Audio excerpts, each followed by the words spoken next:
transmission, but I'm here to let you know we got to do a better job, no nonsense job of distribution. We weren't without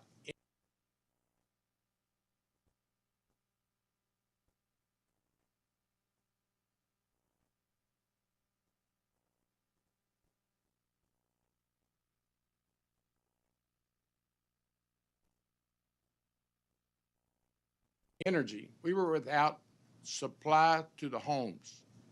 And everything I'm trying to do in Houston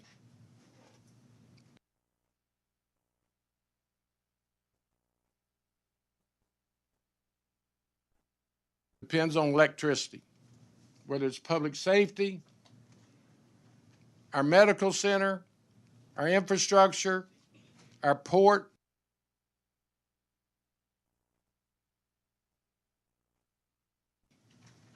As y'all know, I've said before, how Houston goes is how the state of Texas will go. 30% of the state production,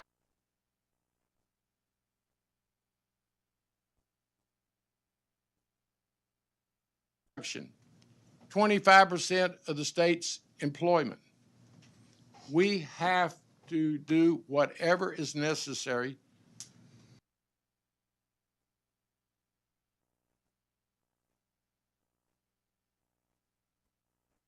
to hold people accountable. CenterPoint.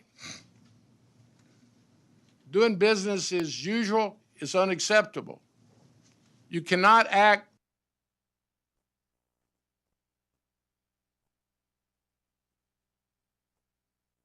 Mr. CenterPoint and your administration like you're the only energy company, utility company in town. It appears. It's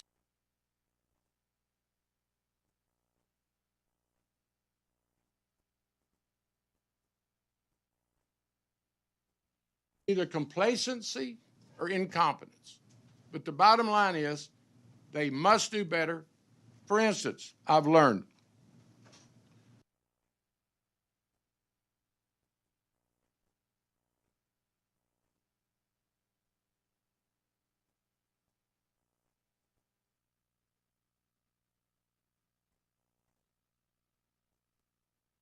they could do a better job with their poles. The wooden poles collapse, break, snap, and it brings down the entire line. If they would use cement poles, they would have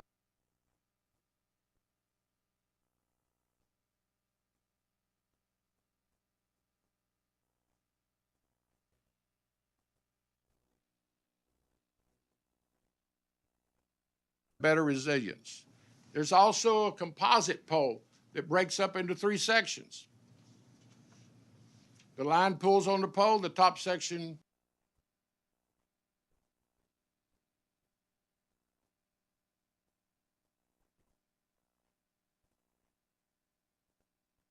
is dismantled, and then you can go back and restore it.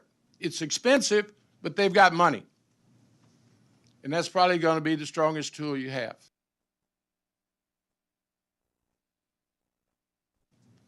So I can't tell you what Houstonians went through. You would nearly have to be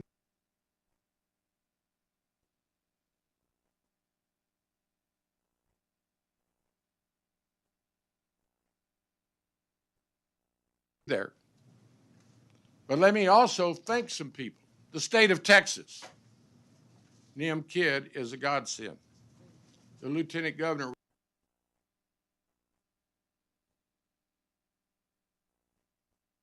was all hands on deck. Governor Abbott. There's never been better collaboration between the state of Texas and the city of Houston. And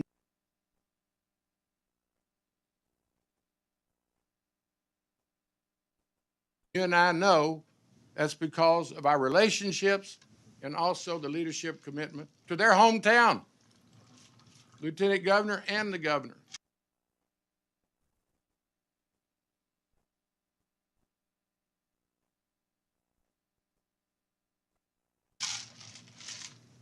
During the crisis, we noticed that our ambulances were being backed up at the hospitals.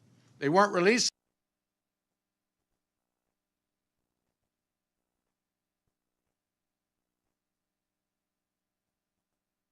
anybody to unenergized homes. They were keeping them there. You can't take someone after surgery to where there's no power. So they were backed up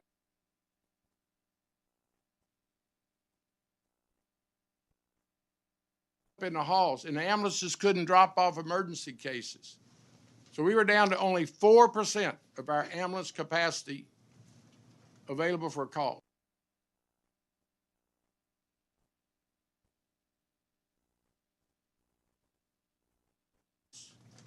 What did the state of Texas do? Them kids sent us 25 ambulances from other regions. In the dark neighborhoods, public safety was an issue. Very dark neighborhoods. 1,400 traffic lights out. Traffic lights,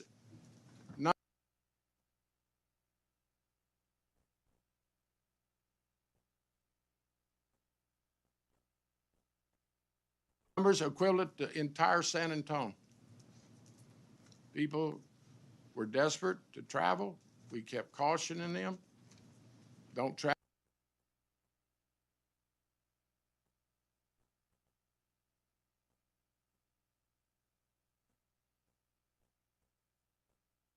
Travel after dark.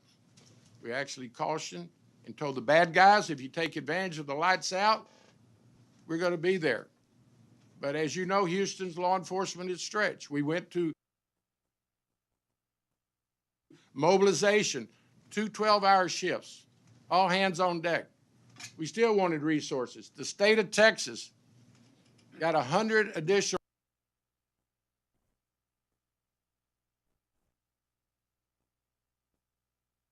law enforcement to Houston, San Antonio, Fort Worth, Dallas, Corpus, Alice, Plano.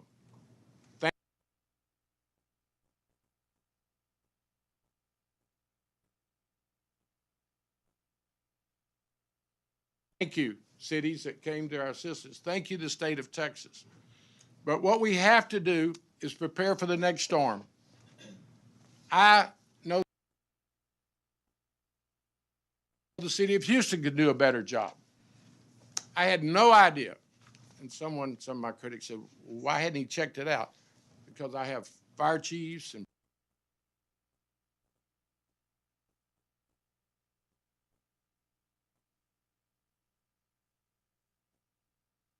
police chiefs and public works and solid waste.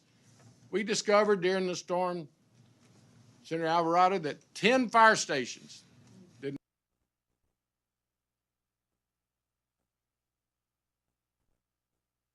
not have backup power. We had to close down 10 fire stations. Not a backup energy system. George Brown Convention Center was without a backup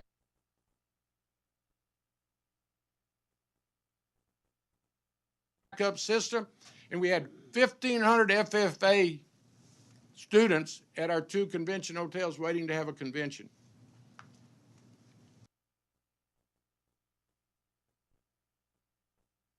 I don't want to be flippant, but I suggest we take that locomotive off the city seal and put a generator on there, because we have to get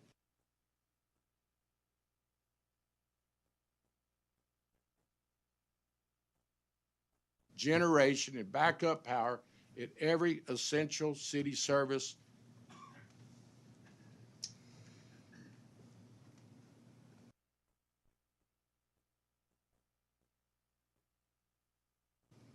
I just can't begin to tell you what it's like to go almost 2 weeks without power. Our multi-service centers that we serve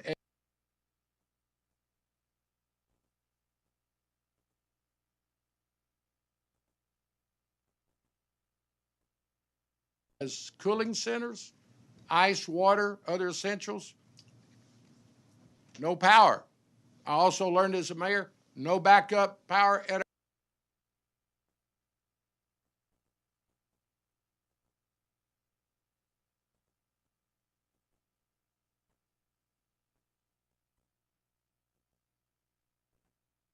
our multi-service centers, 12 of them. So I inherited not just a mess, but many messes. But I want y'all to partner with me, and I know you will.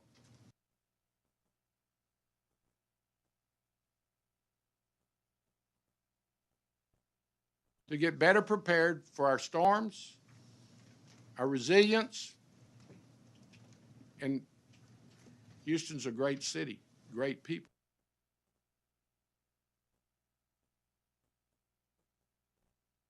And we've got challenges like most major cities. But let us know what we can do.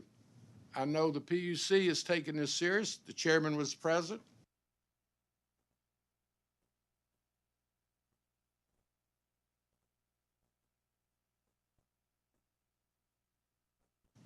I know y'all are very knowledgeable, experienced, and Senator Cokerts, what goes on in Houston doesn't stop at the Houston city limits or Harris County.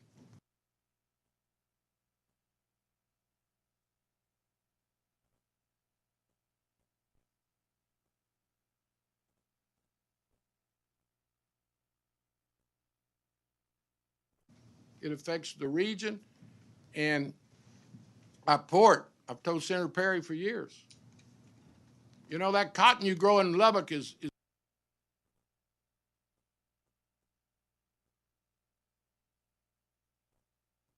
a neat thing. Goes overseas. But our port is how you get it out of your region. Our medical center, people come from all over the world.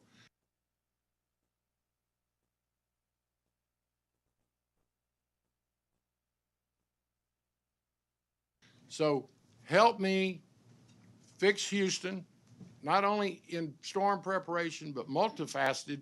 But today I'm here to tell you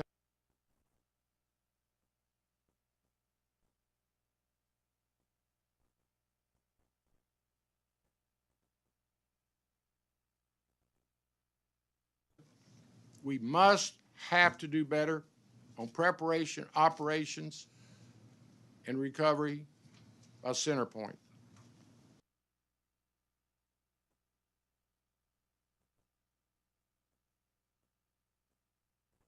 That's who we depend on.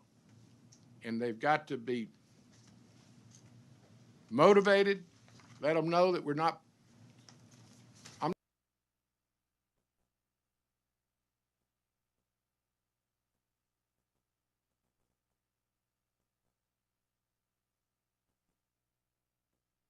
not patient. You know that. Hold them accountable. Senator Miles, a lot of our communities have challenges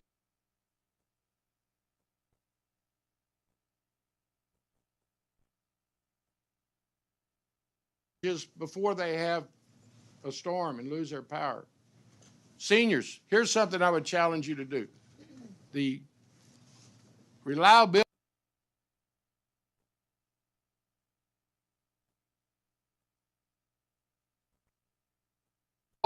of power to senior citizen homes. Senator Colkhurst, we found during the storm that we would go to independent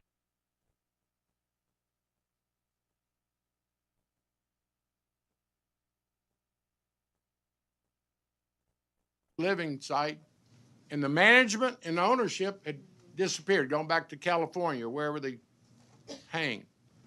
We've got to do better at the state level.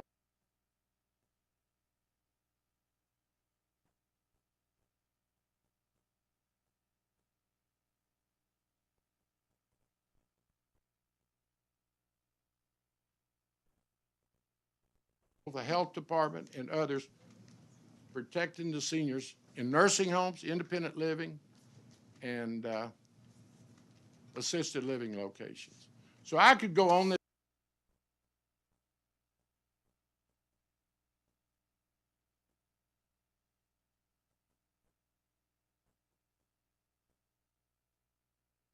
afternoon. You can tell I'm upset. I don't have any more patience. No more excuses. CenterPoint makes a great return, and they're just going to have to spend it on preparation, operations, and recovery. The city of Houston stands ready to cooperate with the state in any way you choose. With that said, I'll yield to any questions, but I hope I've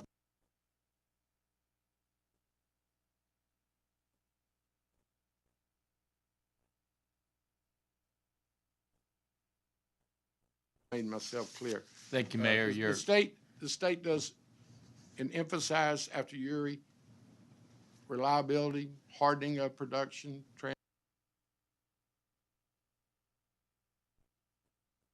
transmission, but it's the distribution, Senator Nichols, that we just have to do better. We got to get, like it's 2024, we're going to have the next storm.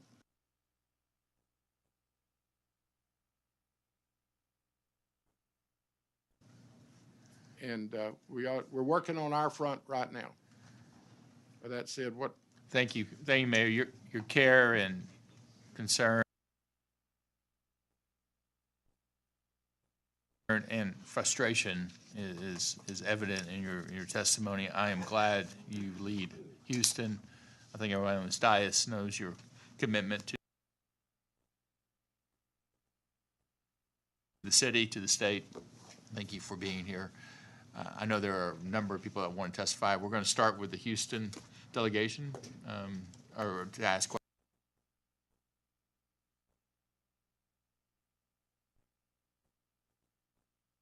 questions. Senator Alvarado, do you have any questions of the mayor? Thank you, Mr. Chairman. Sure. Mayor, welcome. Welcome back. It's good to be with you again.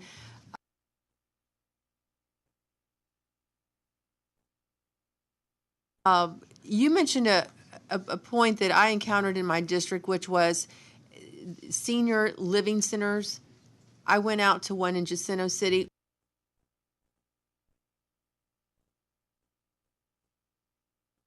We could not find management. We called. They were an out-of-town management company. No one could be found that had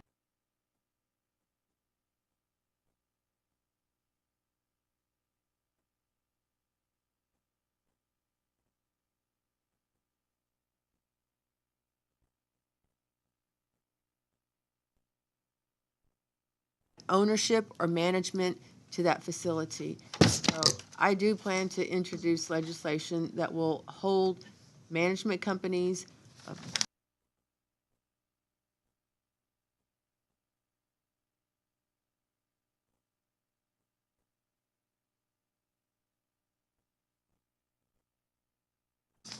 property owners accountable. You can't leave. You can't just disappear when you're dealing with a vulnerable population.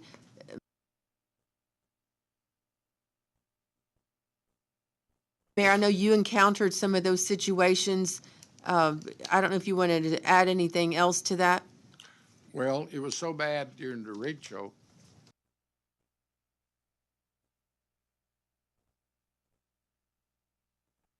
that I was proposing that we make it criminally negligent. Yeah. If you're responsible for seniors or others so we found senior citizens on the third floor of some residencies. Been there. It was on Sunday afternoon. We got an urgent call from a contact.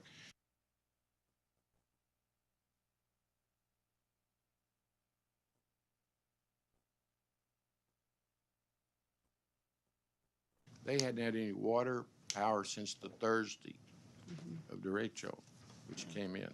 So we've got to have some penalties.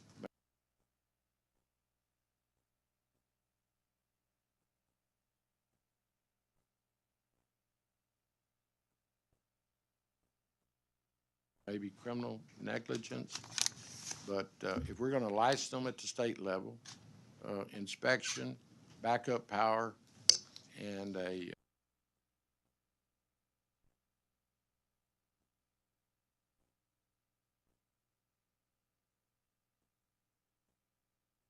resilience plan.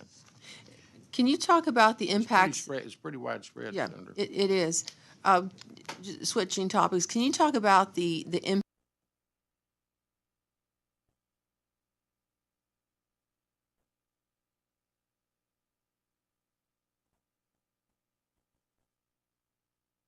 impact on the city's critical infrastructure like the water facilities during Glad and you after asked the that. storm? You know, it's amazing. Houstonians are very familiar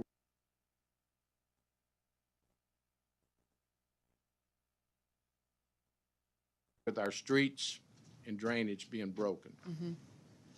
But if they could see, and I'm going to challenge the council next week to go see what our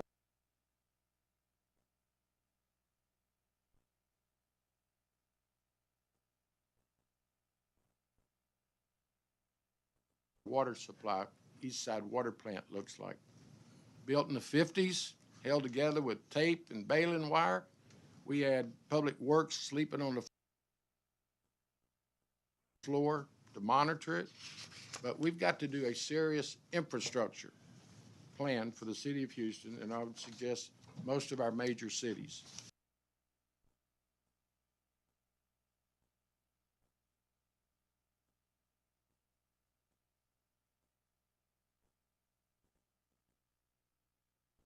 Our water supply was successfully went through the storm. Now wastewater. We put 150,000 gallons of waste into our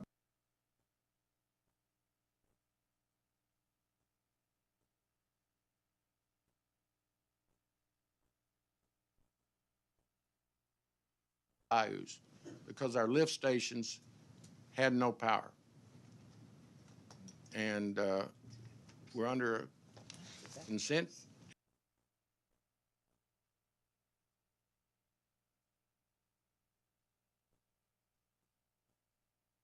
decree order by the federal government Right. to improve our wastewater, but without power, it comes to a standstill, 150,000 gallons.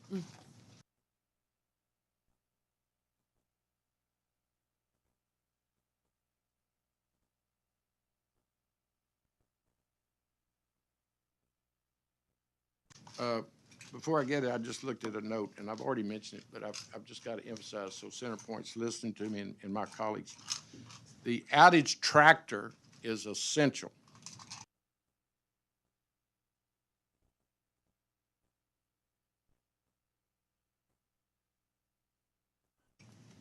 People have to be able to access information readily. So please do that.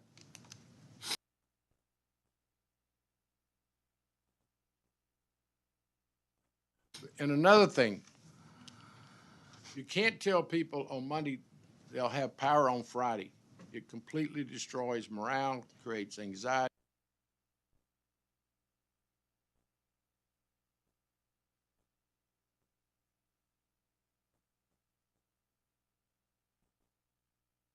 I can go on and on.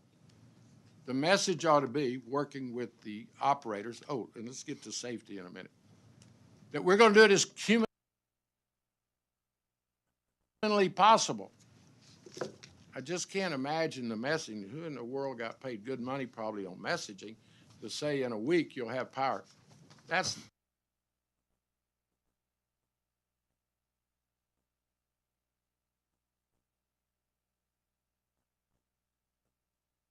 unsatisfactory. You got to say we're working around the clock. We're doing it.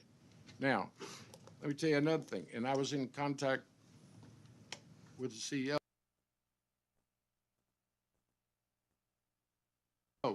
Safety. We have to talk to our constituents. The linemen are not your problem. Right. The linemen are from out of state.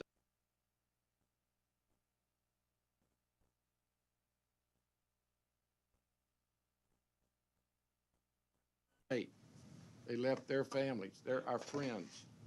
Do not be threatening them. Do not bring guns to the staging areas.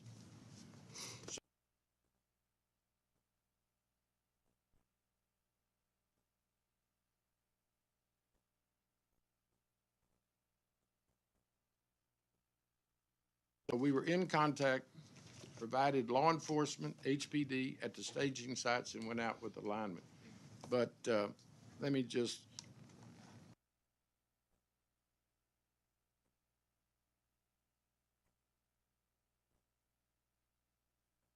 urge the public to respect the linemen. I got a call urgently the Sunday morning after, a week later, from a contractor that said 6,000.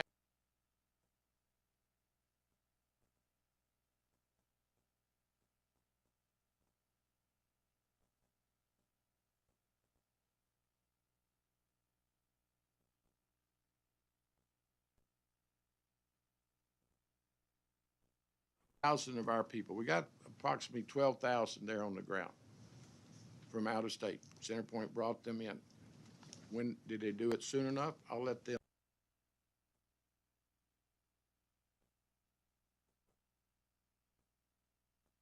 explain. All I know is what we did sure as heck didn't work. Sunday morning, they said we fixed to lose 6,000 linemen that don't feel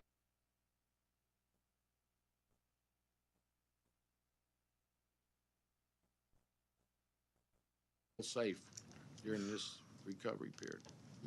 So that needs to be emphasized. In fact, the heck's checking sharing criminal.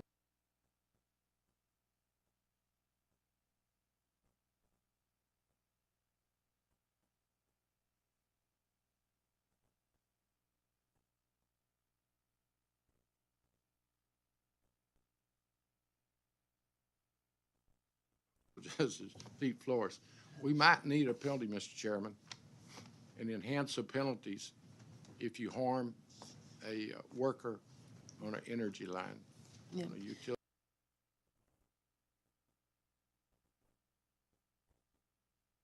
line. Mayor, I had two other I'd quick raise things. the penalty, Senator Huffman. The city of Houston, your Office of Emergency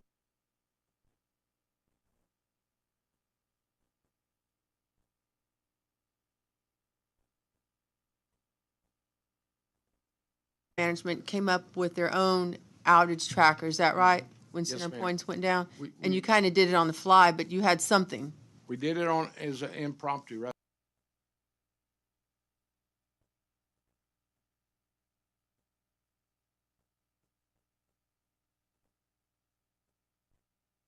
Out there in the emergency center to distribute even our assistance. And then CenterPoint started using ours, the gentleman that was in the emergency center.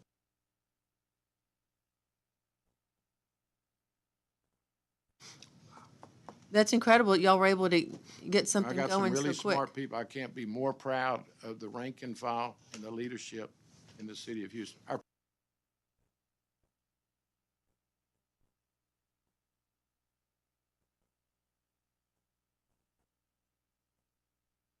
first responders, fire, police. I consider public works first responders. Solid waste, the park system got busy. You've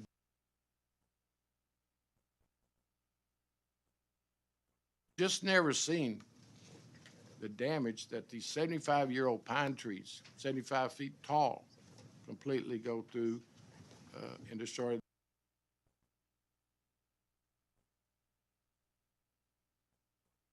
the residents, the business.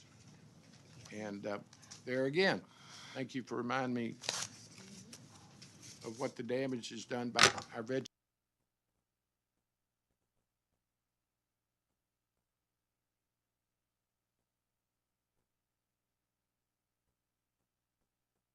vegetation.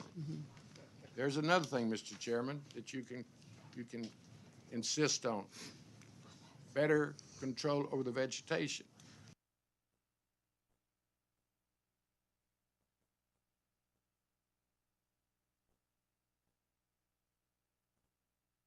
You know, Houston has so many trees. We probably, and Lord knows I don't want too much government, but there may be a need in Houston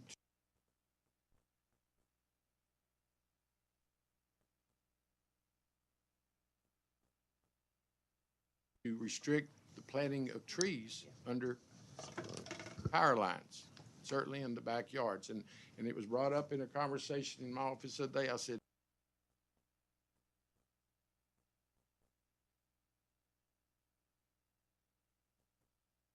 no, let's regulate it. Let's keep it trimmed.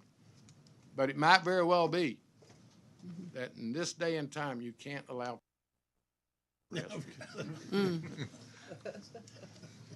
day I'm gonna tell the whole story. So we made a 1:30 call at Buffalo Speedway, and in 59, a person had broken into 2 apartments.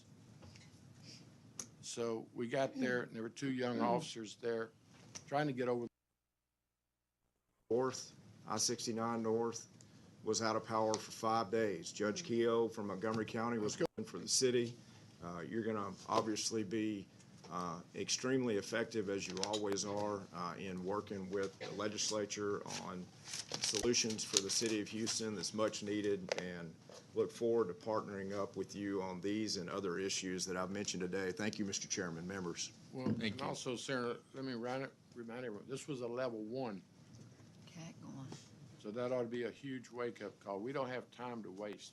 We got to, and I applaud the meeting today, and I can't tell you what it meant to partner and collaborate with the state of Texas, your emergency center, and having the NIM kid expertise and passion, and Lieutenant Governor was down traveling the region, quite frankly, but he spent several days with me in the emergency center, and then Governor Abbott was very strong and delivered his message that it won't be tolerated going forward.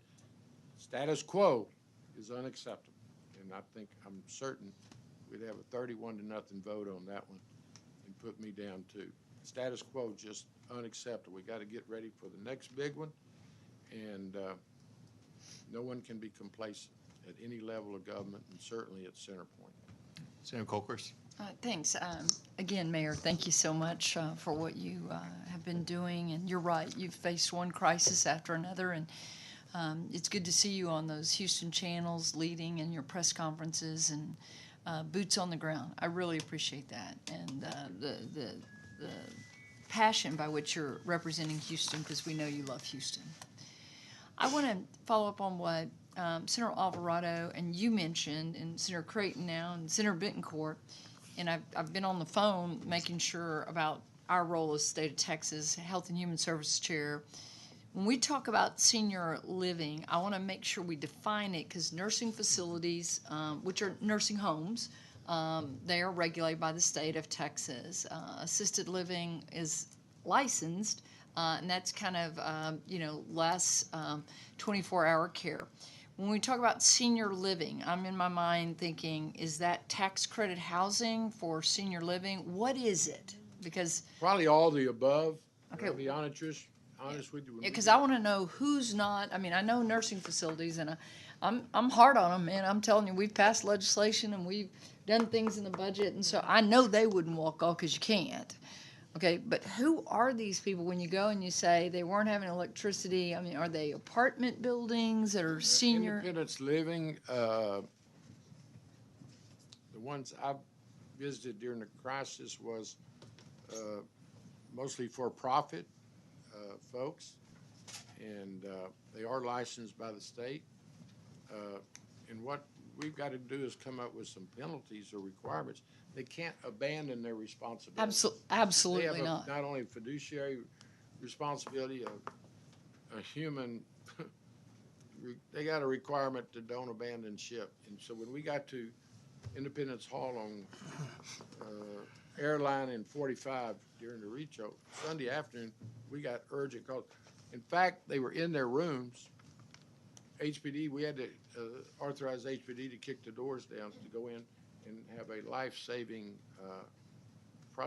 procedure. Will We you brought have ice from the fire department. Will you have just someone on your abandoned staff folks. get And I'm gonna us? be honest with you, I haven't had a chance to see what their classification is. We just get an urgent call when we fall up. But I do know there has to be some accountability. and 100%. also preparation, understanding ahead of time. I- And penalties, and I'd make it a criminal penalty for abandoning someone that's under your care. I think that there could be some statutes already there, but we'll enhance them. Well, obviously, And Senator got to follow up Alvarado- with the enforcement part of it. Yeah, I agree. And Senator Alvarado, you and I can figure out if his staff's too busy right now, but let's get to the bottom of who these people are. Right, Mr. Chairman, do you mind if I respond to her? Sure. Okay, Chairwoman Colcourse, the ones I'm talking about, they're not nursing homes. They are like apartment complexes that are specifically for Profit. Yeah, for profit. I don't know if they're getting tax credits or not, but we'll certainly look into that. But from what I could see, the one that I had to go out to was in Jacinto City, because we got a call from the mayor there that they had people in wheelchairs on the higher floors, and we couldn't get them down. And we had to go out there and arrange for them to get some resources. But we still have yet to hear from this company.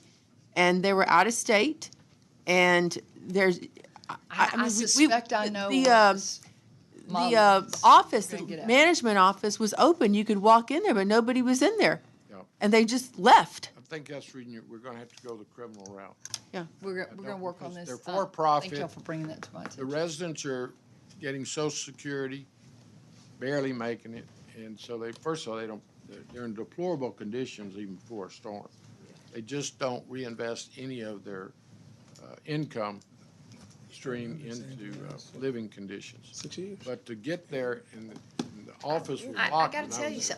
something. Seriously, Senator Miles, in the committee that I'm allowed to chair by the Lieutenant Governor, and grateful to do it.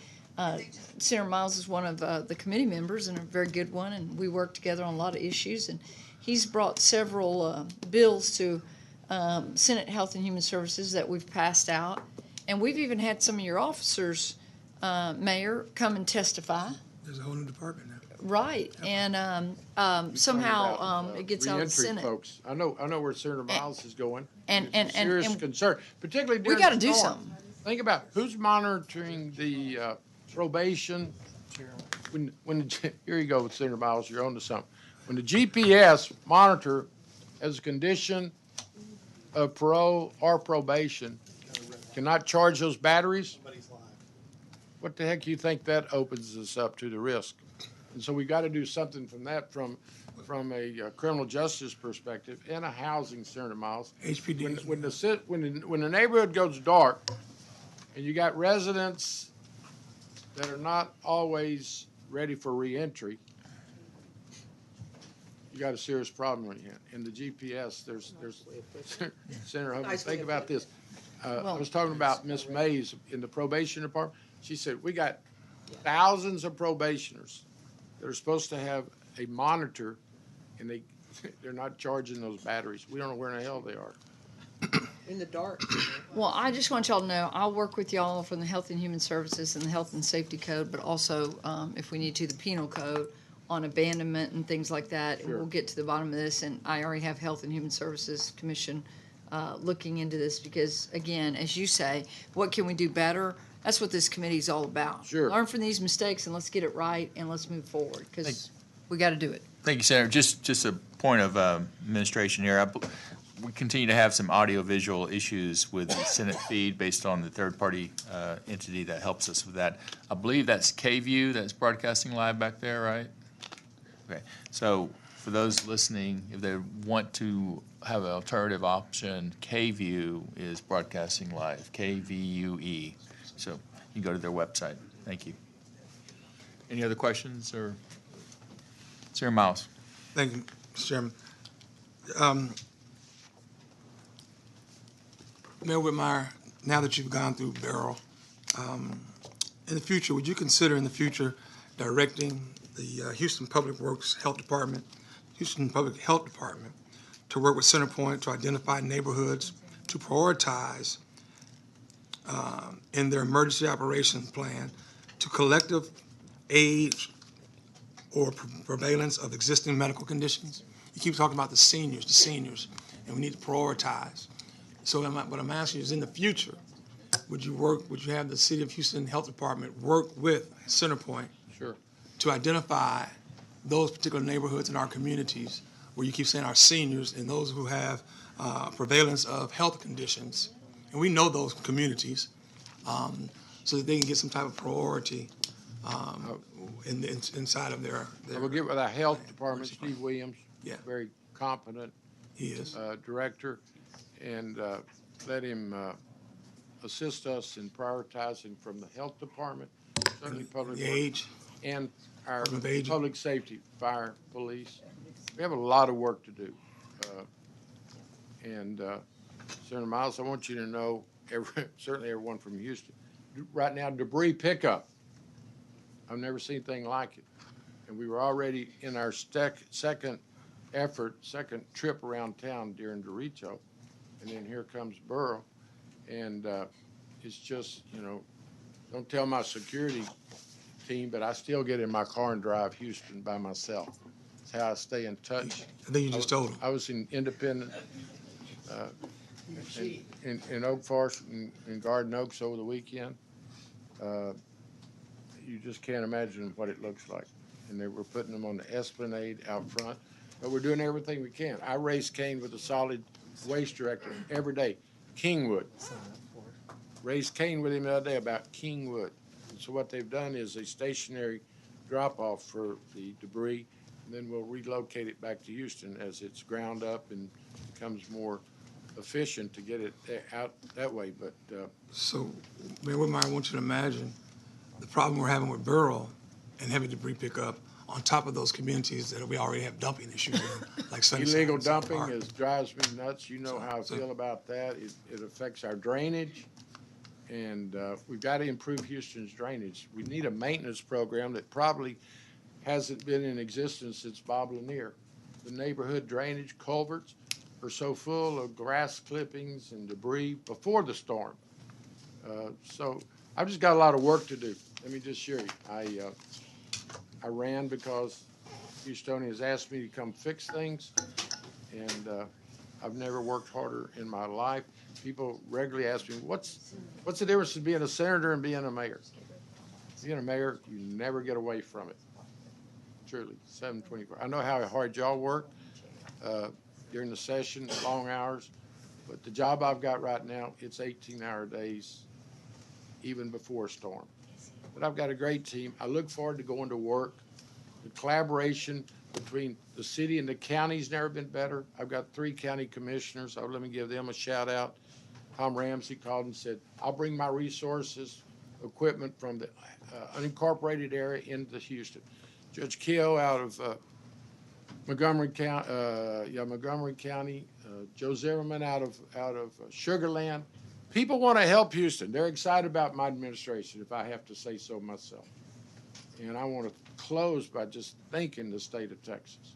I knew we would have collaboration. I actually ran on that premise, and it's working. But we got to get ready for the next storm. Hold CenterPoint accountable. Look at the best practices. I want to see what Florida does better than we do. There's other areas, Corpus. I can name other areas that we probably can learn from. But you can't act like you're the only utility in town. And I tell my airport that. I tell other services that, you can't act like you're the only one in town. And that applies to essential services such as electricity. Senator Osa, I look forward to seeing y'all in January. one second. Thank you, Mr. Chairman. I'm sorry. And your mayor from Corpus called me the other day. Good. Called and offered any assistance. They had sent us law enforcement. And I told her if she ever has a problem with you to call me. Unfortunately, you called me.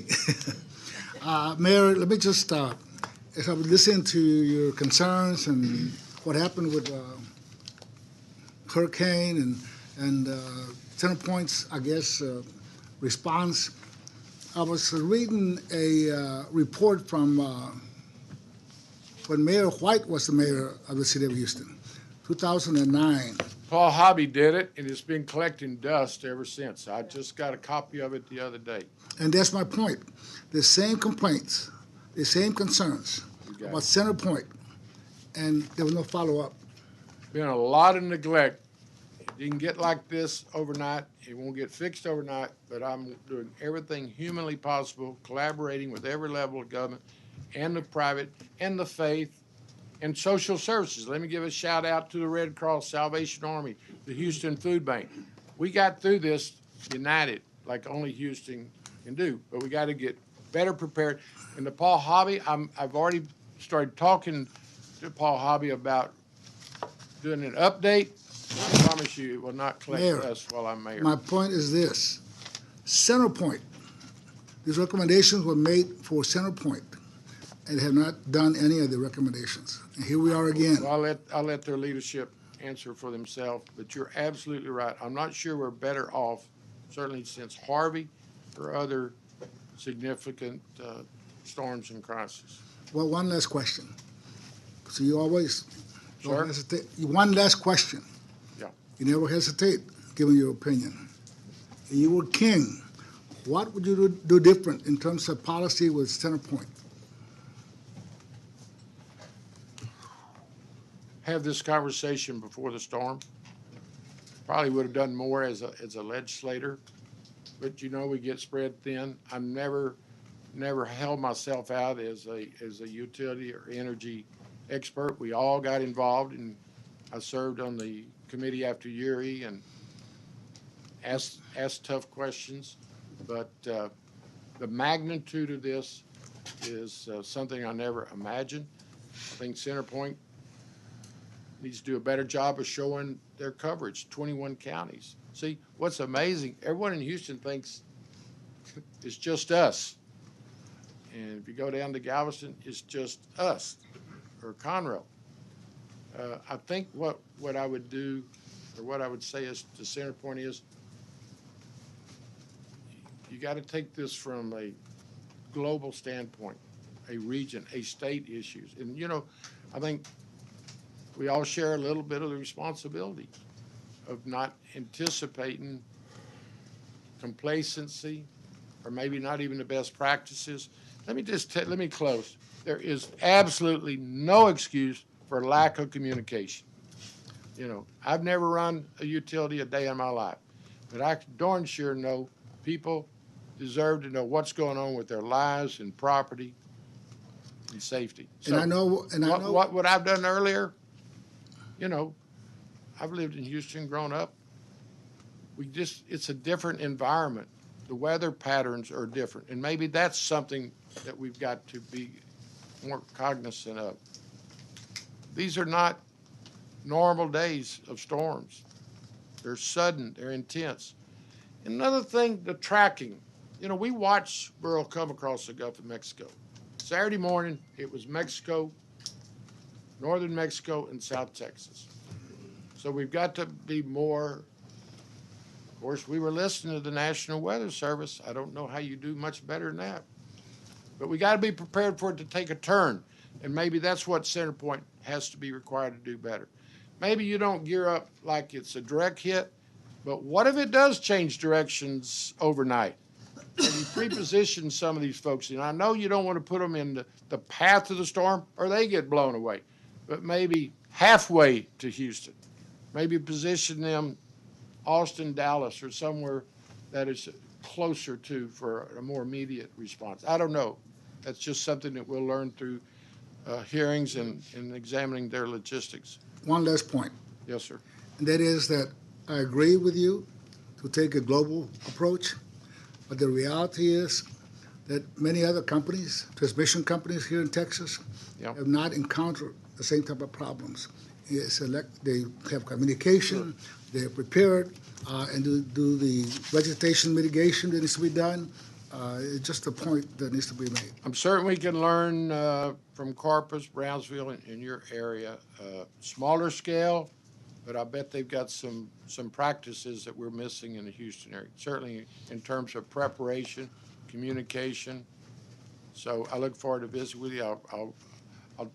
I'll reach out and visit with y'all anytime it's necessary. Thank you for your leadership. I would just ask the state to use their tools, certainly the PUC and others. Enough's enough, as I started. We've got to hold CenterPoint accountable and work on this together. So, Thank you, Senator. Senator Middleton. Thank you, Chairman. Mayor, appreciate your leadership. I know you're tirelessly working and fighting for your constituents, especially those that can't fight for themselves. And we brought that up, you know, especially with the nursing home and the assisted living facilities. So this chamber, you know, obviously made it a priority to pass the backup power package program. And it hadn't been brought up yet in this hearing, but it needs to be. And that's about a $1.8 billion program for essential facilities that have kind of fallen by the wayside. They don't already have a backup generator. Obviously like the county emergency management office is going to have that. The police station's probably going to have that. But we're talking about like a nursing home that's under-generated. Even though they have to have a generator right now, it may not be sufficient to run HVAC. Or assisted living facilities that are not required to have them right now, obviously that's essential. So we'll need your help to come up with that list. That's in the rulemaking right now with the Public Utilities Commission. It'll be the $1.8 billion program that's either as grants or zero interest or low interest loans to purchase those generators. And unlike what we've heard about mobile gen, those are all going to be deployed, right? Because they're connected to these essential facilities, so they're going to come online when we need them, right? And there's going to be a maintenance requirement as well, is my understanding. That's important, obviously, because we heard a lot of generators fail, unfortunately. But these are the things that we'll need to work with you on to make sure that we get that right. Then I've got to, you got to point out, what's the point of smart meters when they can't tell us if these critical facilities are online or not, right? Shouldn't they be able to generate a list of, hey, look, we've done all this grid reform and TDU reform to map critical circuits, but then when the critical circuits are not online for certain hospitals or nursing homes or, water facilities, pumping stations, you name it, they can't tell us that. So this is something that should be automatically generated by a company like CenterPoint, sent straight to you and TDM, because that way and these people that are walking away, you'll know that up front, because you'll see that that meter's not on. And we also, of course, need to hold these deadbeat, assisted living operators accountable criminally, also go after their state licensing, perhaps all of their licensing, can't even. Well said, Senator, and I'll start talking immediately to my first responders, health department, public works. Obviously, NIM Kid has the experience to show us what his priorities are. It'd be interesting to find from CenterPoint what their priorities are and how they arrived at them. Some are obvious: criminal justice, hospitals. And then that way we can develop this list. And once this program becomes active here pretty soon, I think it's still in rulemaking right now. Seems like they need to make themselves a priority. I appreciate your time, Mayor. Thank you. I miss y'all if you want to know the truth, but Thank I'm really focused on Houston, and I look forward to going to work every day. Thank you, Mayor, for coming. Y'all be safe. The chair calls Mr. Wells, CEO of CenterPoint Energy.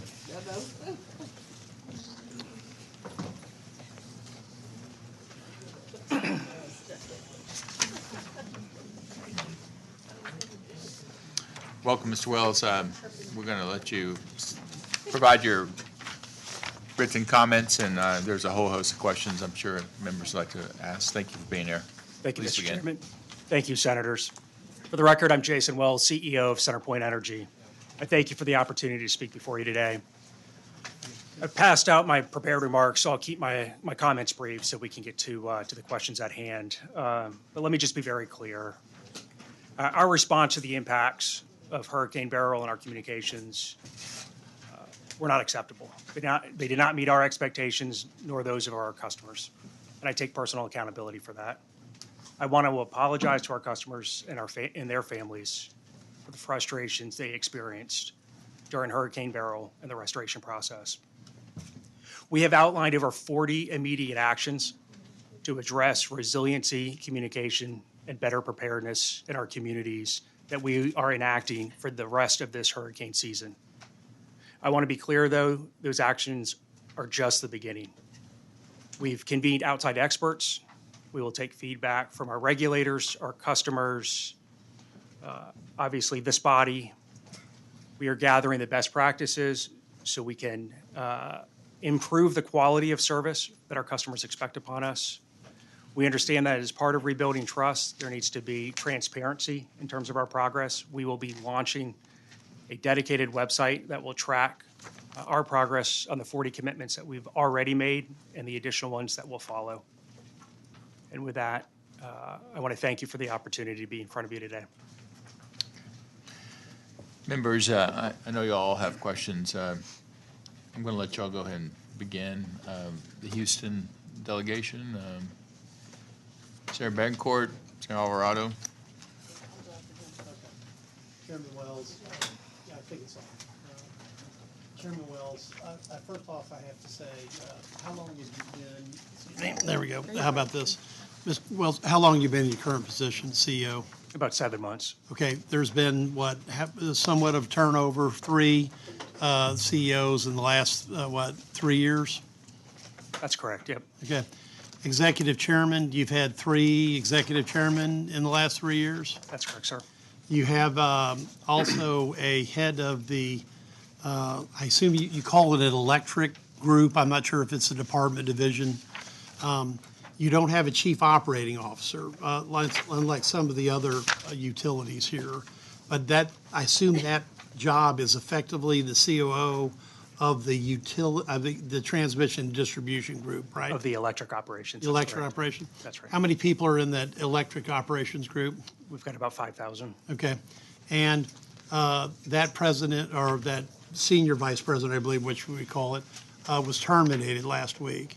Now, I assume that has to be for some type of cause, and quite frankly, if that person's been notified, the public needs to know why that person was terminated. Senator, it's our policy not to talk about personnel decisions. Okay, well, I think you should reconsider that policy in light of this. I don't wish this to descend into a Secret Service hearing, okay? But, so, I mean, there has to be some top-down, management guideline here that caused that person to leave. Were they not up to the job? Because I can go into a whole series of failures here, which I'm about ready to do.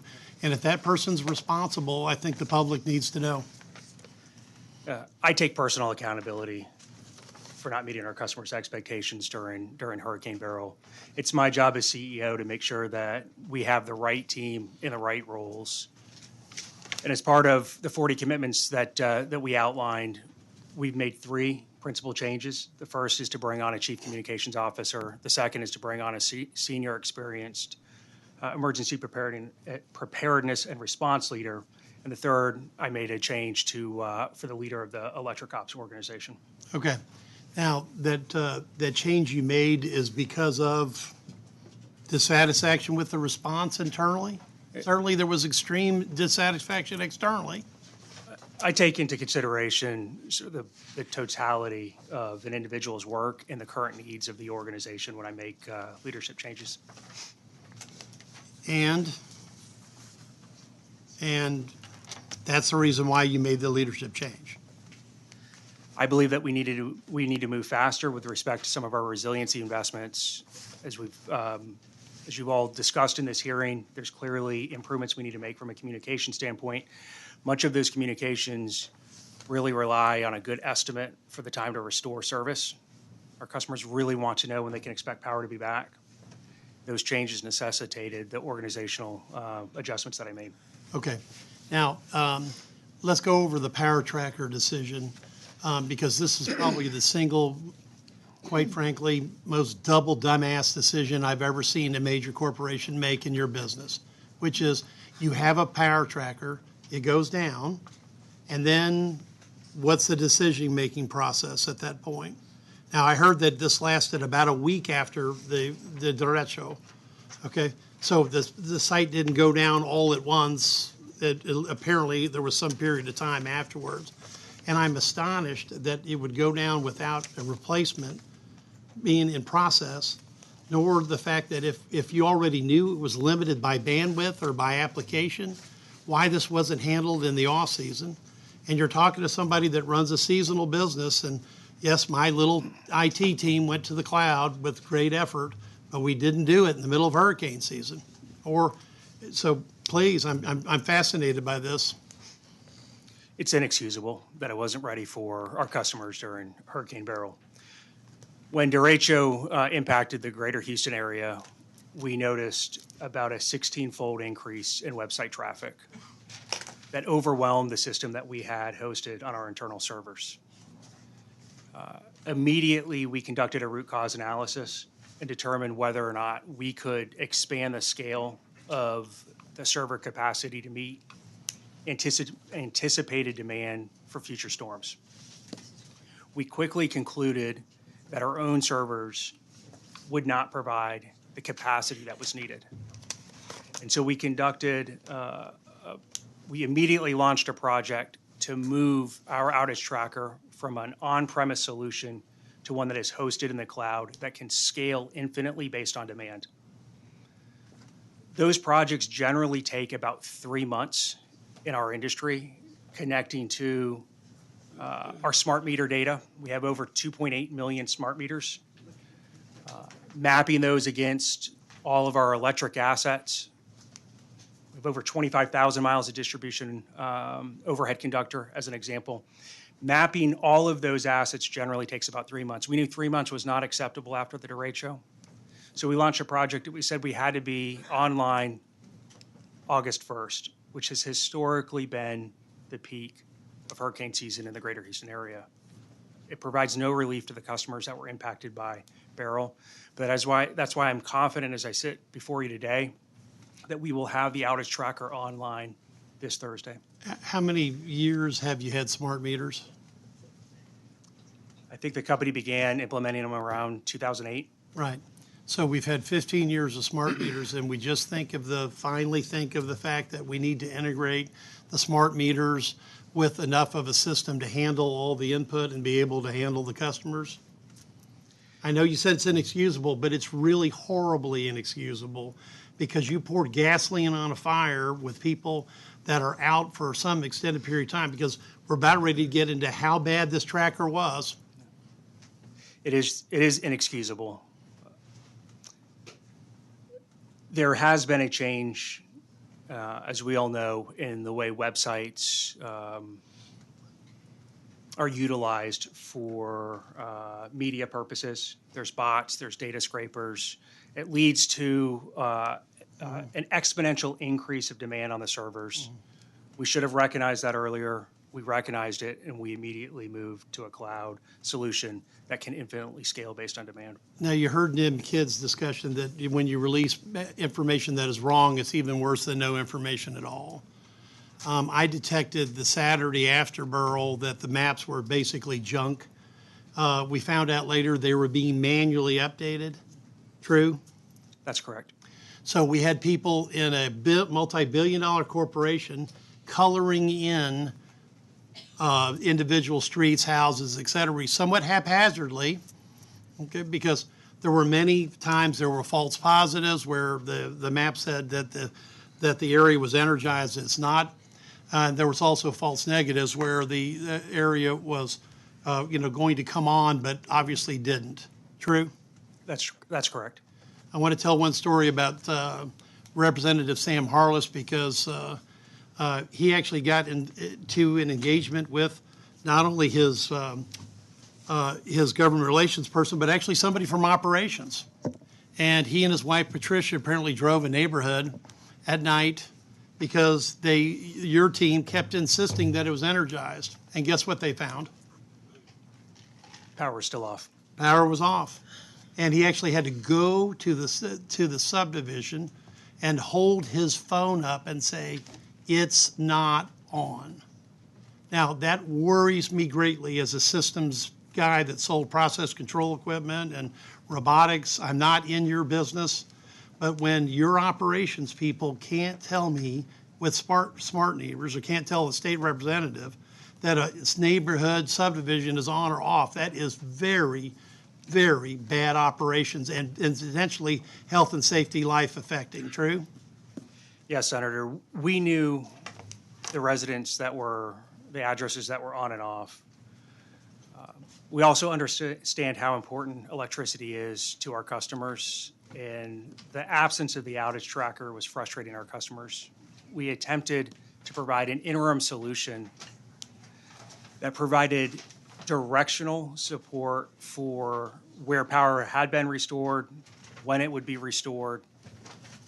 We recognized the caveats as we put those maps out, that it was based on circuit level data as opposed to meter data at the home, leading to the issues that you described. But we thought it was better to have some information available rather than no information available. But Chairman, the problem, and I'm going to say this is multi-years of a buildup, okay? Because what I'm going to end with, I'll tell you right now that we've had lack of vegetation management for a period of time. We've obviously had new technology. Concrete poles have been available widely since 2019, hadn't been on the purchase list to CenterPoint in any great manner that I've at least been aware of. So you have all these years of a buildup of bad decisions, okay? And then when you put out information that is not bulletproof, or at least 90-some-odd% correct, because when I saw those maps came out, I took a representative sample of about 10 properties that I could look at the time, and it was half correct. And to the public, it was clearly when an entire area is being scheduled for energy and being energized on the 17th, but it's already been energized on the 15th.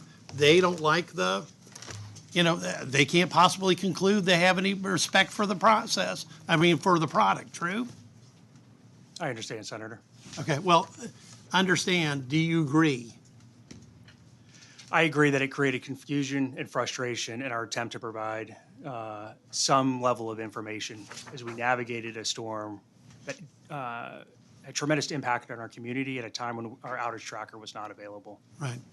Now, let's talk about some of these technology decisions. Why did CenterPoint ignore technology that was already being brought into Florida in a relatively similar, climate, et cetera, hardened poles, lines like this? Why, for at least 5 years, have you, apparently CenterPoint, not done anything with the new technology? I can't speak to the past, but I would like to provide a quick handout to show the pivot. As this handout's being provided, I'd like to provide context for the changes that we have made at CenterPoint. I had the privilege to join in the company just under 4 years ago. And Senator, I noticed a number of the things that you're pointing out, that the company could have historically invested in some of the technology that was being deployed elsewhere around the country. I had the privilege to join the company at a time when we were conducting a strategic review. And what we ultimately assessed was that we had a need to sell businesses that were largely outside of the state of Texas so we could raise billions of dollars to funnel investment back into Houston Electric. Houston Electric needed investment. The best way to do it was to sell businesses and put that money back in. And you can see on the graph of the chart that historical investment in the Houston Electric system was relatively flat for about 2 decades. And as we embarked on an entirely new strategy at the end of 2020, you can see the dramatic increase. The increase in that investment was really deployed for things like grid modernization and system resiliency. As we strategize those investments, because we don't have an infinite set of dollars, we focus on the investments that have the most impact first. We deployed those investments principally around our transmission system and our substations. And what we saw with respect to those assets in Hurricane Beryl is we had very minimal structural damage. It's not acceptable. Our customers experienced outages, and that's why we're committed in accelerating the investment now in the distribution system. Now, this doesn't have any granularity to it, so I don't know what this was spent on. Can I ask, does this include the $800 million of generator expense? It does. See, now, I would take actually, quite frankly, offense to that. Because how much of that $800 million is actually deployable? None of those 15 units, those 32 megawatts have been deployed since they've been leased since 2021. True or false? That's true. They have not been deployed. Okay. So how much of that investment is effectively fallow and it's great for a red line that goes up, but what's the real number? It's about $1.5 billion over the last 3 years that we've invested in grid modernization and resiliency. Okay, so for the crowd, for the members, let me cut off this top part because this top part doesn't exist. We're back here on 1.5. Now, while that's an improvement, sir, okay?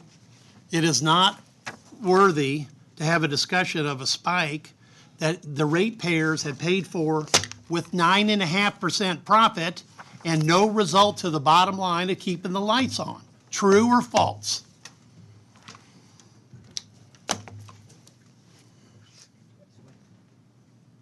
Sir, we have to manage a number of different risks. And I know you manage a bunch of different risks. Answer the question. If $1.5 billion is the real number, why do you come into a Senate committee and show me a red line that peaks at 2.5? And because that expenditure does not affect this problem, and it may not affect any problem in the future in our lifetimes. there have been 115 instances where ERCOT has issued notices that the market is tight and may lead to a lack of available electricity on the grid since March of 2021, when this legislation was starting to be discussed after the devastating impacts of Winter Storm Uri. Those 15 units are dedicated for instances where there is a shortfall in electricity on the grid. They can power entire neighborhoods from a substation. When that law was originally passed in September 21, there were a couple of things that shaped that legislation. The first was the legislation sunset at the end of 2029. The idea was that this generation could be available to customers as new incremental dispatchable gas plants were built to help serve our customers in the ERCOT market. They were not considered to be a permanent asset, but a bridge based on what was experienced during Winter Storm Uri. The other aspect of it was only intended to be utilized when there was expected outages greater than 8 hours in length. We immediately deployed a medium-sized unit during Hurricane Nicholas and were challenged on that deployment. We came back to the legislature in 2023 for guidance on that, and that's when we were granted the expansion to use mobile generation for restoration purposes, for outages shorter than 8 hours. We need to maintain these larger units for a risk that there is a shortfall in power on the market. We also have to maintain a fleet of small to medium-sized units to respond to restoration activities for the storm. It's the portfolio of investments that help address resiliency of the overall grid. Can I jump in here? Sure, please. Regarding that, you're the only company that, $6 million, $5.8 million for Encore. I don't believe TN, Texas New Mexico Power, actually participated in this at all. $800 million of capital expenditures for which you get a rate of return. That's 70+ million to the bottom line a year. Am I right in the mathematics of that? No, the rate of returns only apply to the equity ratio, so about 42.5% of the $800 million is eligible for the return. So it's about 30-ish. So 30+ million to your bottom line that go to shareholders. Yes, Mr. Chairman. You haven't used the large units once, correct? There have been 115 instances where we have been. Have you used the large units at all? No, sir. And you bought these units, as Senator Betancourt so aptly pointed out, from a bid that was 30 to 50 to 60% higher than the next closest bid, the highest bid, essentially, correct? No, sir. No? No, as soon as that legislation was passed, we conducted a short-term RFP to address the need for those assets immediately in September, the assets that I mentioned that we deployed during Hurricane Nicholas. We then conducted a more thorough RFP over 30 days before we made the $800 million investment. In terms of comparing those bids, the other bidder submitted a non-conforming bid. We needed about 500 megawatts of generation. They could only provide 4 units, not 15, and their O&M costs to operate those units were about 4 times more expensive than what the contract was for LCP. So it's kind of apples and oranges, but it was a non-conforming bid that was not, wouldn't support the needs that we had outlined as part of the proposal process. So you're saying that LCP was the only qualified bid for CenterPoint? At that time, after we conducted the full RFP process, that's right. There was a heavy demand for these types of units, particularly in the Permian Basin, as fracking activity was beginning to pick back up. And so we secured the assets that we thought were needed at the time and still believe that are needed for load shed type events. 15 of the 35 megawatt or 32 megawatt units. That's correct, sir. I find it troubling, one, they haven't been used, two, the rate of return you're getting on something that you're not using, and three, this RFP bid for which you found non-conforming bid, participants in the RFP, correct? That's correct. That were essentially excluded, that were much lower in price, but not to the standards y'all required. It doesn't smell good at all. I don't think it probably smells good to anybody on this dais. There's more to this story that I hope comes out sooner rather than later. Do you want to comment at all about what really is going on with the bids and the temporary generation and the utilization of them, and why, whose pockets are getting lined here? When Winter Storm Uri hit Houston, our system had a peak load of roughly 21 gigawatts, to put this in perspective. We had designed and operated a system where we could shed 3 gigawatts of load and still roll power to all of our customers so they would have some level of electricity during load shed events. During Winter Storm Uri, we were asked to shed 5 gigawatts. That exceeded our design capacity. We were unable then to roll power to millions of Houstonians during that event. We sized this generation at 500 megawatts because what it would allow us to do is to roll power to 2 gigawatts worth of customers, essentially providing us the ability to shed 5 gigawatts of load for ERCOT and ensure that all of our customers had power at least once every 4 hours. The risk of that shortfall continues to exist today. There hasn't been a net increase in dispatchable gas power. And so these assets sit ready to operate in the event that there is a shortfall in the wholesale electric market. Where do these assets sit? Most of them sit at the at targeted substations that feed They are residential actually neighborhoods. positioned at substations, Many of them ready sit- for load shed. How fast can you turn them on? It requires about a 24-hour notification, and so we monitor those conditions leading into it. That doesn't make any sense to me. I don't know about y'all, but regarding load shed occurs based on planned and unplanned generation outage and differences between a natural interruptible, and to say you're going to utilize something that takes 24 hours to turn on doesn't make much sense when you're trying to balance out a load shed event. Why? Does anyone want to comment on that? Does that make sense to anybody on this dais? If I could, Mr. Chairman. Go ahead. Let them answer this. Okay.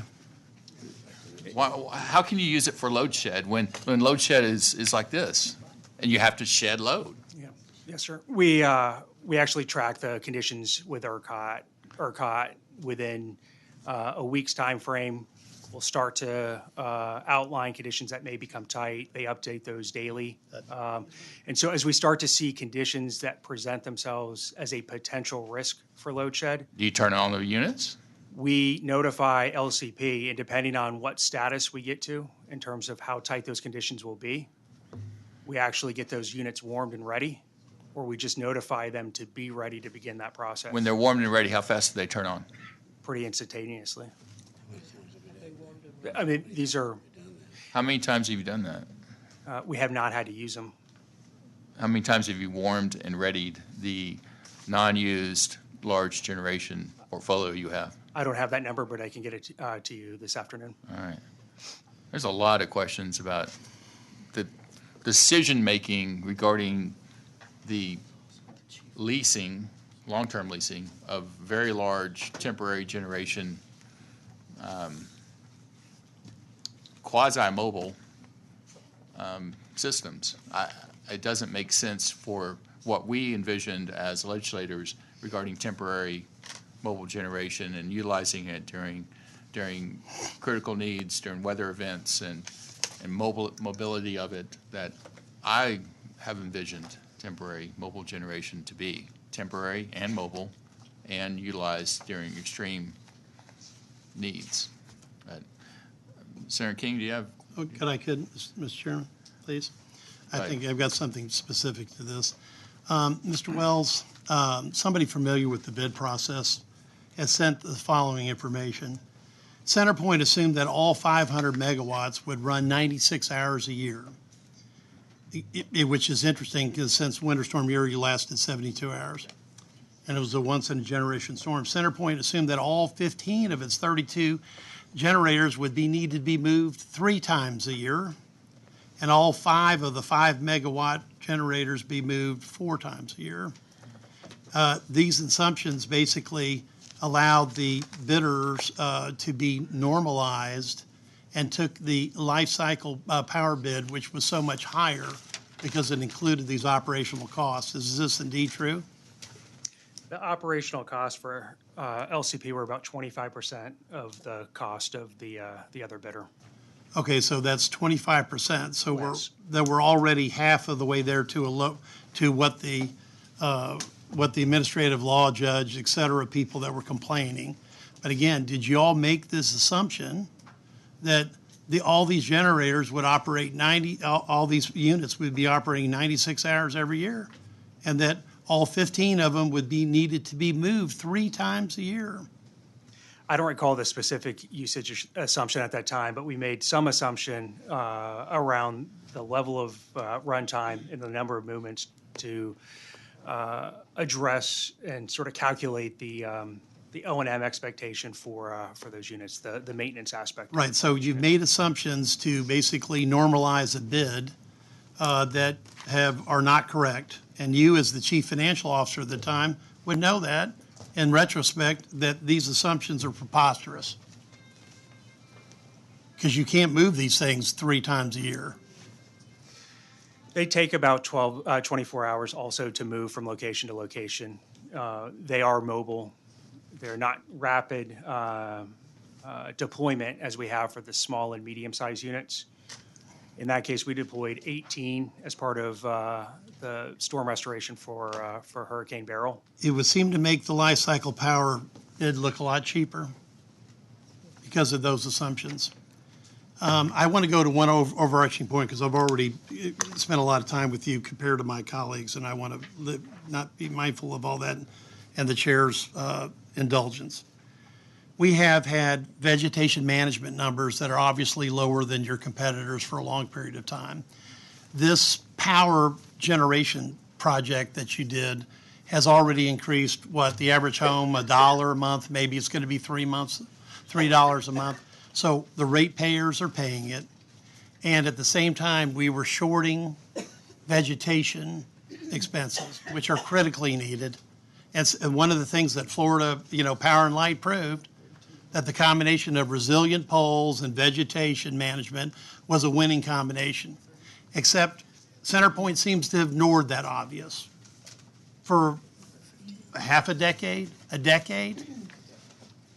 I disagree with that. Last year when I stepped into the role of Chief Operating Officer. Last year, I thought it was like this 7 months ago. At the start of this year, I stepped in the role of Chief Executive Officer. The year before, I stepped in the role of Chief Operating Officer. At that time, we recognized that we had just come through a pretty dramatic set of freezes that impact vegetation, trees. Last summer, we experienced a pretty unprecedented drought, and we saw that trees were weakening.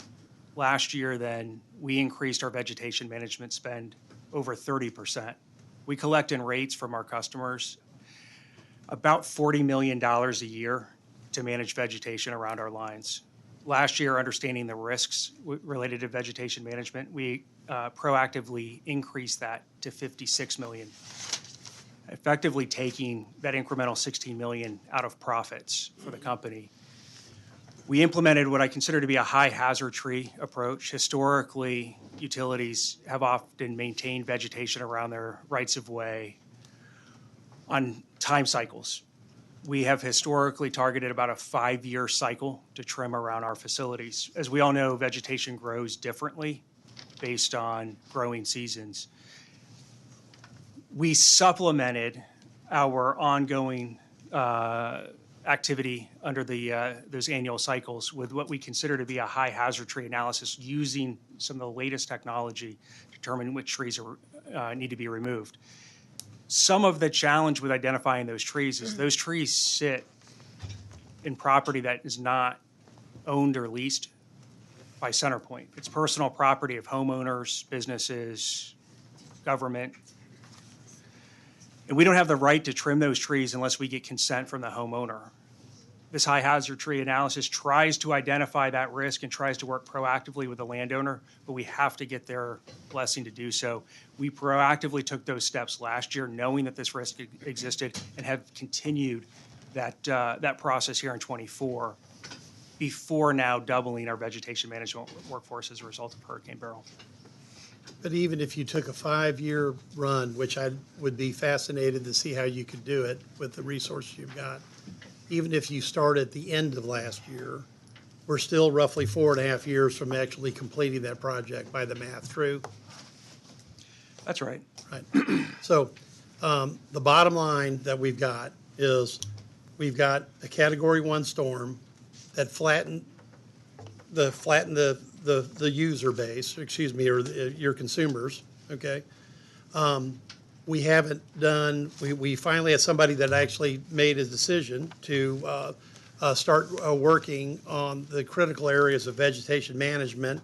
We've got 4.5 years to go before we can even attempt to see if we've actually passed through the system once. In addition, we've got 15 boat anchors that are costing us approximately over $500 million, I would assume, by cost analysis, that the ratepayers are paying for. And we have a situation where we couldn't even invest in a online tracking system for millions of users. Now, what would you say to the average person like Mattress Mac, which is a well-known personality in Houston, probably one of our city, city treasurers, that you should resign? What do you say to him? I've already been out in the community talking with some of those communities that were most impacted by Hurricane Beryl. And what I have felt from those conversations is a deep sense of anxiety that we are early in hurricane season this year, that all the weather reports are predicting high activity. And those customers want some modicum of support to know that we're making investments that are needed to have an impact on this upcoming hurricane season. What we have outlined here is an ambitious set of 40 actions to immediately improve resiliency, our communications, and our partnerships this hurricane season. I think if I resign today, we lose momentum on the things that are going to have the best possible impact for the greater Houston region. Thank you, Mr. Chairman. Thank you. Senator King. Thank you, Chairman. How many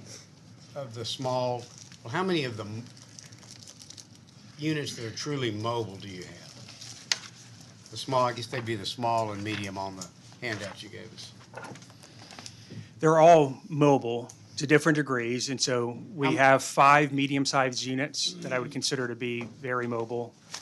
We had 4 in the small category on hand prior to the storm, and we increased that by another 9 to 13 in total. So we deployed a total of 18 units that we own or had contracted for as part of the response for Hurricane Beryl.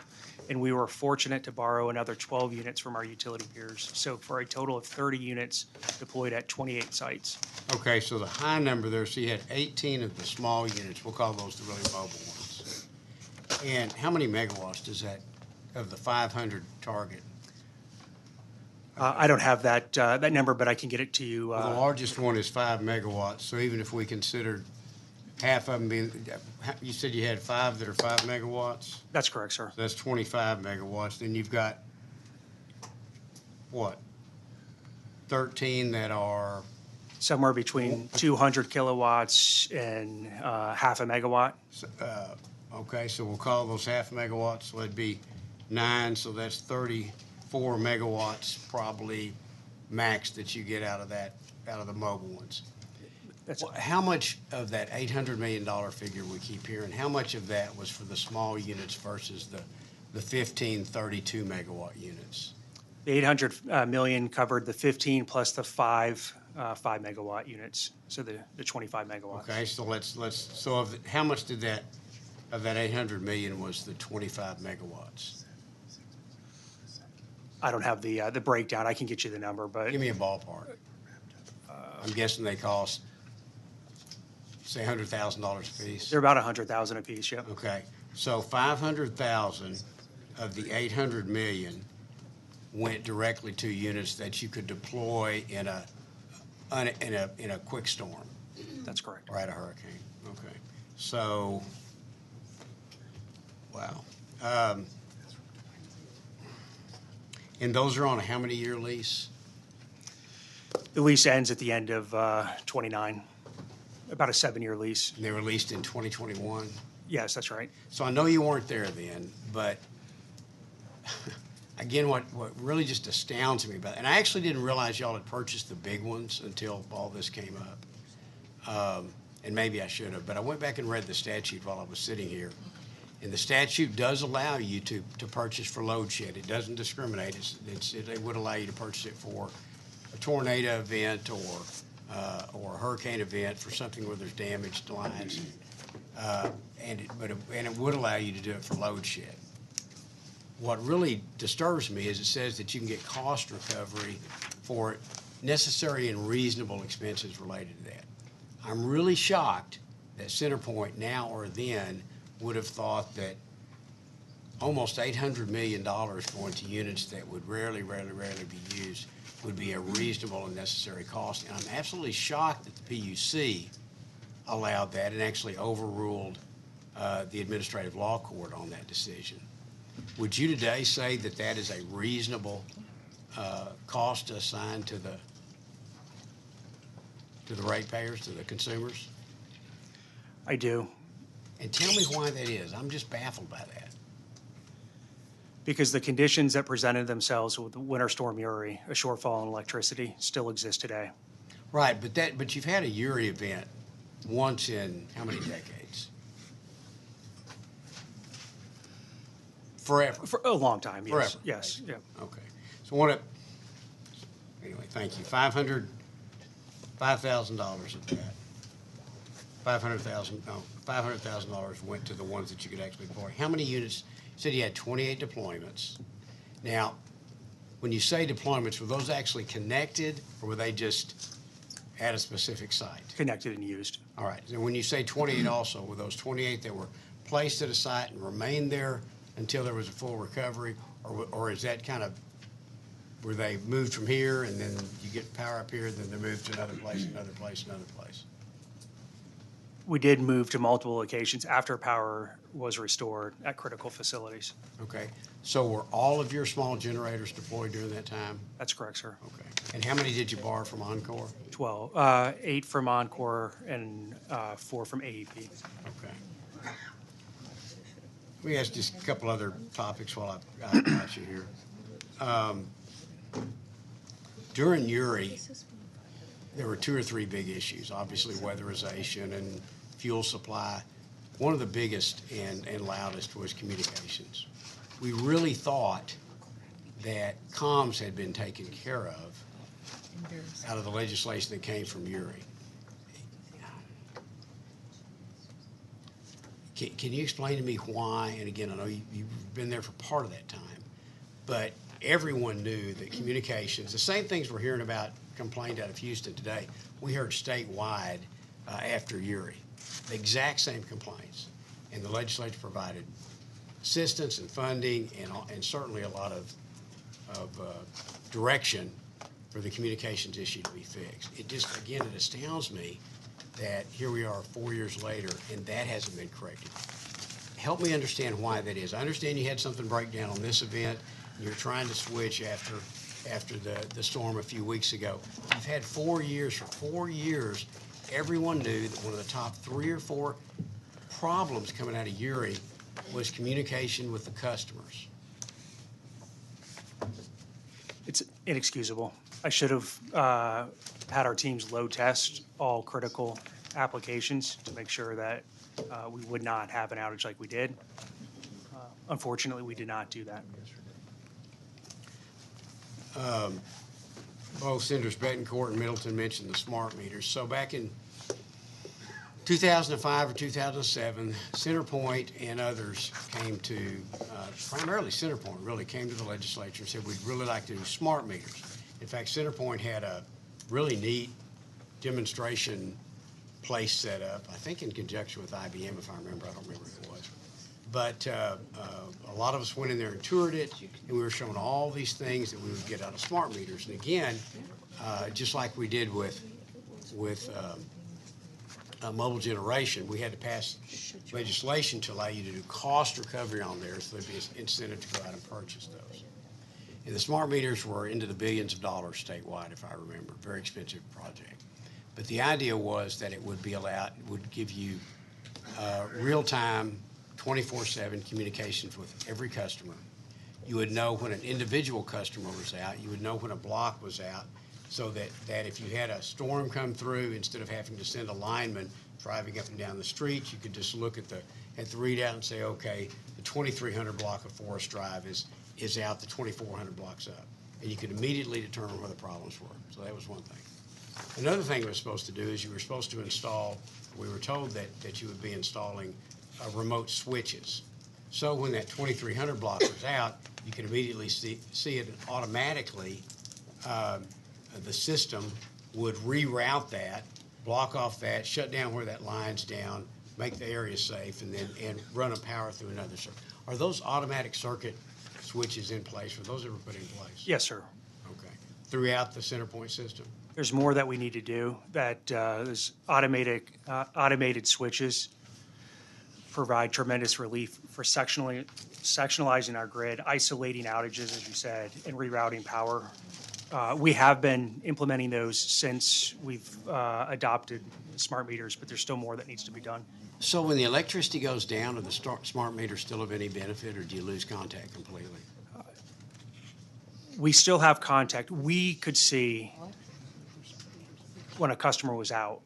It was the method that we were communicating the outages on the temporary outage map created the level. So how do you communicate with the smart meters when the power's out? We have batteries in the. And they have Wi-Fi connected to them? That's right. Yep. Okay. Yep. All right. So we have a dedicated communications network that has battery backup. So I guess that's my question. If the smart meters were working, how did you end up losing the ability to determine what was out, when it was out, and to communicate with customers? You know, this is what's so frustrating for our customers. We knew who was out and who was on. The real challenge was the interim solution that we were trying to provide some level of information during the event. Because we were using tools that were more tied to the circuit, kind of the lines that run through neighborhoods as opposed to the individual homes. The level of data that comes from those smart meters is pretty intense, which is why we have to have that outage tracker that will be released Thursday to communicate kind of at the address level. So just to help me a little bit, and Chairman's last question, I guess, but help me understand CenterPoint's business. I know y'all are in the gas business and distribution and have assets or companies around the country. Tell me a little bit about the CenterPoint company. Yes, sir. We serve about 7 million customers across 6 states. We're in the process of selling. And when you say serve, is that electricity or natural gas or both? About 35% of our business is dedicated to selling natural gas. About 65% is dedicated to selling electricity, principally here in Houston in southwest Indiana. Okay. And is the CenterPoint footprint for electricity for the T&D, is that a division of a larger holding company? It is a separate legal entity, Houston Electric. Okay. And how are you connected with the holding company? Are you an employee of the holding company, or are you an employee of CenterPoint? I'm CEO of the holding company. Okay, so so then you're responsible for all the divisions? That's correct, sir.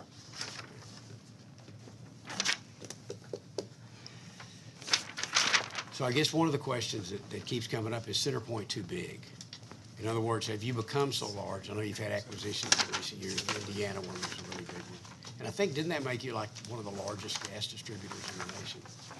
That's correct, sir. Okay. So I guess that kind of the question is, from just hometown point, have y'all become too big so that CenterPoint can't be, so electricity in Houston and the Houston region can't get the attention that it really needs to get? Since I joined the company, we've sold 3 businesses and have announced the sale, which will close early next year, on the 4th set of businesses. We are actually selling businesses to focus more of our attention here in Texas. So we sold great businesses.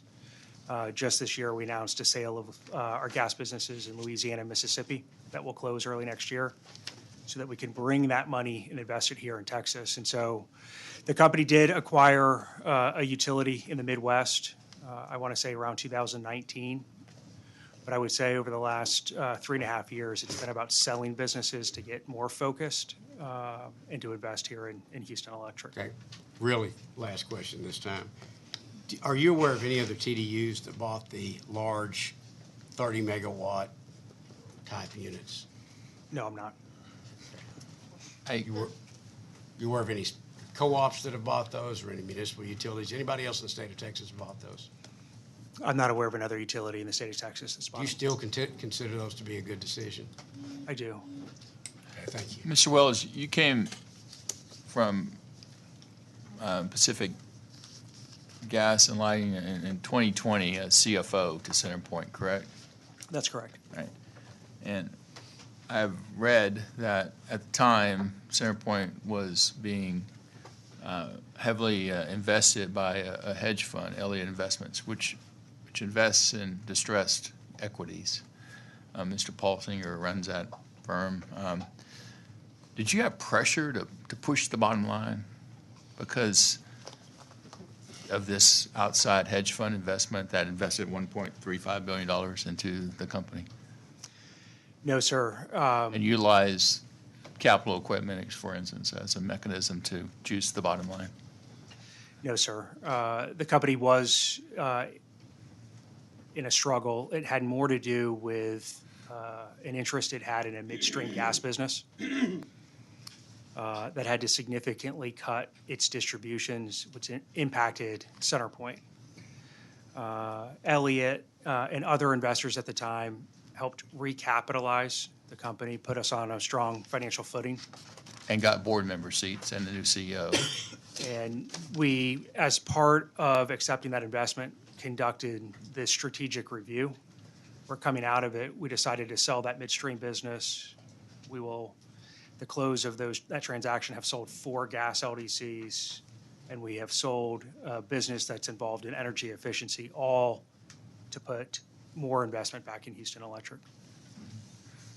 Is the compensation structure of the senior leadership of CenterPoint based upon salary or salary on incentive based on earnings per share or growth of revenue? It's heavily weighted towards incentives that are tied towards earnings per share. Earnings per share. How heavily? 100% of our short term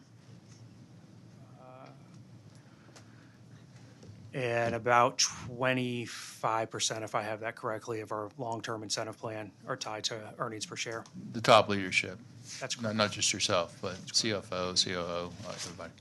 Which is not that unusual in the corporate world, but I don't know the percentages and what the utility structure compensation is for major. But to be frank, your compensation is heavily weighted to growing the bottom line for your shareholders. That's correct. We have, over the last several years, recommended that our board and compensation committee exercise negative discretion to lower the payout based on performance with respect to operational metrics, safety metrics, and/or customer satisfaction.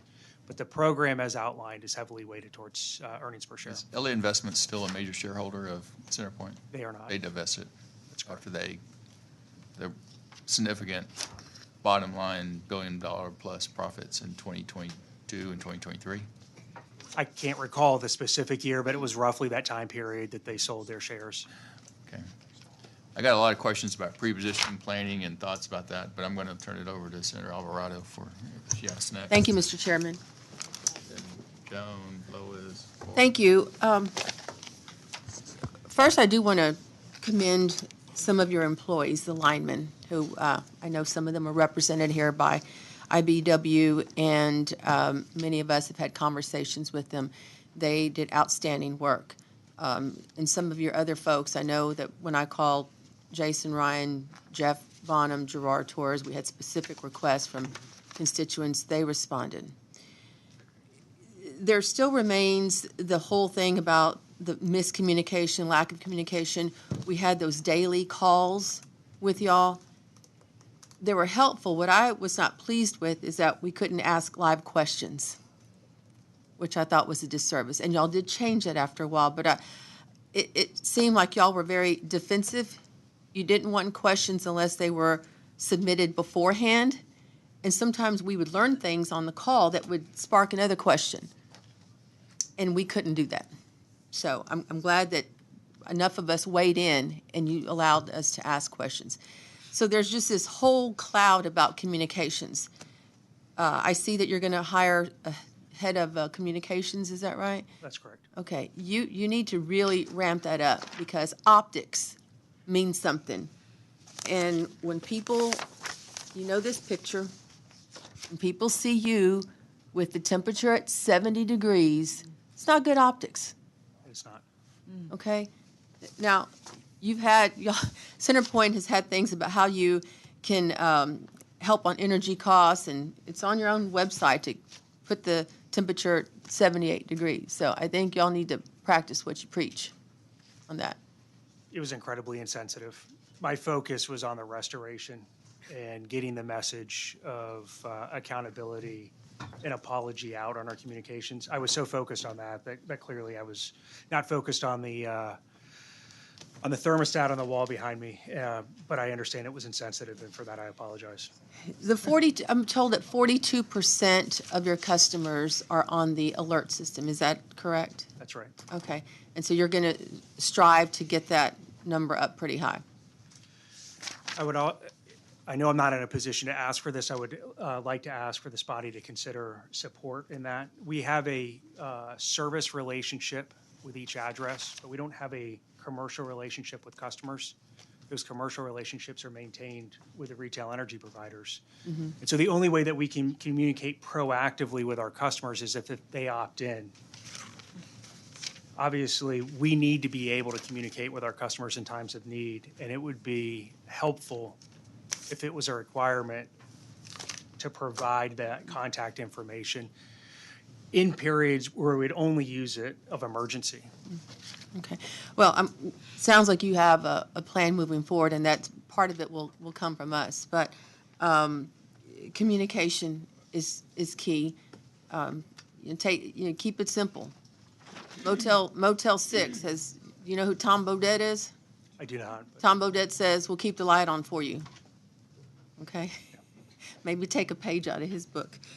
Let's move to vegetation. So I've read several articles and I've heard statements from y'all saying that you put more money into tree trimming. However, you have cut back on the number of miles that it's protected over the last several years. It's dropped 20%. You used to cover 5,800 miles. Now it is 4,600 miles. Can you explain that? First of all, is it true, and can you explain it? I know we trimmed just about 5,300 miles in 2023. I would say that tree trimming did decrease just under 5,000 miles in 2022. As I said, as I stepped in the role of Chief Operating Officer, I knew that needed to change, and that's why we embarked on not only an increase in the overall mileage, but also a specific program to address high hazard trees. Okay. I'm looking at a Chronicle article here, and it mentions that from 2013 to 23, your vegetation maintenance costs grew from 25.9 million to 45.8, 77% increase. But before that, you'd only had some very small growths in that budget from what I'm reading here. And tell me about the tree maintenance falls under your utilities O&M budget, is that correct? That's correct. Okay. But if a tree toppled or a branch dropped, removal work fell under your capital budget, is that right? I don't think so. Okay. I may not understand the question, but basically our tree trimming activities all follow O&M. Okay. maintenance budgets. There's an article here, again, the Houston Chronicle, that states that the removal work falls under your capital budget and the company could earn a profit when addressing it. I'm not aware of that. The only time that tree trimming is eligible for capitalization is when we conduct the initial clearing of a right-of-way as we're building new transmission or distribution lines. But on an ongoing basis, it's a maintenance expense. Mm-hmm. Okay. In your response to, I don't know if it was Governor Abbott's letter or Lieutenant Governor Patrick's, you talk about several positions you're bringing on, the communications person and several. There were, I think I counted, 4 or 5 maybe new executive level positions of people you're bringing on. What about linemen? Are you increasing that? What is the percentage of employees, people that work for CenterPoint that are linemen versus contractors? And has that number of employees, people that are linemen, decreased? It's too low. What is that number? It's roughly about 1,000 line skills employees that are actual employees of the company. We utilize heavily outside contractors to supplement that work. That profile needs to change. You know, in the graph that I showed with the low level of capital spend on our electric system for about 2 decades. 1,000 employees may have been sufficient. I wasn't here and can't put myself in those shoes, but what I can tell you is when we needed to immediately increase our spend for grid modernization, resiliency work, the fastest way that we could deploy that was to hire contractors to supplement. As I look forward, the amount of resiliency work that we have to do on our system is long-term in nature, and I agree that a higher percentage of that should come from individuals with line skills that are actual employees of CenterPoint Energy. How many employees does CenterPoint have? Overall, we have about 9,000. 9,000, and of that, 1,000 are actually are linemen. At Houston Electric, that's correct, yep. Unacceptable. You've got to do better than that. And that's why I was, like I said, I was counting the number of executives that you're going to hire, but I saw no mention of the linemen. What was the rationale? Was it to cut corners, save money, cater to the shareholders, to outsource? I can't put myself in the shoes of what management decided a number of years ago. These linemen, it's an incredibly dangerous job. Mm-hmm. It takes years to apprentice before being able to operate unsupervised on these lines. The company had made a decision to not hire new apprentice classes. When I stepped into the role, I know we needed to increase our spend. The only way we could do that, given the length of time of training, was to immediately supplement our workforce with outside contractors. But as I said, I'm committed to evaluating and ultimately determining a higher level of line skill workers that are actual CenterPoint employees. Okay. And what about the same for the people that do your tree trimming? You outsource a lot of that as well. We have just under 500, roughly 500 vegetation management professionals, but we do outsource a significant percentage of that. And are you considering hiring, bringing some of that in-house? Yes, Senator. Okay. Just the Great. same way. I believe in our frontline workforce that needs to be expanded to address what are going to be long-term investment needs. Okay. There were a lot of stories about parking lots full of trucks, linemen waiting to get their assignments. There was KHOU, Channel 11 they actually did some pretty good investigative work. They followed some crews. And so there was one instance where actually Senator Middleton, I think it was in your district, it was in Galveston, where the crew got on the clock at 6 o'clock, and then it wasn't until, I think, 11:29 before they got their assignment, and then were able to leave the parking lot. And then, of course, it took time to get out to the site and do the work that they needed to do. Why was there such a long time with all these crews sitting in parking lots and staging areas for hours? I can't speak to the specifics of the event. What I can tell you is we got the majority of that workforce out and working our system timely. Otherwise, we would not have been able to restore power to 1 million customers in 48 hours and 1.7 million customers in 4 days. There are instances where those crews can sit idle for a temporary period of time after they've been deployed. So they could go out, they could be assigned a job for construction-related work. As they show up, maybe the vegetation hasn't been completed yet. So they have to sit idle waiting for the conditions to be made safe to begin the construction-related work. Equally, the construction may be more intense than what was anticipated, and so they may be waiting for material to come back from one of our staging sites. As I said, it's incredibly dangerous work, and they do need a break. They work 16-hour shifts in incredibly difficult conditions, and so there are times where it's natural for those individuals to sit next to the roadside, but they come for a purpose. They come to support our communities, and we work hard to get them working productively in our community. When they arrive, we generally have about 3 hours of onboarding. As I said, it's a very hazardous industry, and so their safety is most important. We need to discuss with them the configuration of our system, make sure that we outline the areas that they'll be working, conditions that they may not be used to. But within 3 hours of those onboarding and safety discussions, they're deployed to sites, working productively to restore service.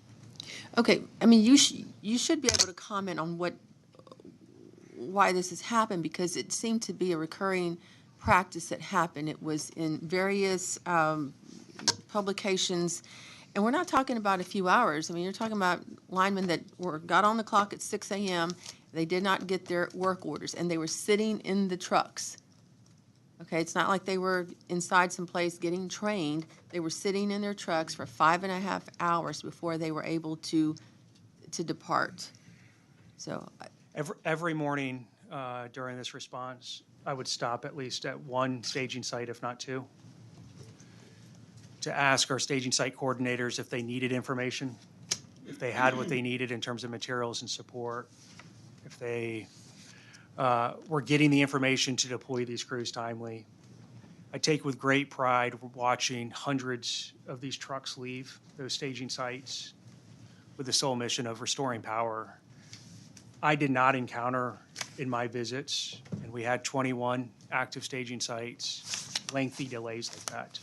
I can't speak to what that reporter may have found, but every day I was personally involved moving from staging site to make sure that we were putting in the hands of those that came to help our community all that they needed to do so they could restore service. Well, in this one article, again, it's Houston Chronicle covering KHOU, there are a couple of instances where they point that out. Can you talk about, because there's been different stories, I've heard different numbers, when the first contractors were called, were dispatched. Can you give a timeline on that? I can. We have a contract weather service, third party, Storm Geo, that obviously gives us an update on weather daily, but also tracks emerging storms. We started to track Hurricane Beryl 9 days before it made landfall. For most of that preparation, it looked like it was heading south of the greater Houston area and was going to largely impact our gas operations. We were working with our gas leadership team to make sure that we were prepared for that storm response. What we saw, though, was a pattern as it approached the trajectory getting refined north and northeast kind of every day. And so on Saturday the 6th, we placed a call for 2,800 frontline workers.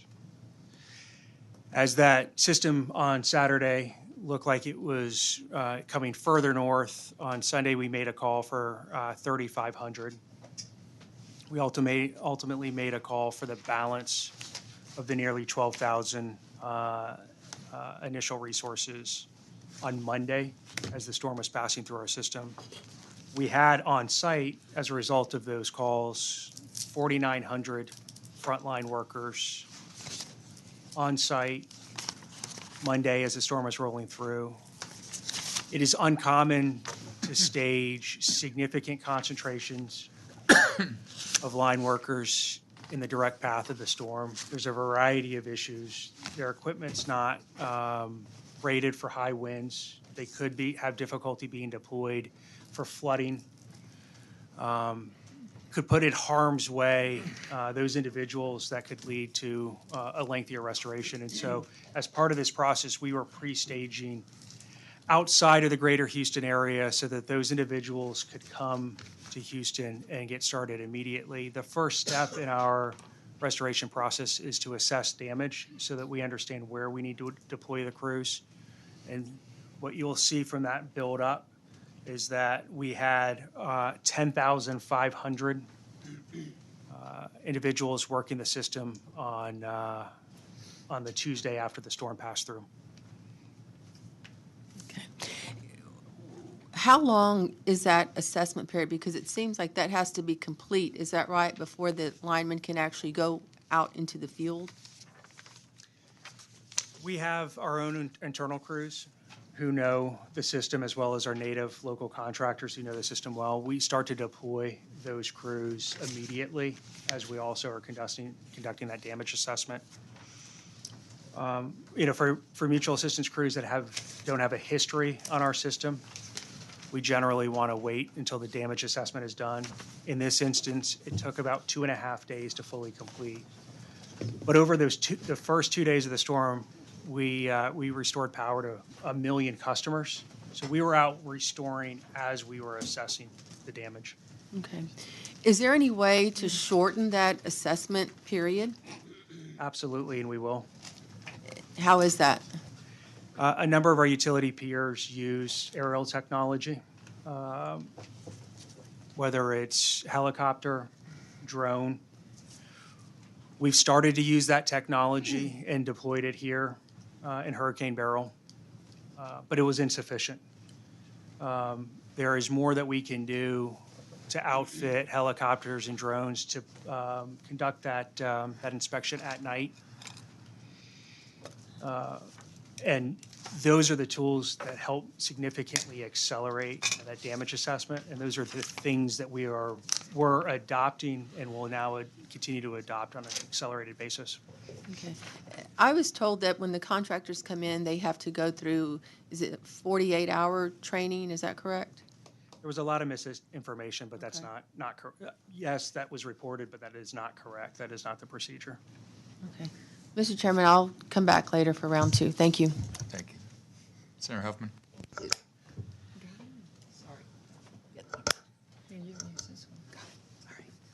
First of all, thank you for being here, Mr. Wells, and I understand, you're kind of the face of CenterPoint right now, so you're And I know you haven't been here that long of a time, but unfortunately, the situation is such that you have to, answer these questions, accept responsibility, and you said you take personal accountability, and I appreciate that. But you can understand that each of us up here is representing almost 1 million people, especially because many of us are representing coastal communities who were picked for this committee for that reason, and others that have a particular expertise in this area, like Senator King, Senator Nichols, Chair Schwartner, and others. But those of us who represent coastal communities kind of want to go down back to basics, because I'm not an expert on this subject, but I know that my constituents have suffered, and I know that they want me to be listening and try to understand what happened, because I think sometimes, you get away from the fact that these are real people, some who lost their lives, but others who suffered greatly. I mean, for some folks, losing everything in your refrigerator and your freezer is difficult. And I think sometimes, there's a mindset around here, and I've seen it, where, let me ask you this question. Do you think $1 is a lot of money? I do.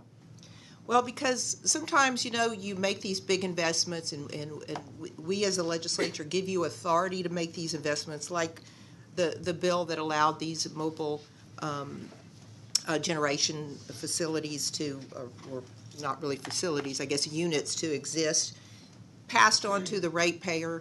And, it's sometimes presented as just $1 more, on someone's bill for X number of years, right? But it adds up, and to our everyday constituents, it's a lot of money. And so it's our responsibility to follow through with, what CenterPoint and others are doing with this. So that's why I ask these questions. So let me ask you this question. What percentage of your profits, and by profits, because I don't want to use the wrong, financial word, I'm talking about, bottom line to your investors, comes from what you're calling, I guess you call Houston Electric, so your business in the greater Houston metropolitan area? What percentage of your income? It's about 45%. So that's considering you cover, what, you say 7 or 8 states now? 6 states. 6 states. Yeah. You're diversified, you're trying to get rid of some of that, I get that. But Houston, actually, that's a pretty large chunk of the profits of your company, correct? We're proud to serve the greater Houston area. Have we received, and I'm talking about the greater Houston area, have you invested that same percentage into our area in the form of resiliency and the vegetation control and so forth? It just doesn't seem like you've taken care of Houston. The impact and our communication was clearly insufficient. But, as I mentioned earlier, we are taking the steps to make that investment because we care so much. These communities are our neighbors, our friends. But why didn't you care last year or the year before that? And again, I'm asking these questions of you representing CenterPoint. I understand you were in California. You didn't even know we were out here. I get it. But why didn't CenterPoint care about us then? And why should we believe that you care now? Through my actions. As I said, immediately as I came, I knew we needed more investment, and immediately embarked on a strategy to sell businesses so we could focus here on what matters most, this great community that we have the privilege to serve, and making these investments overnight. It offers no relief to the suffering that customers experienced during Hurricane Beryl. I know that, but these investments do take time. We are making the investments. That's kind of the point. We realize that up here. They do take time, and I think our frustration is that it hasn't happened before because we are in the heart of hurricane season. I mean, it's getting ready to even be worse. So let me ask you this. What would you do, let's say if we left here and, we see there's something circulating out there off the coast of Cape Verde, where they start in the Atlantic, and it starts moving its way. I mean, what would you do differently next week, let's say it was next week, than you did before Beryl was out there in the same place? We just don't know what they're going to do. So what would you do differently? What would CenterPoint do differently? I see your little PUC plan of action. I get it, stage 1, stage 2, stage 3, but, what would you do to make it different? Immediately, I would start to host our own daily press briefings before the storm, letting customers know this is what we see, this is what we're doing, this is what, based on those conditions, they should expect and need to prepare for. We would host those daily briefings every day, preparing for the storm, during the storm, and after the storm. There's clearly more we have to do in terms of engaging our critical facilities for preparation. And so committed to doing that immediately. We already are revamping our process to reach out to the 8,600 critical facilities that we maintain that relationship with. We'd work with community partners in a different way. We were involved in a number of the emergency operations centers here at the state level, at the local level, but we weren't empowering our employees with the information they needed to be effective in those forums. And so the commitment that I have is, as a storm is coming, we will, within 24 hours of the storm passing through the system, provide a global estimate for the restoration. And what I mean by global is the total time of restoration for the full impacted customer base. Within 48 hours, we will narrow that to either cities or neighborhoods, depending on the impacted community, but a more localized level. And within 72 hours, we will publish specific estimates for restoration at an address level to give customers the information that they need. At the same time, as I mentioned, we've doubled our vegetation management workforce as of July 16th. They're actively working on tackling the higher risk areas of vegetation to help minimize the risk of extended outages moving forward. These are actions that are all underway and that I would take if that storm. In fact, we are tracking a storm that is in the Atlantic right now, disturbance number 15. Well, and we appreciate those efforts. I'm glad they're taking place. But I think we need to pray, too, because if this had been a Category 3 or a Category 5 storm, Houston would have been wiped out, and I'm not exaggerating. I mean, I think everybody would have lost power. Do my Houston folks agree with me? I mean, we need to, what we really need to do is pray, because you guys ain't ready if another one comes this season. Now, you may do better communications. We applaud that. But, that doesn't make your poles stronger. It doesn't make, the trees that are all grown up all of a sudden they're going to disappear. So that's not, I guess, to me, that's helpful. I guess that's all we can do. But I just hope that CenterPoint understands how serious the legislature is taking this, that this panel takes this. I think a lot of times, you're used to us talking about things. We all go on about our business, but that's not going to happen this time. I understand. Thank you. Thank you. Thank you, Mr. Chairman. Thank you, Senator. I just wanted to make perfectly clear your own personal timeline at CenterPoint. You came in 2020 as Chief Financial Officer, correct? Right at the end of September 2020, that's correct. And you were elevated to the Chief Operating Officer in 2023? At the beginning of 2023, that's right. And you became CEO in January of this year? That's correct. Right. Mr. David Lesser was the CEO prior to you? That's correct. Right. And he once ran Halliburton, I understand, for many years, over a decade, I understand. Yes, sir. Right. You were, as CFO and COO, intimately involved in the decisions regarding leasing of this intermittent power equipment. Yes, sir. You were. Did you do the leases yourself? Would you take full responsibility as far as the decision-making, or was it Mr. Lesser or yourself? Or a team, or how? It was our senior leadership team. We needed engineering advice to inform the level of megawatts that were needed, the type of equipment based on it. Clearly, our supply chain team ran the RFP, but as CFO, I was involved understanding, the implications, both from a financial plan, the impact on our customers from a rate standpoint. And so we worked as a team to make that recommendation. And the company that was ultimately awarded the contract was Life Cycle Powers, correct? That's correct. And do you happen to recall the individuals you worked with there? Not at this moment. Do you remember a name by the name of Noel Coombs? Noel Coombs, a That's lady right. that used to work at Halliburton as well? I believe that's to be the case, yes. I Right. think she Did was you have a any interaction sales. with her? I may have had a brief meeting with Noelle. I think she was a salesperson for LCP. Thank you. Other questions? Senator Wolfers? Thank you. Mr. Wells? Couple of questions here. Prior to the storm or during the storm or the days ensued afterwards, how many times did you personally call Mayor Whitmire? Mayor Whitmire and I communicated every day starting on the Sunday before the storm. Say that louder.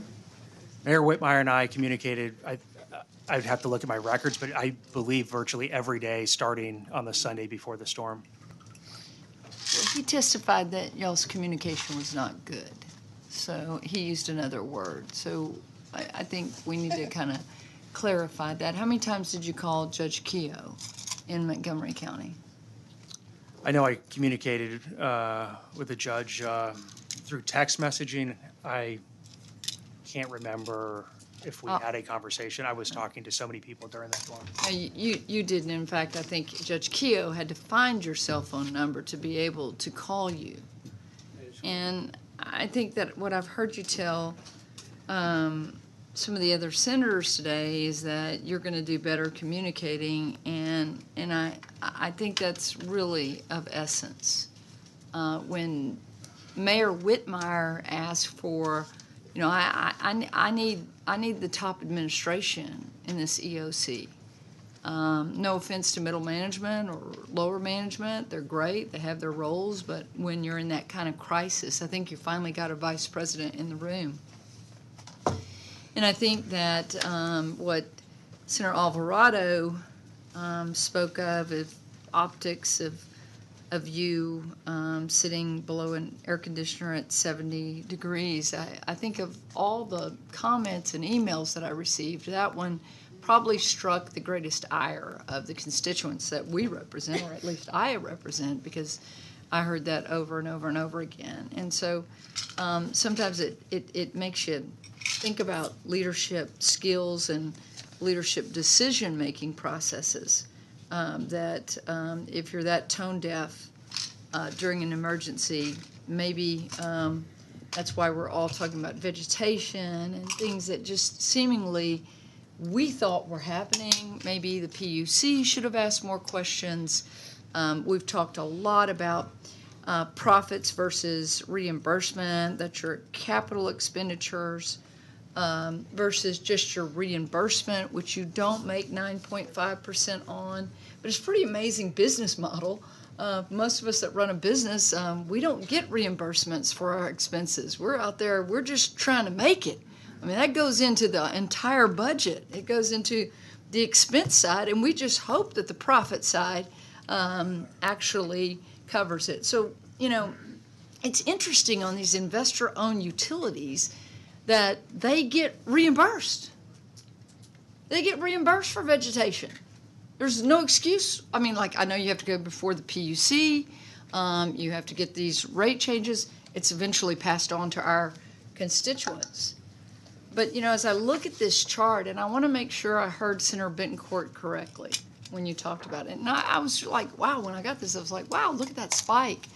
But then I realized 800 million of it was the generators. Is that correct? Because I put a circle on where. That's right. Okay, so the 1.5 billion. So Most of it.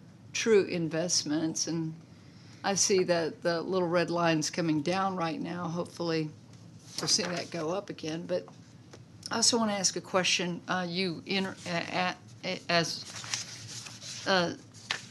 Senator Huffman asked, you operate in 6 states. So you said Houston Electric accounts for 45% of the word was profits. Could you break that down between your gas and your electricity? Or is that only electricity, or is that all together? That's only electricity. So it's only electricity. How much does your gas account for? It's on a combined basis, it's about 60%, so about 15. or so. 60% of the business is basically serving the greater Houston area. So, one of the things that I asked the PUC chairman was, I referred to Whataburger app, and many of our constituents began to use the Whataburger app because it seemed to at least show us where the electricity was and where it was not, whether you were just seeking food or seeking curiosity of where in the greater Houston area there was electricity. So we learned through this whole process that y'all had physical servers. And of course, in physical servers, that goes in your capital expenditures, which you can actually make profits off of. If you look at the cloud, as I call it, that's actually just reimbursement because it's more of a subscription. So it was amazing to me that I learned that y'all have all these smart meters out there. But in the testimony earlier, it said that CenterPoint only knew where 42% of the customers are because of retail electric providers. But you say you have all these smart meters out there, and so I'm trying to make sense in how one statement is you only know where 42%, but yet you have smart meters, so you really should know where they all are. So how do I reconcile that in my mind? We know 100% of where our customers are. Those smart meters, help us provide that level of information. We have an address. We have a smart meter assigned to that premise. What we only have 42% of is the customer contact information at that address. Okay, so that's a great clarification because it was actually the PUC chairman that made that statement, and I think it was a little too broad. So you had mentioned you'd love to have all the customer information, but that would mean opt-in, and right, they have to give you that information. I'm all about privacy. I'm all about privacy. I'm one of these that, smart meters have been somewhat controversial for a long time because in essence, someone could actually just cut your power off if they wanted to throw a smart meter. There's a lot of, people that don't like it, a lot of constituents that we represented that didn't like when we allowed y'all to do that. So one would conclude if they were listening to this about the lack of communication, which you have said we have to do better. I take I'm quoting you saying, I take full responsibility for this, is the fact that you knew where 100% of those people were, but y'all choose to have physical servers instead of using the cloud. And I would just deduct is because it goes into the red line. But I'm hoping I'm wrong on that. And you're going to fix this, and you say you're going to launch a new cloud-based system soon. Is that correct? That's correct, this Thursday. Outstanding. We hope that it really does work because it's a part of what needs to happen in keeping the constituents informed.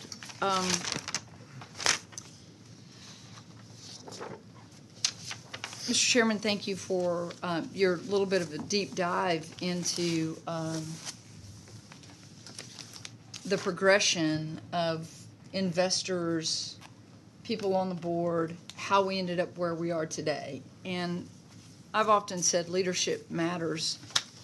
My gosh, when you look back at this once austere and esteemed company, gosh, you started providing gas to the city of Houston in 1866. Am I right on that? In 1866? Yes. I grew up with this company being called Houston Lighting and Power. Boy, we'd shorten it to HLP. Gosh, I even had after I married Jimmy Colcourse, you had an uncle that worked for HLP, and it was revered. I mean, it literally was revered. You remember that, Robert? You grew up. We called it Houston Power and Light. Houston Power and Light. I called it HLP. I'm a little younger than you. And I through this whole thing, and I want to compliment Jeff Bonin. I see him out there. Man, you've been around since Bullock, I think. He tried to communicate. Y'all finally made a pivot. I was pretty impressed. You finally pivoted to let lawmakers ask questions on conference calls. That was pretty amazing. That's a novel idea. I want to tell you, during COVID, the governor of the state of Texas would host conference calls, and anyone on that conference call, including our staff, could ask a question. You never held a press conference, as Mayor Whitmire said. I really just have to go back to, there's so many questions. I'm going to yield and go to my friends and colleagues here. We are united in wanting to see that once well-respected company that we all grew up with. If you're a longtime Texan, many generations Texans, 1866, started doing work in Houston. Coming back to that, but I'm going to end it with this. I've challenged the PUC, and I think that we have a lot of work to do, members, on that formula that I've referred to, the DCRF. I believe that we incentivize a for-profit company to spend money in capital expenditures. Again, I'm going to say to the people listening, you get reimbursed for your expenses. And then on your capital expenditures, we give you somewhere about 9.5% return on investment. For all of our business owners out there, wouldn't we love that? Wouldn't we love that? We're scraping by right now with inflation and everything else that's going on. How many small businesses do you see closing? They're everywhere. They're closing everywhere. Or they're tapping that line of credit, which right now the interest rates on that, if you're a great customer, is 8.5%. You could get 9,000 basis points. You could get 10,000 basis points at this point. So what I want to say to you is this, and to the PUC and to us as lawmakers, I think that it is time for us to adjust this formula more to an outcome measure of what we want to see happen. Instead of saying over here, capital in this great little algebraic formula, I think Senator Huffman said, man, I think our answers lie in this this formula right here. I think our answers lie in that. And so what would you say if we change that to where it's more outcome-based, incentivized on what we think our customers, our consumers, our constituents would like to see? I know our performance during this event doesn't reflect this, but we take great pride serving greater Houston area. Our incentive is to provide great service. We came short of that.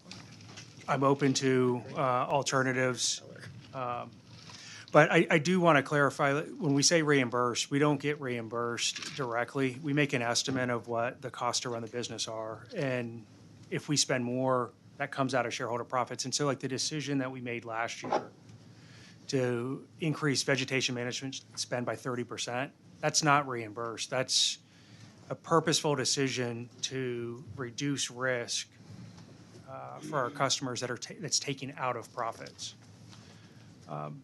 Over time, we're a cash flow negative business. We bring money in up front to make investments for the greater good of society, and those customers pay us back over 30 years as they use our service. If the market can't believe that there is over time, a reasonable rate of return on that investment, it constrains our ability to borrow up front and make those investments on behalf of the communities we have the privilege to serve. It's an interesting business, Mr. Chairman. As you say, a monopoly. I think that the mayor of Houston also said, you act like you're the only show in town, because you were, and you are. So we all have to do better. And I think that the mayor has encouraged that. I think I have 2 county judges that are about to say the same thing in a different way. I look forward to working with you and all my colleagues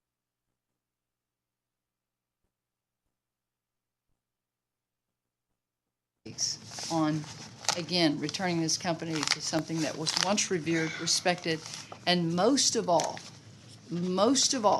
trusted. Thank you. Thank you. Before Senator Miles, just one question. You said, and I heard from the PUC chair and others, vegetation management is not a profit center, correct? It is a cost of doing business. That's correct. Right. You do not get the 9%, 9.5% on vegetation management, No, we do not. but you do when you buy generators. We do. Senator Miles? Thank you, Mr. Chairman. Mr. Wells, I want to start off by apologizing to you, okay? Because I want you to know some of the questions that I'm going to ask you, and there are going to be quite a few questions, colleagues. A lot of them are personal. I've lived in my district all my life. I was born and raised in my district. My family's in that district. So some of the things that were affected by your company is personal to me and personal to my family. I want to make sure I heard you right. The first thing you said when you sat down, Mr. Wells, is that you apologized.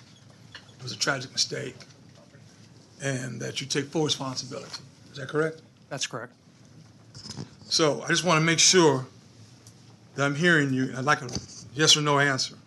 So you're apologizing, you take full responsibility for the lack of preparation and response by CenterPoint. Is that correct? Preparation and response, because that's one of the things that you're lacking on. You taking full It was responsibility. not where it needed to be. Beg your pardon? It was not where it needed to be. You sat there, the first thing you said, I made a note, you apologized for everything that took place. But my community needs more than an apology. We need a promise from you that this will never, ever happen again. So that we're clear about it, Mr. Wells, I want to make sure we go through each one of the problems that we had, and I want to hear your response on it. So you take responsibility, and you're apologizing for the lack of preparation and response for CenterPoint. I do, yes. You take responsibility for the lack of poor restoration and response and restoration for CenterPoint. Yes. You take responsibility for the lack of communications Yes. and the lack of, or about none at all of communications, because you still haven't had come out and told us at the end of the process in a press conference anything. Is that correct? That's So you correct. take full responsibility for then and now. Yes, sir.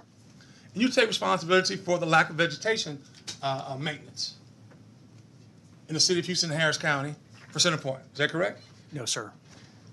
As well as the tracking and notification for CenterPoint. Is that correct? Yes, sir.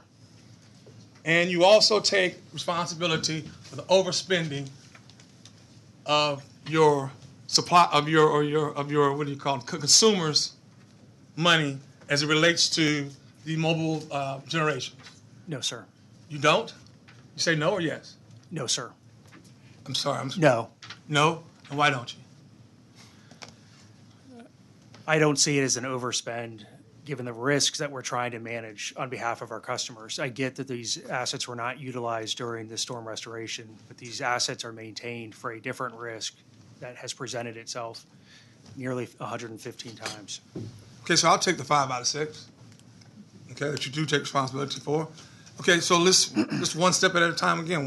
Do the same 6. Can you tell me why there was a lack of preparation and response? Now, people need more than just an apology. You understand what I'm saying, right? I do, Senator. Okay, so can you tell me why there was a lack of preparation and response by CenterPoint? We were preparing for this storm. What we did not prepare for was the fact that these winds did not decrease as it made landfall. It's unusual for a storm, Category 1 storm, to not decrease. The level of damage that came from down trees outside of our right-of-ways exceeded our expectation of damage. And so we prepared, but it was not enough for our customers. Can you tell me why my community had to sit without lights for a maximum of 7 to 8 days in the restoration? Can you tell me why? Yes, sir. Our restoration process prioritizes first critical facilities, those circuits. Critical facilities. Correct. What do you consider critical facilities? Because that's one of my questions here. So we have a list of 8,600 critical facilities that we tier into 8 different levels. Those could be hospitals. Is the senior facility one of them? They're on that list, yes. I'm going to come back to that. So finish your statement there. So we prioritize the restoration of critical facilities first because those provide the greatest impact to society. You failed on that one too, but go ahead. I'll tell you where. We then prioritize the circuits that have the greatest concentration of customers that are out, again, providing the greatest impact. And then we begin to work localized issues. So once an entire circuit is on, there may be instances where closer to the home, because of a transformer or a fuse or something at the local home. And so we work a system that methodically tries to bring the most amount of customers on as early as possible. And you failed in communications. Can you tell me why?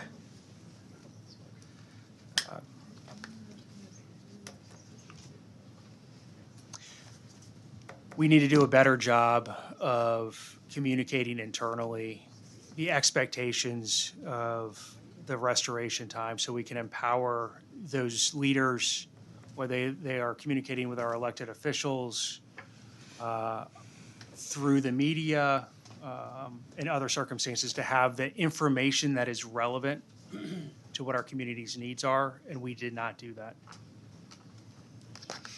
You failed in vegetation management. Can you tell me why? I would respectfully disagree with failing at that.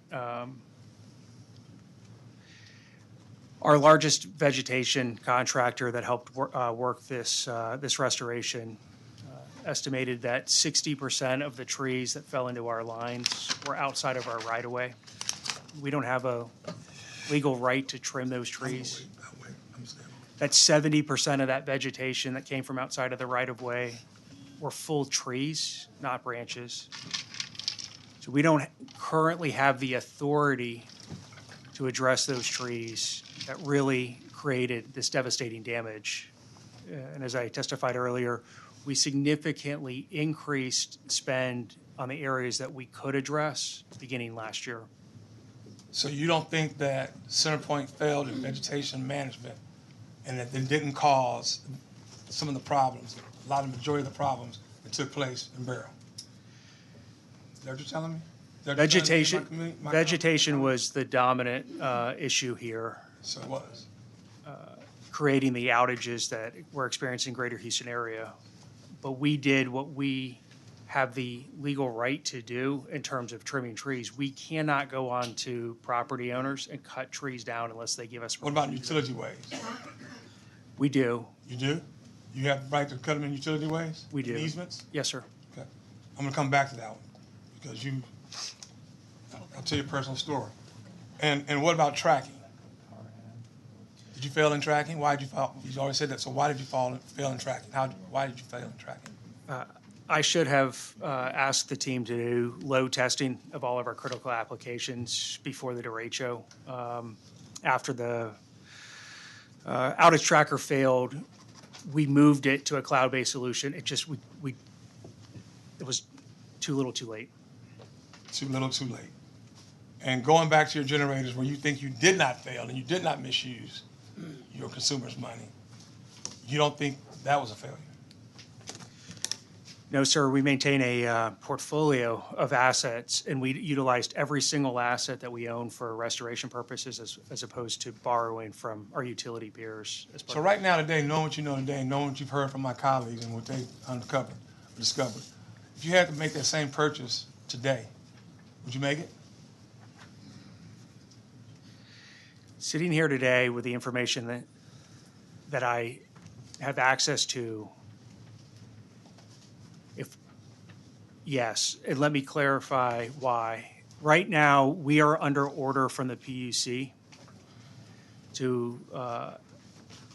we are unable to allow any customer in a load shed event to go 12 hours without power.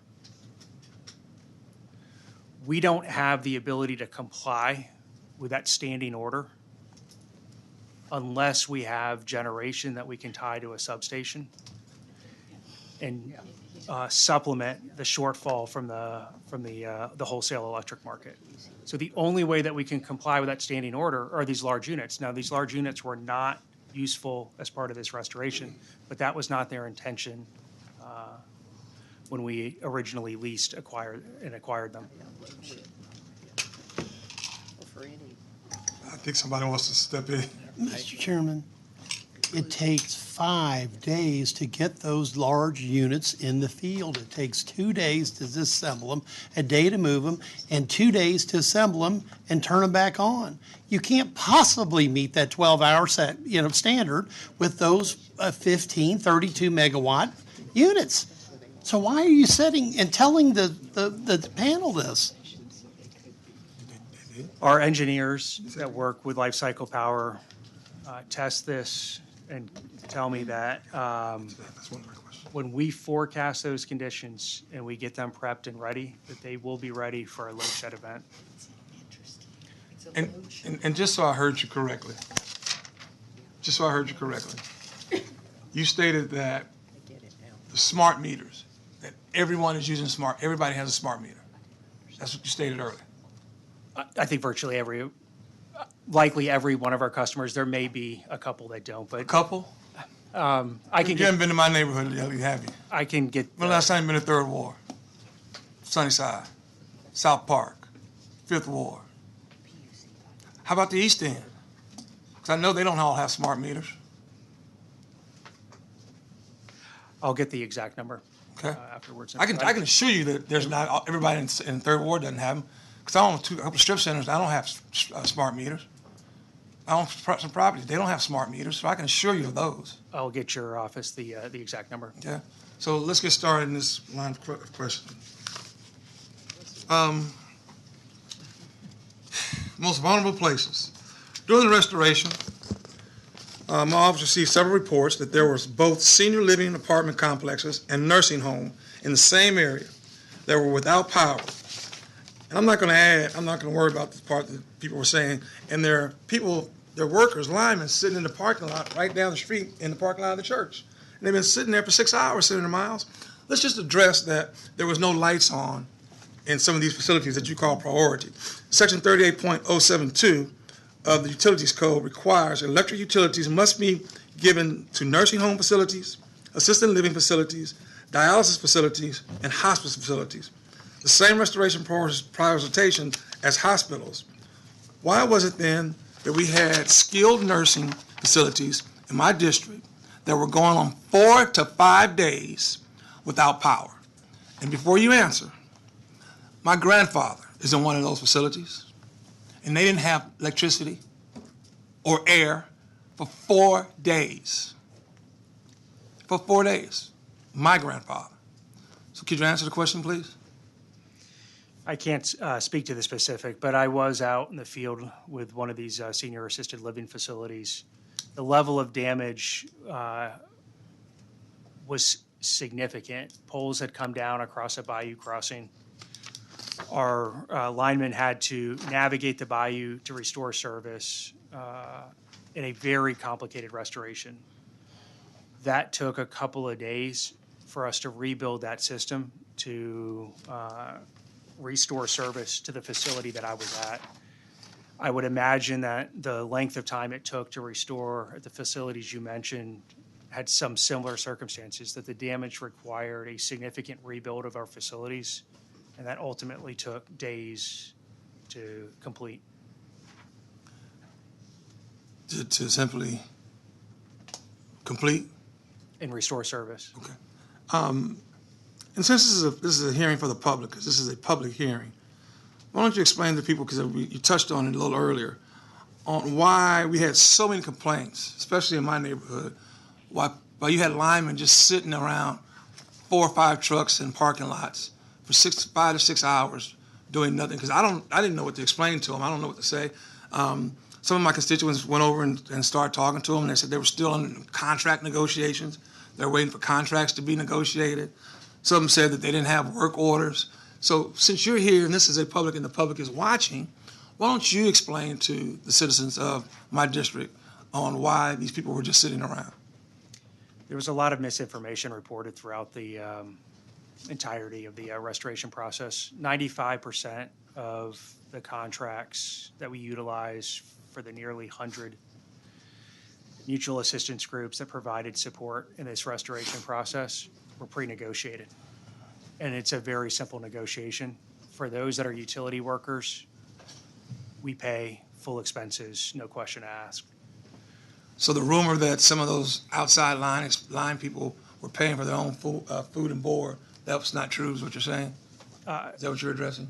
There were only 5% of the mutual assistance organizations where we negotiated or had to negotiate a contract during this, and we took their terms. Those terms in a mutual assistance response require us to pay all expenses. So we weren't negotiating with them on their hotel. We provide lodging, we provide food. If they need, for whatever reason, based on the work they're conducting, additional food, different lodging, we reimburse those expenses. They weren't part of a negotiation that slowed down this So restoration. they paid it up front, and then you reimbursed them? That's correct. That's correct. Okay. So if you had to tell, like Ms. Lee, who's here and who's from close to my community, her church is in my community, how do you explain just basically to her why are those people just sitting around? How do you just say it in layman's terms to her? If you had to turn around and explain it to her, what would you say to Ms. Lee? I know that there were widely reported instances of these crews sitting around.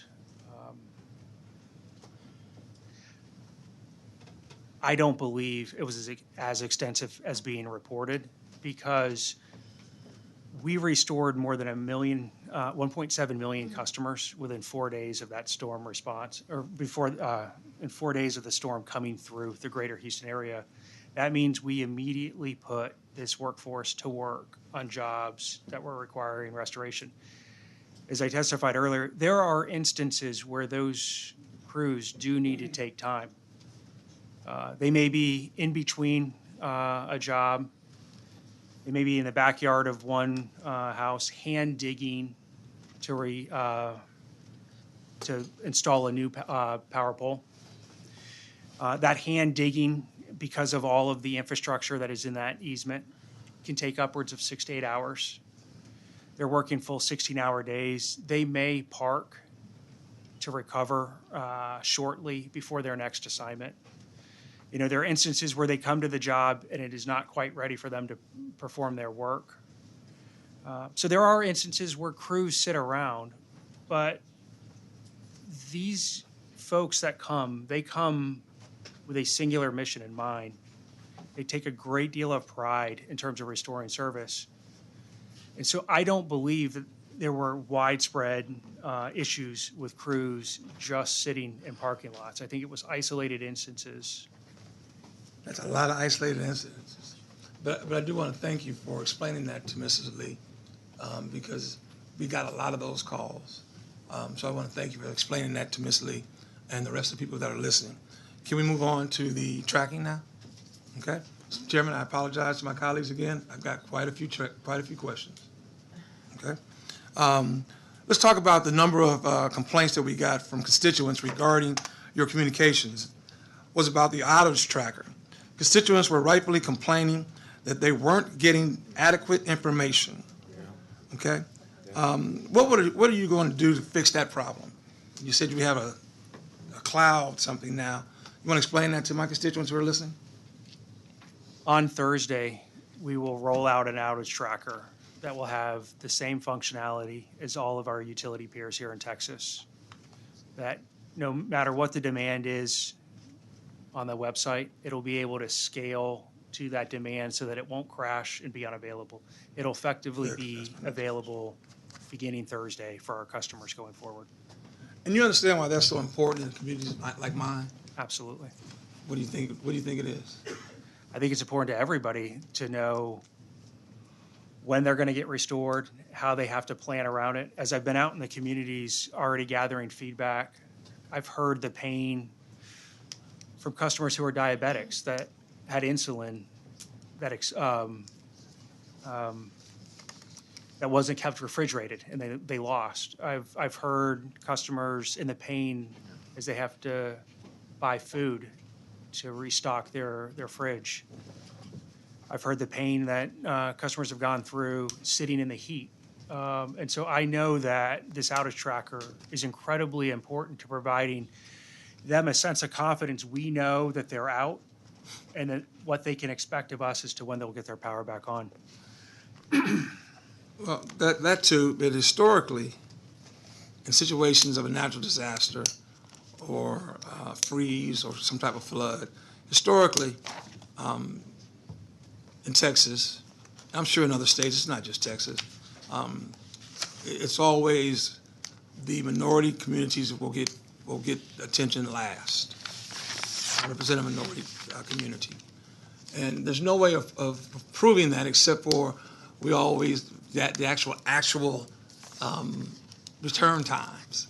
And I had a discussion with the Lieutenant Governor on last week, like I told some of my colleagues earlier. We just don't have anything to track it by because there was no tracker.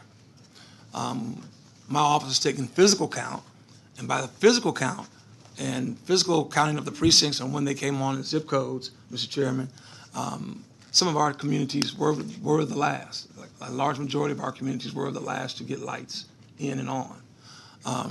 So that tracker will be able to help us to dispel if it needs to be dispelled, or to correct if it needs to be corrected. And I think that's very important to to communities of color, because unfortunately, the burden of your mistakes will fall on them, because a lot of my community doesn't have the resources to buy generators. Senator Huffman. I understand. We don't have that. We don't have that resource. All of us don't have those resources. So the mistakes that you make will eventually fall on my community. So that's why it's important that we figure out, if that's happening or not, Mr. Chairman. And that's why I've been such a stickler on that particular issue. And how are you going to communicate the outages without the people who don't have phones, TVs, internets, because their phones are dead? They don't have generators. So how are those individuals going to keep up with tracking? Did you think about that yet? Have you thought about that? We use multiple channels.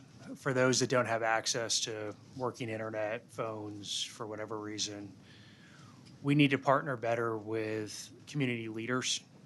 And we're beginning to build that network of community leaders, local churches, community resource centers, multi-service centers. It'll have access to that information that they can also spread throughout their community. So this question is not even on my list of questions. But I just got to ask it. So what did CenterPoint learn from the Uri storm? What did they take from Uri? Because the same things were told to some of us in the Uri storms. So they said it, but they never enacted anything, did they? Communication isn't where it needs to be. It's unacceptable. Okay. Let's move on to emergency operation plan. According to your website, your emergency operation plan guides your preparation, response, and recovery from an emergency. Certain neighborhoods in Houston are more medically vulnerable to the heat and to other elements than others due to collective age and prevalence of existing medical conditions like diabetes. You heard the mayor of Houston talk about it. His question, and he agreed that yes, he would have the city of Houston's health department, public health department, work with you all to identify and help put those communities in priority list. So the question to you, would you be willing to work with the city of Houston and Harris Health Public Health Department to identify these communities so that we can plan to prioritize these and get these into your emergency plan? Yes, sir, happily. Happily? That's great to hear. And I'm glad you're on record. Let's talk about the vegetation management for a little while. In your presentation to the PUC on July 25th, you stated that CenterPoint has already trimmed and removed 35,000 trees and are promising enhancing vegetation management on 2,000 more line miles. Why wasn't this addressed in Derico? Trees grown, that's common sense. I mean, I get that you're spending it now. I get that you're spending it now. I get that you're going to increase from $16 a household, is that correct, to now $35 a household. Is that correct? Is that what I read in your report? I think that's what I read in your report. But don't you think being proactive on it could have prevented you from having to spend so much money on the back end? It offers no relief to the customers that were experienced. It offers no relief. But we were Being proactive, you're saying being proactive offers no relief. we were being proactive. Last year, we increased the level of mileages by 30%. We maintained that pace this year. One of the things that I think is a challenge with tree trimming, vegetation management in the industry is that historically it has been on a annual cycle. You know, in our case, as I said, a 5-year cycle, and trees grow at different rates. Earlier this year, to be proactive, we started to adopt completely different technology. We took a pass of our system with LiDAR.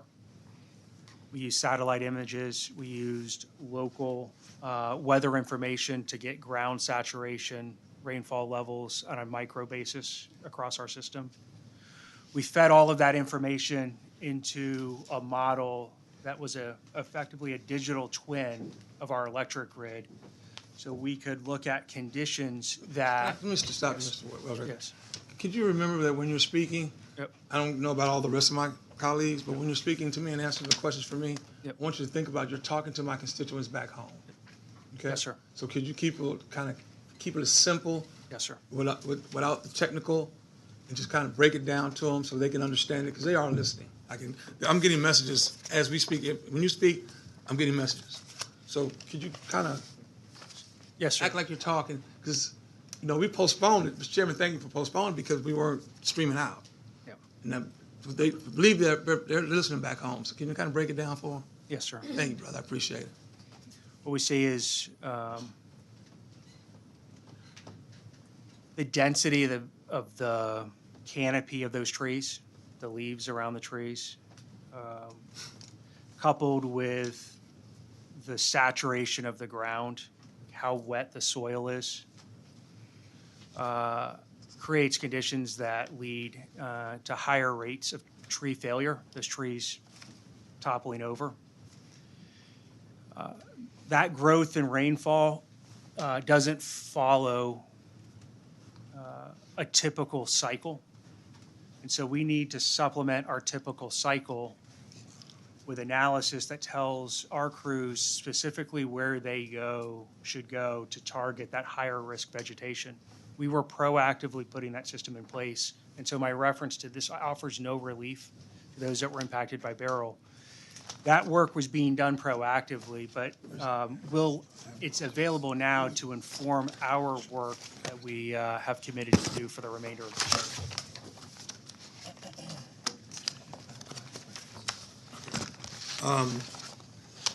Let me ask you a question. How does CenterPoint communicate with communities about the trimming of trees? With individual homeowners, Yeah, or yeah. it's generally our right of way. We just conduct that trimming in accordance with our cycle. To the extent that there's a tree that we believe presents risk to our line outside of our right of way, we will coordinate with that homeowner by trying to engage directly to get. So you call them direct?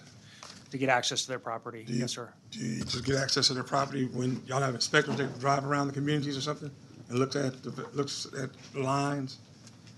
Yes, I mean, that's the typical process, and if we see something that's outside of our right-of-way that's threatening, we will try to gain access through the property owner. Okay, do you try to get in touch with the civic club, the homeowners, the homeowner association, or TERS, or the management districts, or anything of that nature? Not that I'm aware of, but I can circle back to your office with that answer. So if I'm hearing you correct, you have inspectors that just drive through the neighborhoods, and they look at these lines, and they say, oh, that might be over vegetated. And then they write the address down, and they communicate, they reach out to the homeowner. Is that how it works? Or do you? We have miles that we know need to be trimmed on a periodic basis. We go trim those miles. You have miles that you know need a trimming on a periodic basis? That's correct. We then supplement that with inspectors. What do you call periodic? How do you define periodic? 10,000. Right now, it's roughly a 5-year cycle to trim all the vegetation around our district. I'd say I've been in my house 15 years. and I've got lines. I still got a pole. I got a pole and lines in my backyard. And there's never been anybody back there to trim it. What would you tell me? I need to get your address after this because that scares me. Okay. Is this your map? This is y'all's map, right? Yes, it is. Yes, sir.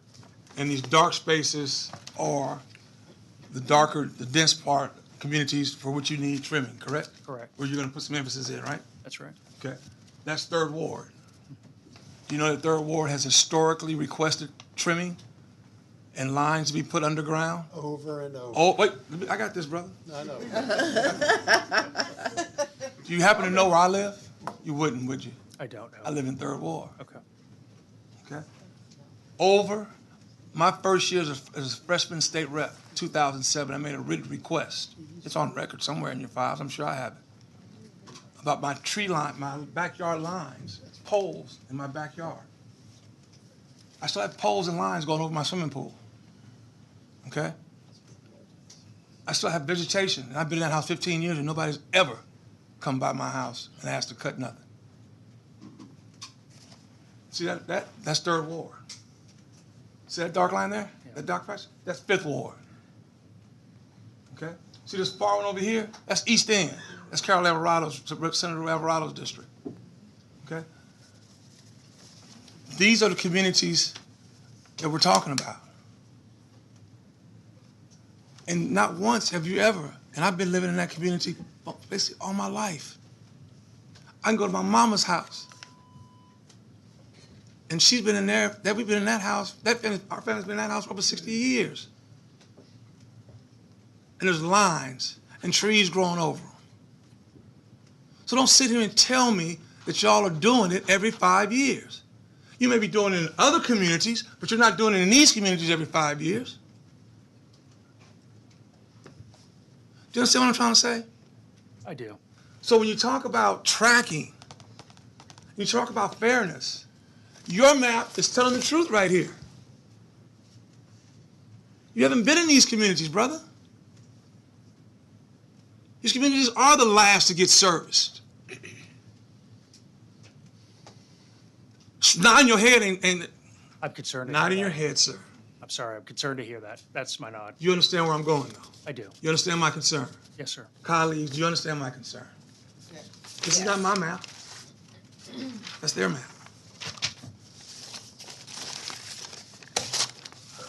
Looking at materials that you provided to the committee and the PUC, your map seems to indicate that the areas with the highest number of miles in vegetation, approximately, and some highest cumulative rainfall, as you described, is in my district, like I told you.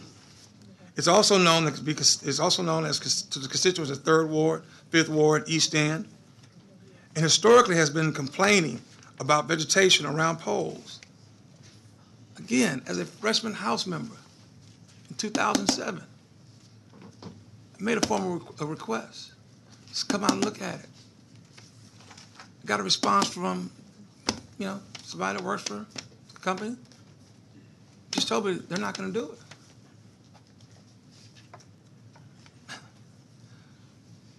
Why is it, that it exists, but you don't want to do anything about it? Explain that to me. I do want to do something about it. I'm concerned, and you have my Can I commitment. get the commitment from you? You can get yes, you have my commitment that I will look into it. So the areas in Third Ward, Fifth Ward, East End, all those areas, minority areas that haven't been addressed, I've been the commitment from you that they're going to be addressed. I have to look into it, but you have my commitment that I'll look into it to understand. What does look into it mean to you? It's concerning to hear that we haven't been there for 15 years. That's not our process, and so I need to understand if that occurred or if it didn't. If not, we will take action to address the vegetation around those lines. Let's look at this Lineman question again. I'm accepting that commitment, and I'll be waiting for you with open arms, and my community will as well. My understanding is that CenterPoint had to bring thousands of outside linemen into the city of Houston. Wouldn't it be more beneficial for you to have more in-house linemen instead of going outside? It would be beneficial for us to staff up for our ongoing work. It's inefficient for our customers for us to maintain a workforce for storm response. This is a hallmark of this utility industry that for 80 years, we readily share resources responding to each other's needs. It's the most efficient way as an industry that we can ensure that we have the resources available at the time. And so I don't think it makes sense to staff up to what could happen, but it does make sense for us to staff up for our ongoing construction efforts.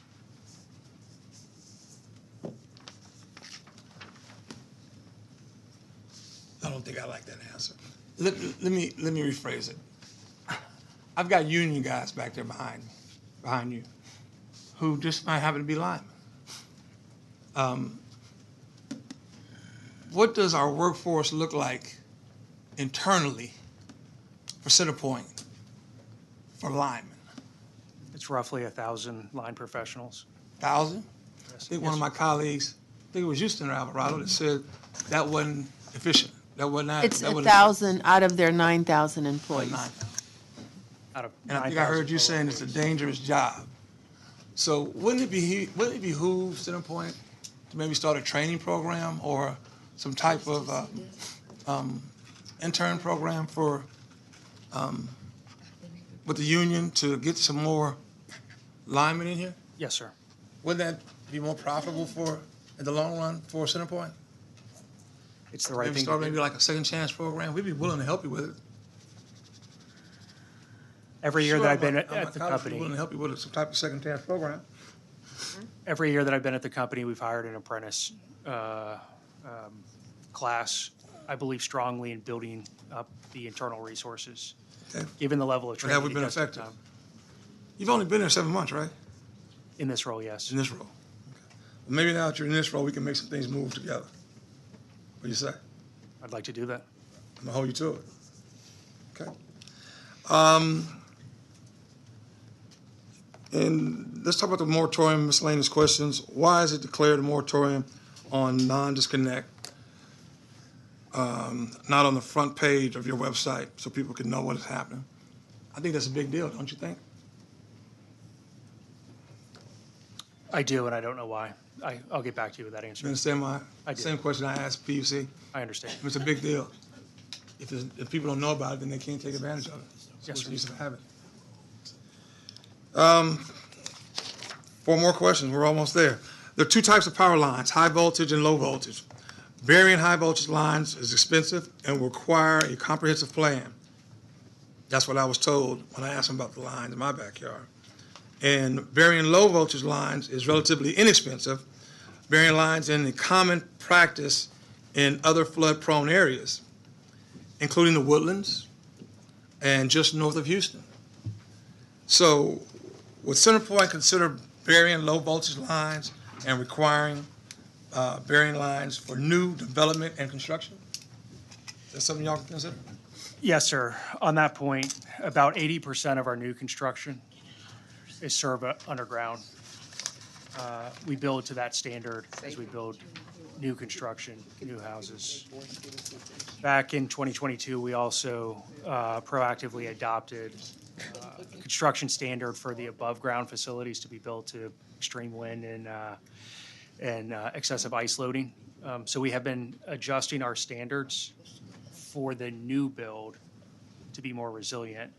What we now need to do is also go retrofit the existing to provide that benefit to existing customers.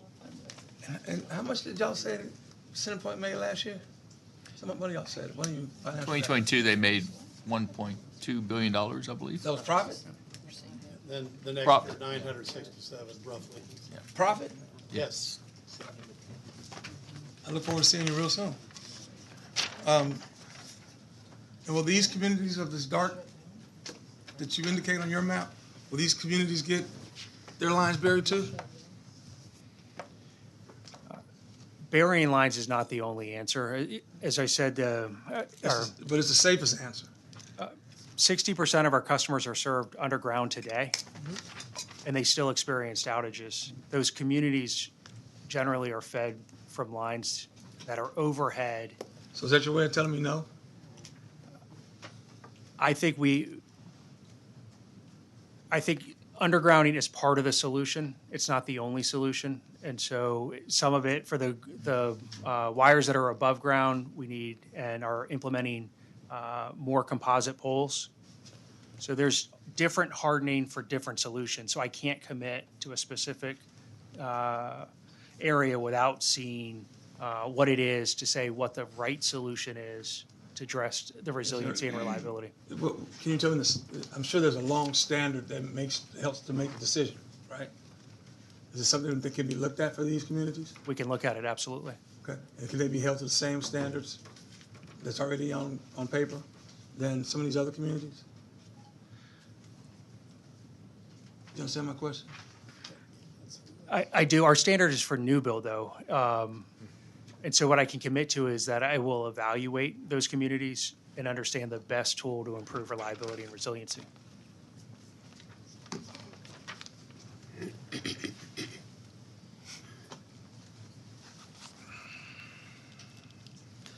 Well, CenterPoint also considers studying alongside legislation a comprehensive plan to bury all the lines further and future-proof Houston storm defense.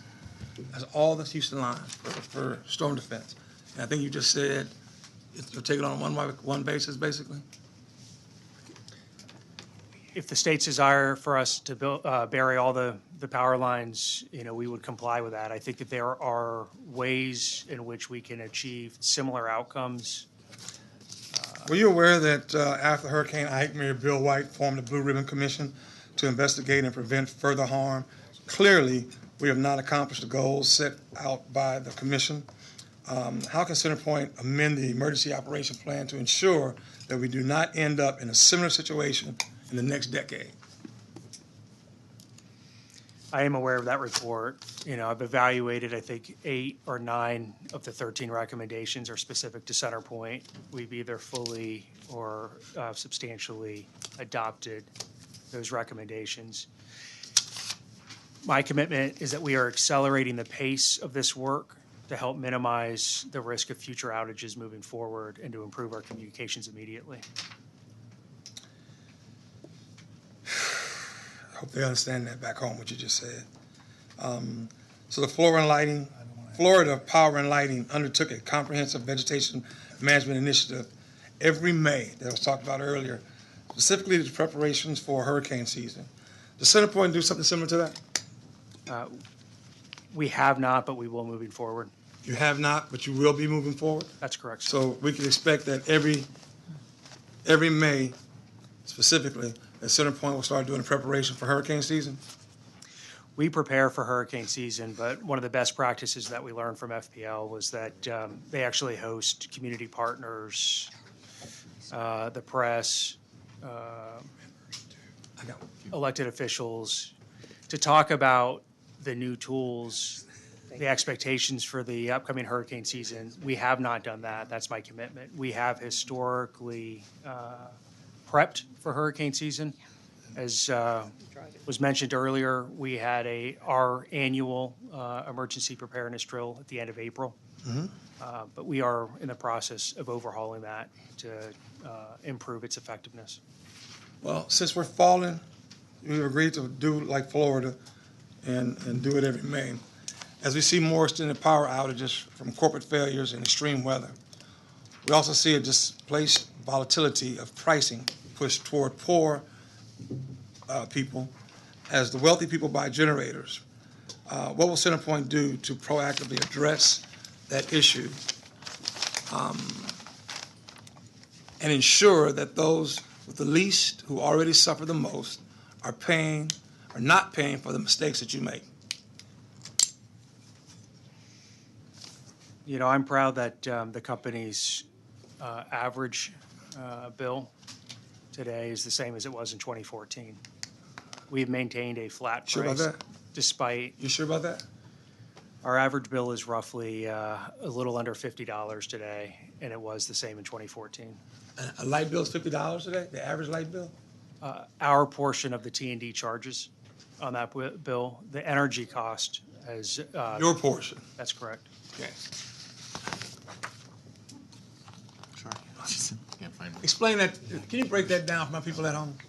When you say your portion? Our role in the market is to deliver energy to a home.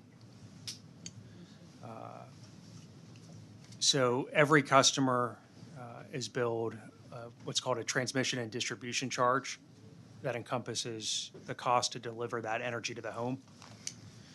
When those customers get a bill from their retail energy provider, it includes our charge plus the charge for the actual electricity, the cost of that energy that they consumed. And so so we don't bill customers directly. The retail energy providers bill on our behalf. The component of our bill related to our transmission and distribution charges are the same today as they were in 2014. So what you're telling, since you don't want to break it down for me, I'll try to break it down. What you're saying is your portion of the bill is the same, but their actual provider is one who's going up. Is that what you're saying? The energy costs have gone up significantly, but we don't provide energy to the customers here. We just deliver the energy. Just deliver transmission, okay. Florida went through a similar situation where they had to experience devastating power failures. They now engage in proactive maintenance and hardening every year before hurricane season, like I talked about. They went through a visionary multi-decade action plan of undergrounding, pole replacement, vegetation management. What can be learned from them? And have you studied how their jurisdiction weatherized hardening before hurricane season plan works? Yes, sir. I've already hired the executive that was the chief architect of that plan, and he's already beginning to evaluate our standards. So he's on board with CenterPoint now? As a contractor. Same gentleman? Yeah. Yes, sir, as a contractor. And what are you expecting from him? To help us adopt the lessons learned at FPL to the solution that we need here in Houston, Texas. Even if it takes decades? I think we can benefit from their experience to accelerate it. I think as I mentioned, the work around predictive modeling can help pinpoint the areas of greatest risk reduction or benefit faster. And so I think we can accelerate that based on lessons learned and new technology, but it does take time. The size of our system, if we were to string our overhead conductor from end to end, is enough to more than circle the circumference of the earth. So it does take time. It won't happen overnight, but we are committing to accelerate it, to do it smarter, to have the highest possible impact as fast as we can. Chairman, I don't have any more questions for Chairman Wells, but I would say to Chairman Wells that, yes, as one of my colleagues has stated earlier, the CenterPoint's credibility in my community has been shot completely. And I don't know if they can return, with credibility in my community. For years, many people, my generation, although I knew of HLMP or HP, Houston Power and Lighting, because I'm an old soul, an old spirit. But right now, it's CenterPoint.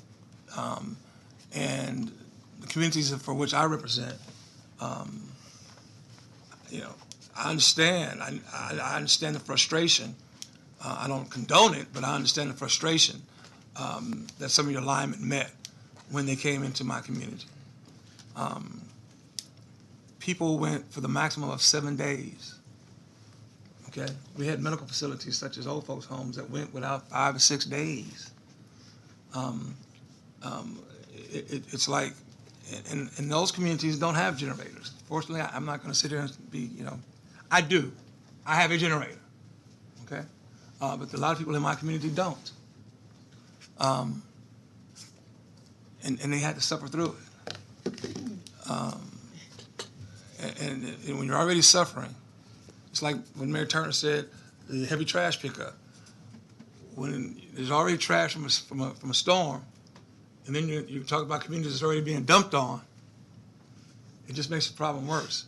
Communities that's already being dumped on, no vegetation management, poles and lines that are outdated, and then we have a storm, and we're the last to get addressed, it just makes matters worse. Okay? And I have no personal problem with CenterPoint, but when my community has a problem, I've got a problem. And I hope that the things that you've committed on, because my staff is right here and they've written down everything. And please believe, I will be following up with you.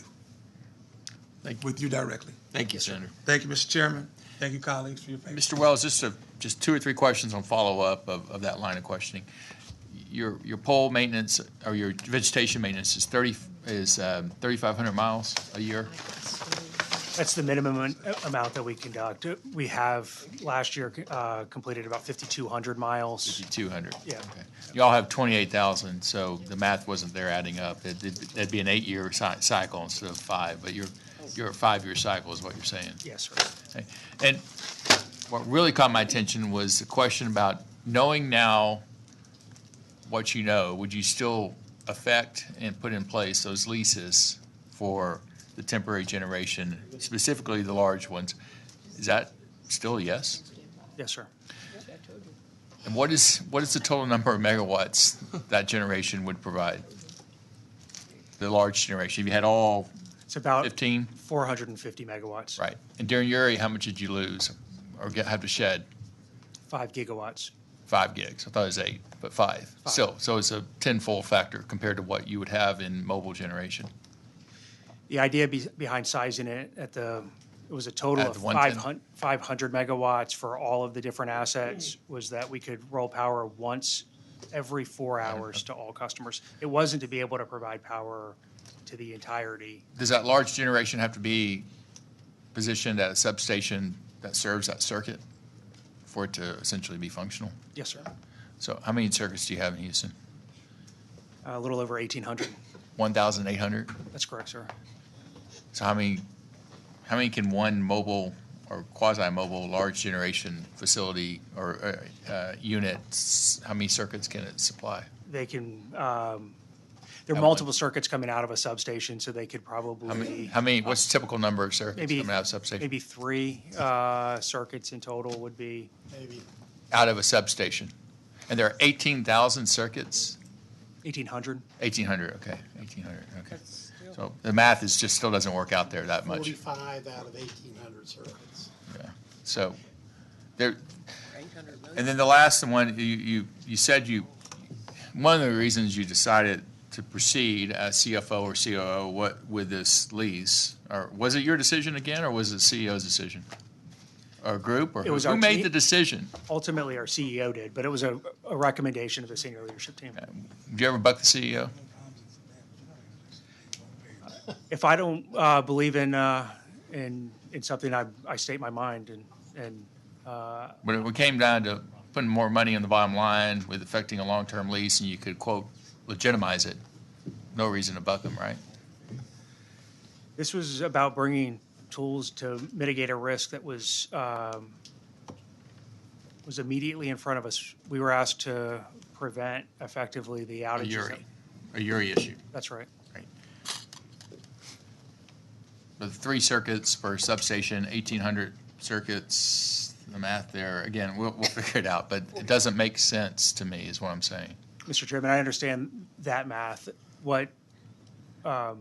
The way it was sized by our engineers was that our system could shed 3 gigawatts of load, and the way we've segmented our system meant we could provide power to customers once every 4 hours. But you'd have to move the unit to a different substation, would you not? No, sir. No? So the 500 megawatts allows us to shed another 2 gigawatts of load, keeping them in the same location and rolling power once every 4 hours. And what that meant is then in total, based on the design and segmentation of our system, we could shed 3 naturally plus 2 more associated with those 500 megawatts for a total of 5 gigawatts of load shed and ensure that every customer got power at least once every 4 hours. Okay, I'll take your word that you had some reasoning beyond financial to do it, or some reasoning beyond the CEO saying, hey, I want to do this, for whatever reason the CEO wanted to do it. But your other comment was that there was a 12-hour requirement by the PUC regarding load shed and being without electricity. My understanding from information I received, y'all were the only company that insisted y'all had to do this to comply with that order. Is that your understanding too? I don't know, but I could follow up on that. Okay, those are my questions. Senator Middleton, then Senator Nichols, and then Senator Creighton. Can I just clean one thing up? We have a number of senators. One statement, close Okay, out. one statement. My community's forgiving, but CenterPoint's gonna have to put the work in. Yes, sir, I have my commitment. Senator Middleton. Thank you, Mr. Chairman. So let's back up a little bit here. We heard from Chief Kidd about the lead up to the storm here. We also heard that the PUC had heard from AEP, and I don't know who exactly. I assume someone in leadership. Now, you're CEO, right? So you're in charge of everything that happens with CenterPoint, period, the end, buck stops with you, right? Yes, sir. Okay. And you're compensated well for that, right? Yes, sir. What's your total deferred plus salary, all in? I think it's 8.3 million. Okay, so it's a lot, and I guess that's supposed to be for a lot of responsibility. Okay, so here we are leading up to the storm. So the State Operations Center is active, right? Yes, sir. Chief Kidd, acting Governor Patrick, because Governor Abbott is out of town. Did you ever reach out to either the PUC or Chief Kidd yourself or the leader in disaster response, which is our acting governor, right? Because it's a disaster order. So our acting governor is in charge for the whole state, which is really important when we don't know exactly where a storm is going to hit, right? And we're not totally certain of that. So that's who's going to guaranteed deal with all of the response. So on Sunday night, 4 a.m. Monday, landfall, did you personally reach out to any of those three? I'd have to go back and look at my records, but I was regularly communicating with the acting governor during the restoration. I don't know the specific day that started. Well, that's after. That's after. I'm talking about right before it hit. Because, we heard that AEP did to the PUC, and we heard that here today. I communicated with one of our commissioners at the PUC on our preparedness, and I did not reach out to Chief Kidd. Okay, so you're the leader, and you didn't reach out to the leader of the state in the disaster. That's correct. Okay, made that clear. So there was a CenterPoint rep there in the State Operations Center, right? That's correct. And I believe Chief Kidd said that they informed him that y'all were ready. Does that sound familiar? Yes, sir. So since that wasn't you, that person was not the leader of CenterPoint, who told them to say that? The participants that are in the State Operations Center, other local government emergency operations centers, they participate in our CenterPoint Emergency Operations Center debriefs. And so as we were preparing for that storm, they got the information that we had assessed the damage, expected damages, that we had secured resources, that had materials, had pre-staged sites, and were ready. This storm created more damage than what we expected. And so that was the inconsistency with respect to the update that was provided and ultimately what happened. So you did not tell whoever this individual was in our State Operations Center to say, we're ready? They just said that on their own, or? I was on the emergency operations calls where we determined our readiness, but no, I did not specifically tell the individual to say that. So how can we operate as a state responding to a disaster when we have someone telling us information that's probably what people want to hear, but not based on fact and not even from the leader, when the leader doesn't even bother to call the acting governor at least we should be able to rely on good information from the person that you're supposed to have deputized to convey that information to the people running the state. How can we operate in a disaster if we can't even trust that? It's unacceptable. And this goes back to the leadership issue. So, I mean, you're not disputing that they said we're ready.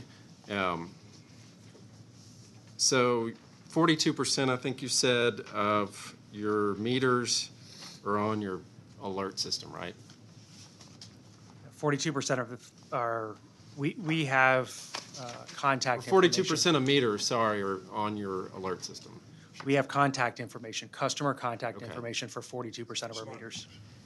And earlier, you sort of seemed to pass the buck to the retail electric provider. So let's talk about before the storm. You know, hurricane season's not a surprise. This isn't new. Didn't move, right? We know it's coming.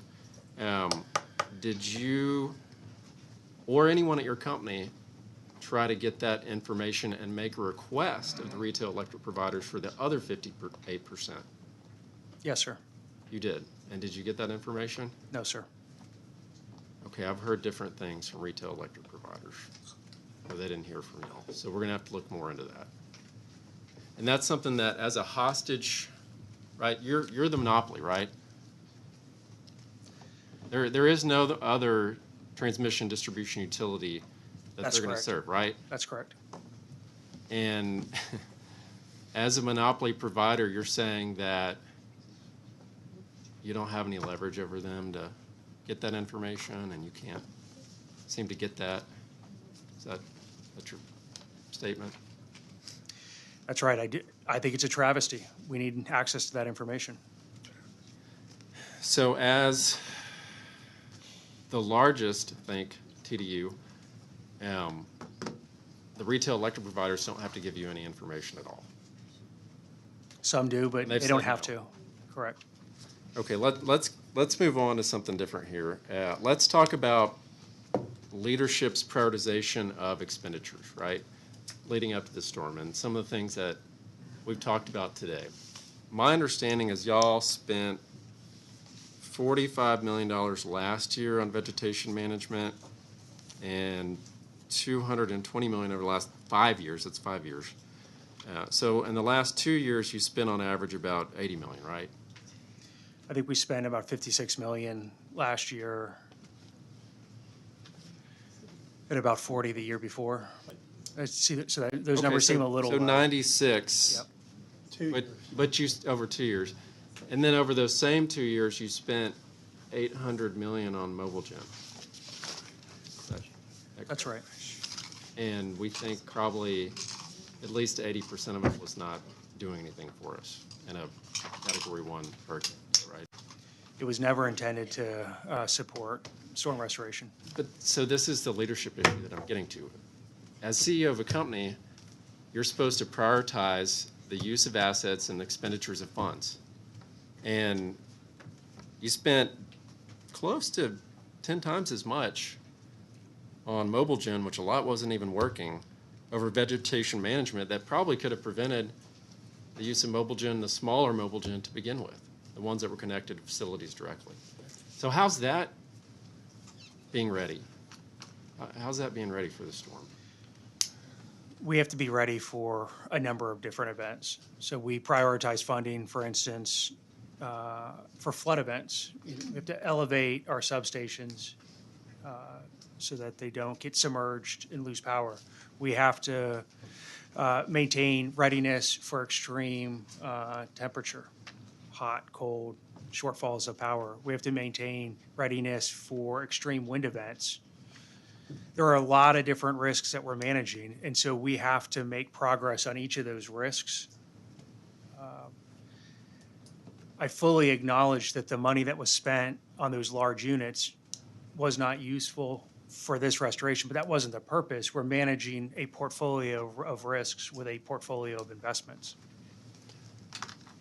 But you said at the State Operations Center that you were ready. This isn't winter. We know it's July. So, I mean, we know the nature of the type of disaster. You weren't referring to winter. You're referring to the hurricane that was going to hit Texas when you said you were ready in the State Operations Center. So you weren't ready with your mobile gen for that type of exact disaster that we all knew was going to hit Texas. We underestimated the level of outages that were coming from trees outside of our right-of-way, which is why we've committed to an action of putting a 25% buffer on any estimated crew needs for future storm responses starting immediately. That was what we underestimated. We did fully utilize the portfolio of mobile gen that is dedicated to storm response.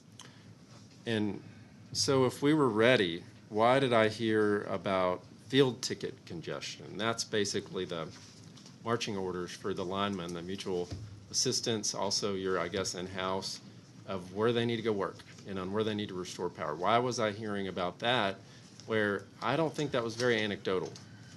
I saw it all over the district. In fact, they were staging and they were there for at least 6 hours at Moody Gardens, and then a lot of people complained, including a city council person, and they just moved over and parked by a school. Just because everyone complained, so they just moved locations so people wouldn't see them as much, I guess. And that's not the lineman's fault. That is leadership. That's a leadership issue, right? Making sure that we're ready. You know, when leadership says we're ready, that's supposed to mean something. So what are your answers on the field ticket congestion?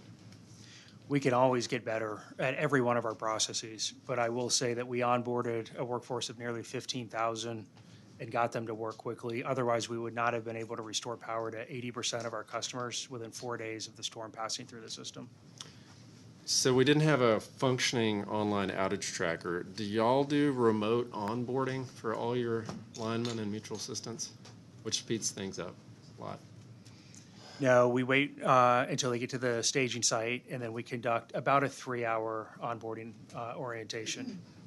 Why do other companies do remote onboarding to speed things up and you don't? We can clearly get better. These are the examples where, you told us, our constituents, people running the EOC, TDM, acting governor, you're ready, and you weren't ready. And this is like 4 examples just now where there was completely failed leadership. And you're put in that position to lead this company. I mean, not even calling the night before, Sunday night.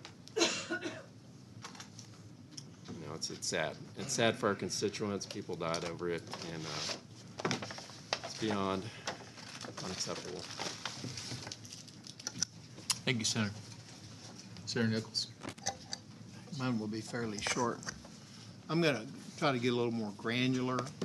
We've talked about vegetation. We've talked about mobile or almost mobile units, incentives, things like that. I want to talk about poles for a second.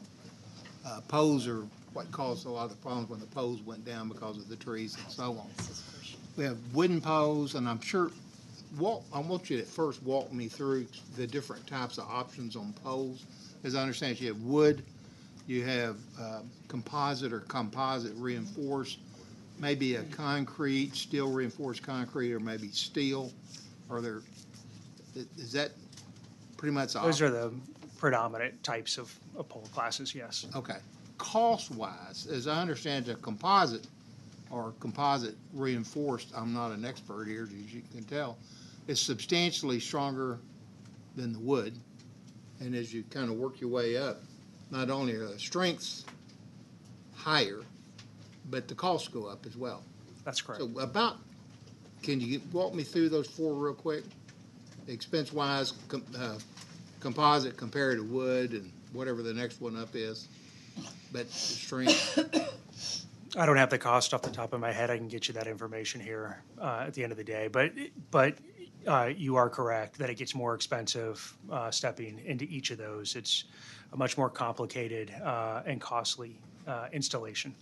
The concrete and steel for sure are way up there, but I'm not so sure the composite reinforced or composite posts are that much more. Oh, somebody's already got the numbers here. No, not quite. Yeah, they are. I figured there were different grades. You got larger diameter and all that kind of stuff.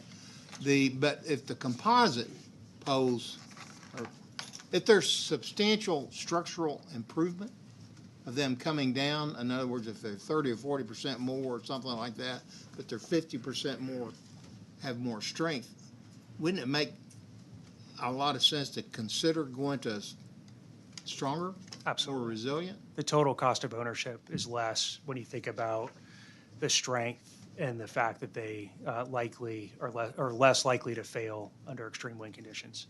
That's Because correct. I remember us going through this years ago in one of these hearing rooms, and I was pretty new here.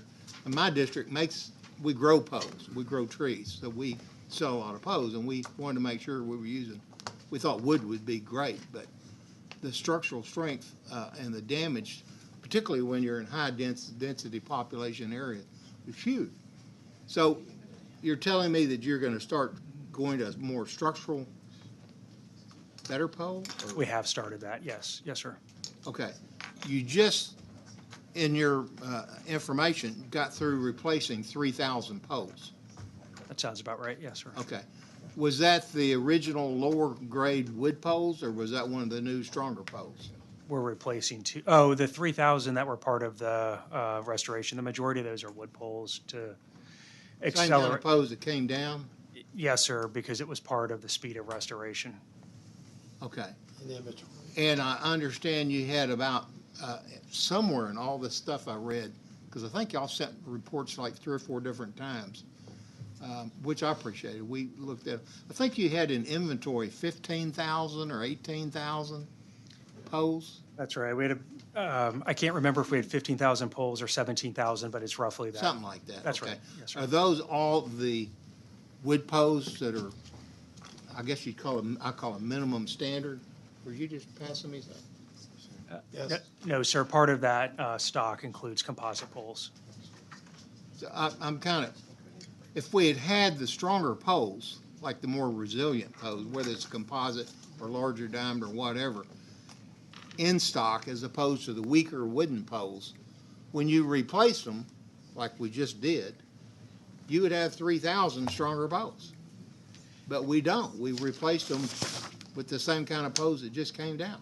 It would have taken longer to restore. The installations of those composite poles or steel or concrete take longer and would have delayed the restoration.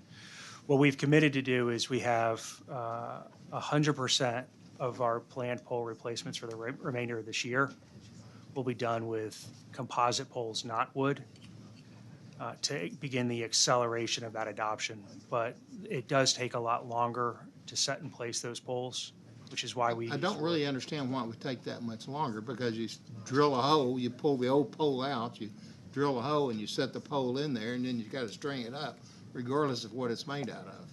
Generally, they're set deeper. They're what? Set deeper, so you've got to dig more. Some of our line workers don't like using those composite poles because it's a different climbing method. And so as we bring thousands of people in to immediately help with restoration, putting up a wood pole is the fastest possible path towards. Okay, but this isn't going to be the last hurricane.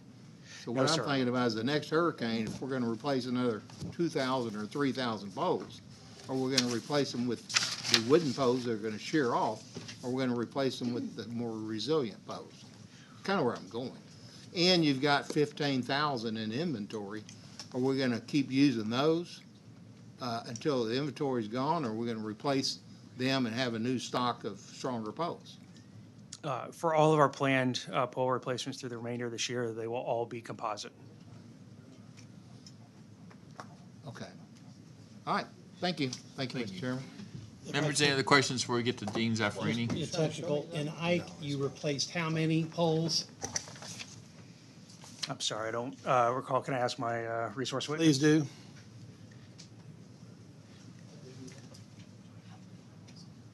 It was between 8,000 and 9,000 poles during Ike versus about 3,000 this time.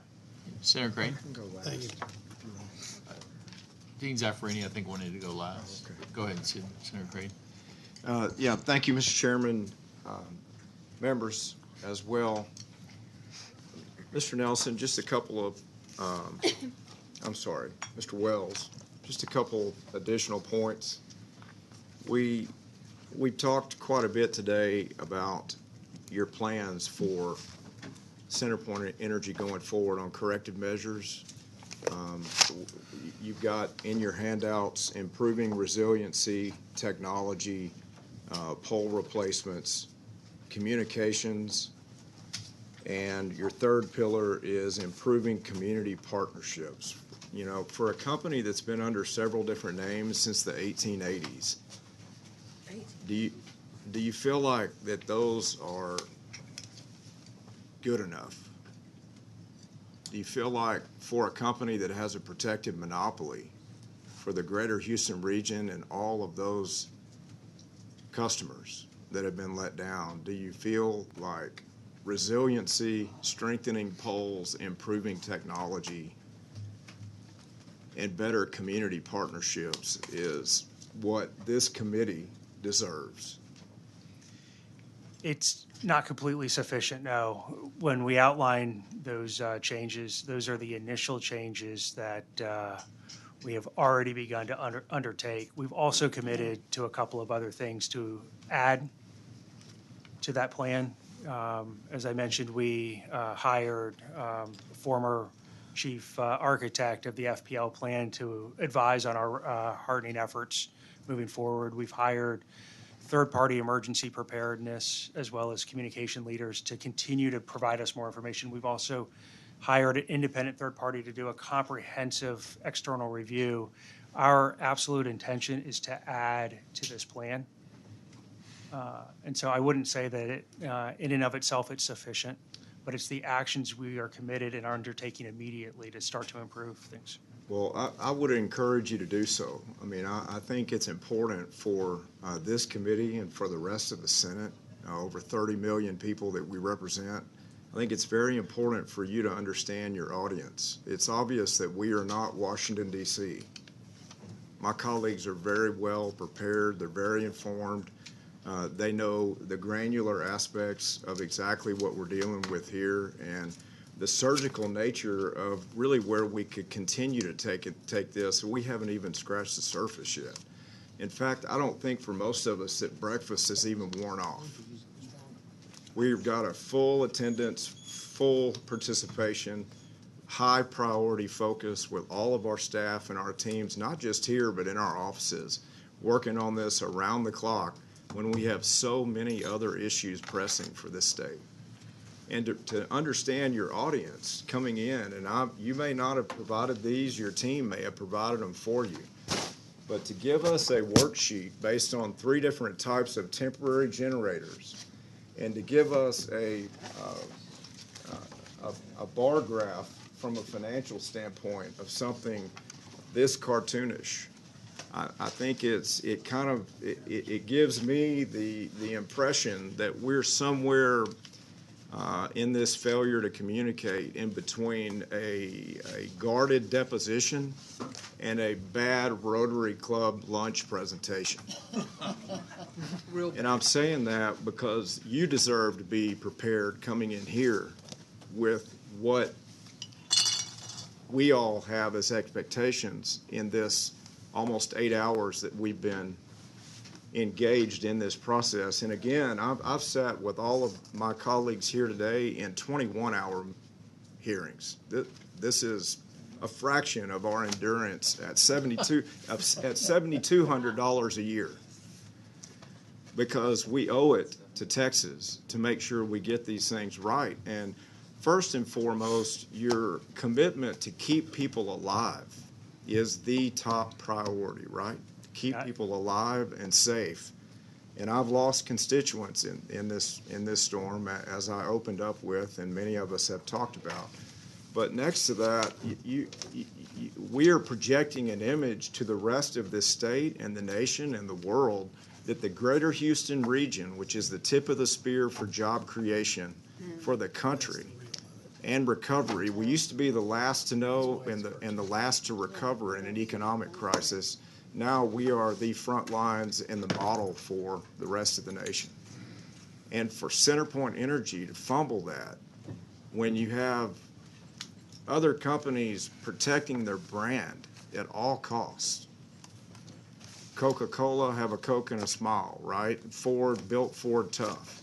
CenterPoint hopes to get out of this with, at best, a slogan of unreliable at best.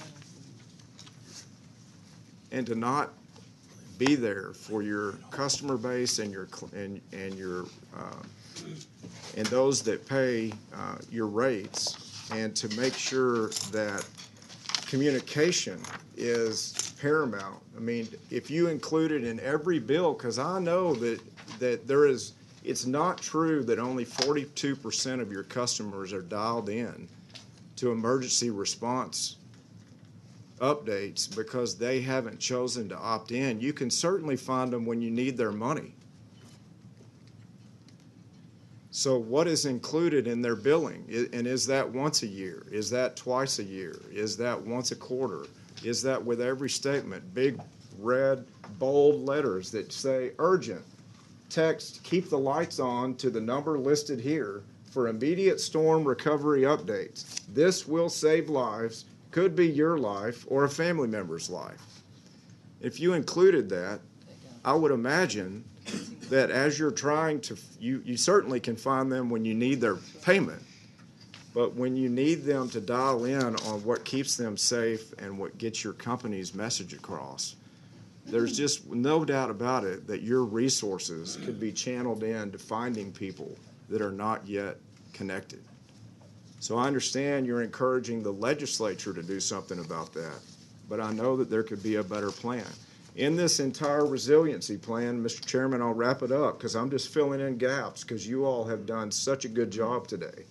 I would include one more bullet point on the list of improving resiliency, improving technology, strengthening poles, improving community partnerships, and improving communication.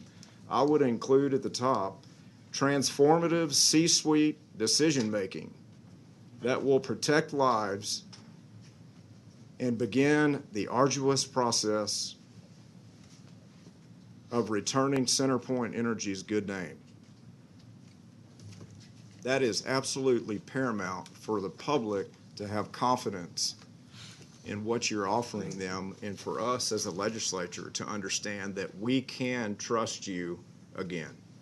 Thank you, Mr. Chairman, members. Thank you, Senator. Dean Zaffarini. Oh, sorry, Senator LaMantia, then Dean Zaffarini. Thank you, Mr. Chairman, and I just have a quick question. So before, we talked a lot about your time at CenterPoint, but before that you spent over a decade at PG&E, correct?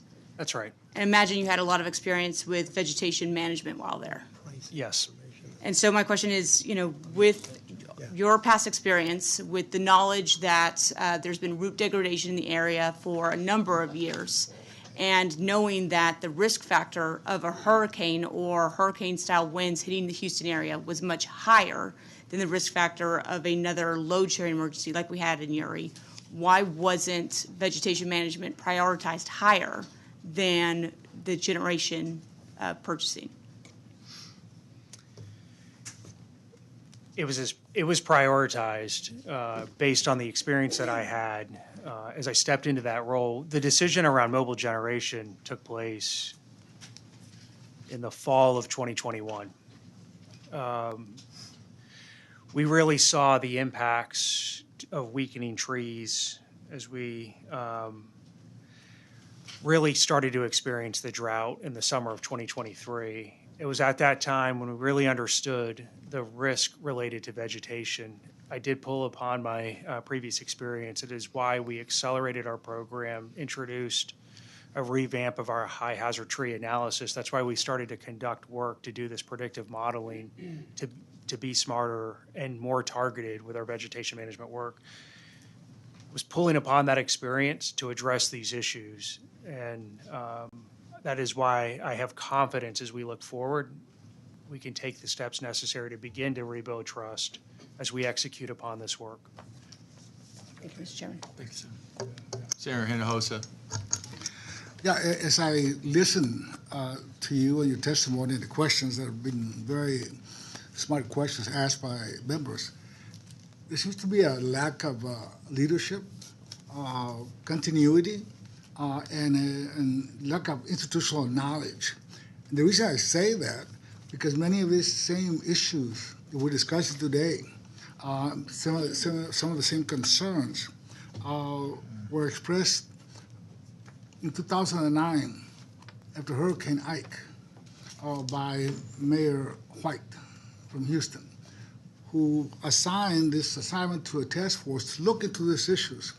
And at the same time, CenterPoint made the same promises you're making now.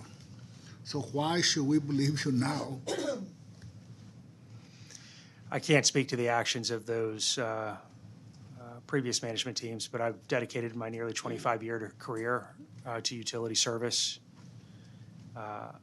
I have a strong belief in duty over self, that this requires leadership based on the experience that I have to kind of lead through with a sense of urgency to make the investments and the improvements necessary to begin to rebuild trust. And so I can't speak to the past, but what I can tell you is I am 100% committed to restoring our community's faith and trust in CenterPoint. I guess CenterPoint has really lost quite a bit of credibility, especially when the same promises were made in 2009 after Hurricane Ike. Thank you. Thank you, Senator. Members, any other questions? Dean Zaffarini, you recognize? Thank you. Mr. Chairman. Mr. Wells, I've gone through and tried to omit every question that has been asked by other members whose districts were impacted. So if I ask you a question that you've already answered, please just tell me and I'll go on to the next one. Thank you. Yes, Senator. So on July 25th, you testified that CenterPoint is especially focused on vegetation management and that you doubled your vegetation management crews by July 17th. But on page 5 of your CenterPoint's 2023 annual earnings report, it says, in 2023, we upheld our goal of reducing operations and maintenance costs by 1% to 2% annually, on average over our current 10-year plan to help maintain customer affordability. Now, I certainly applaud your efforts to maintain customer affordability, but not if it means sacrificing critical maintenance. So my question to you is there a disconnect between your commitment to vegetation management and the reductions in your maintenance budget? Absolutely not. We have a finite set of resources, and part of that discipline around O&M allows us to shift money to higher priorities. And as I previously testified, that is why we increased our vegetation spend by nearly 30%, well in excess of that 1% to 2% reduction that was cited in our annual report. Thank you. You told Chairman Shortner that you had actually addressed the needs of 5,000 miles in terms of vegetation management, but you told PUC, and in your letter to Governor Abbott, you said you were doubling your goal from 3,500 miles to 7,000. Even if you reach the 7,000 goal, higher than what you said to Chair Schwartner, that would still leave 22,270 miles untouched. Is your goal worthy, or should you have a higher goal? Our goal this year was to double the commitment was to double our workforce starting July 16th to execute that 2,000 miles for the remainder of this year.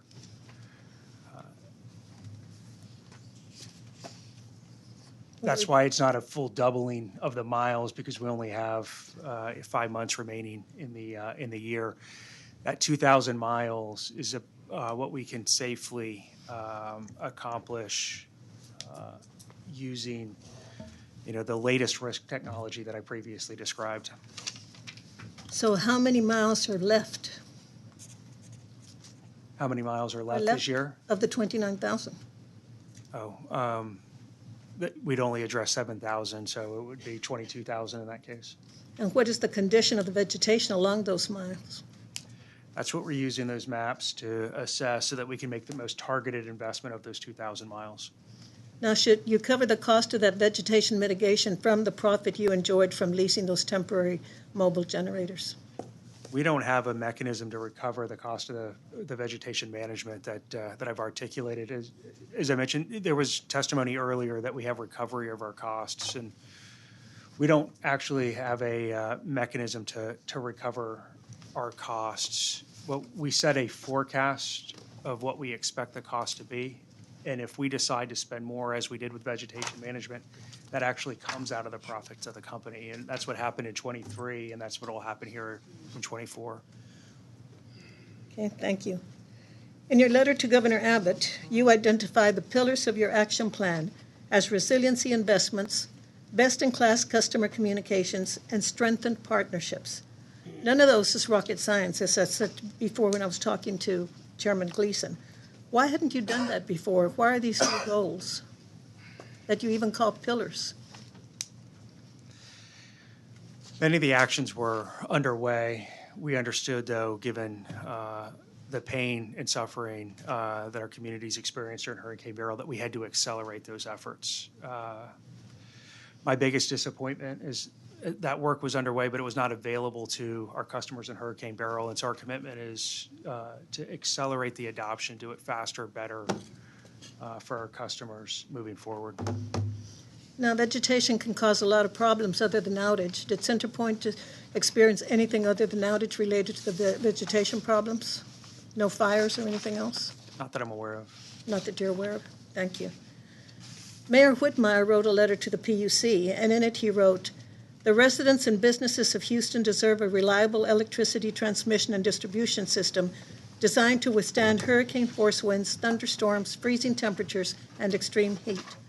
On a scale of 1 to 10, what position are you in to provide that for future severe winter storms?"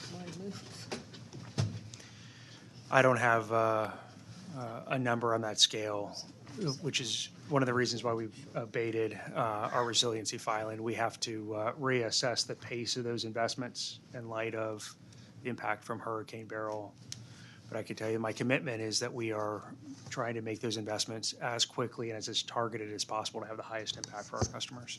Well, let me give you a new opportunity then. On a scale of 1 to 10, what was your level of preparedness for Beryl?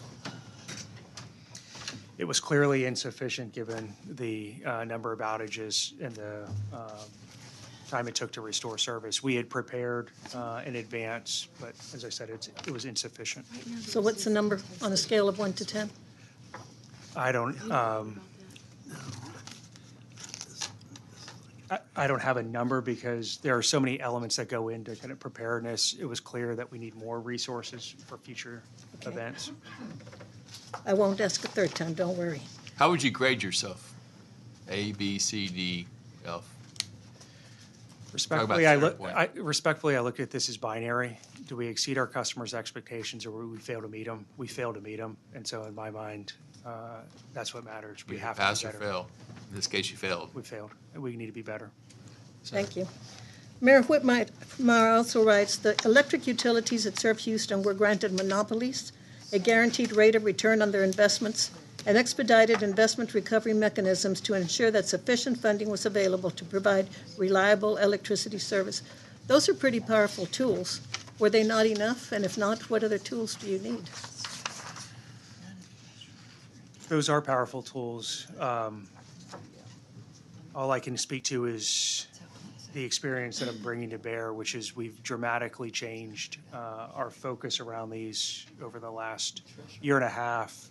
And candidly, it's still not a sufficient pace. And so the commitments that we have made to Governor Abbott, to the PUCT, and others is to double down on that pace because it clearly was insufficient. You heard me ask this question to Chair Gleason. How would you feel about the legislature requiring utilities in Texas to implement resilience and reliability measures for the regions they serve? And would you be willing to adopt those measures? Yes, we would. One of the things that we've adopted this year under my leadership is a daily operation review where we convene all of our senior-most leaders looking daily at the statistics around our workforce safety, around reliability of our electric system, around the performance of our gas system, around customer feedback, around employee-related issues and emerging issues. I believe strongly in the principles of what gets measured matters, and if you're not measuring it, you can't manage it. And I fully support the idea that we need more resiliency and more reliability measures to improve the service that our customers expect of us. Thank you. You're under investigation by the PUC.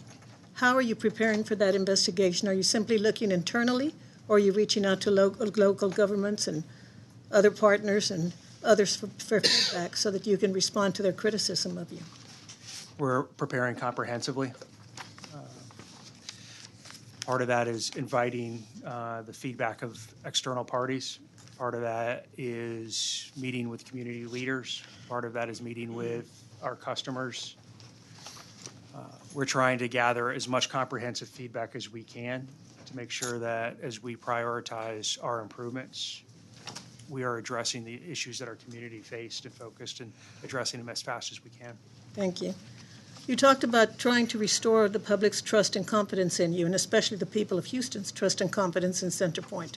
I'm your customer in Laredo. I certainly don't feel that public trust and confidence. If I heard that a severe storm was coming to Laredo, I'd be worried to death. Do I have reason to worry, or will you be better prepared for other parts of your region outside of Houston? We will absolutely be better prepared. And how will you assure that?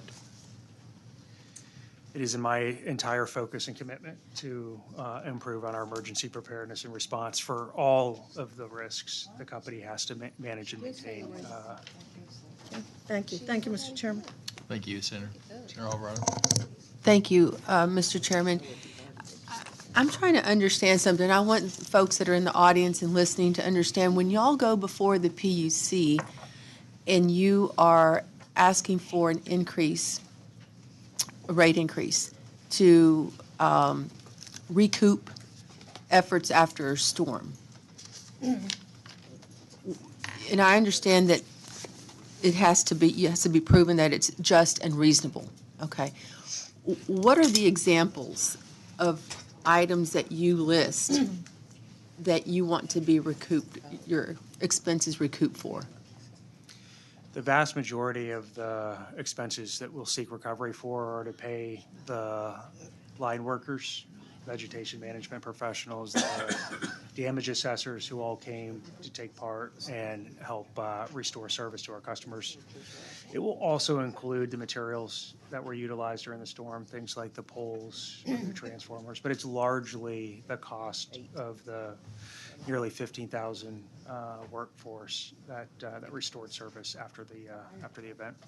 Because that leads to maybe $1 or $2 per customer per month, and that never goes away. And then the next storm comes, and then you go before the PUC again, and then you ask for another rate increase, and you have to prove that it's just and reasonable. And I don't know if this was covered, Mr. Chairman. I don't want to ask something that's already been asked. I can have a sidebar conversation with someone. But the contested rate case, there's one pending right now, is that right? That's correct. When was that request made? And y'all, stop me if this has already been covered.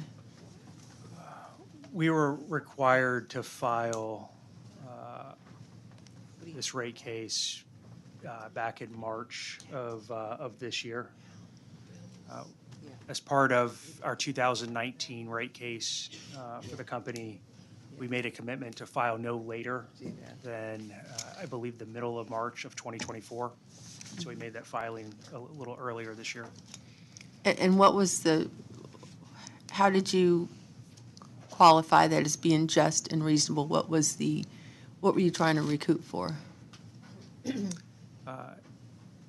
This rate case covered kind of all of our capital investments that the company's made since that 2019 rate case, as well as an update on our current level of operating and maintenance costs, as well as a current update on the allowed return on the investment in our electric system.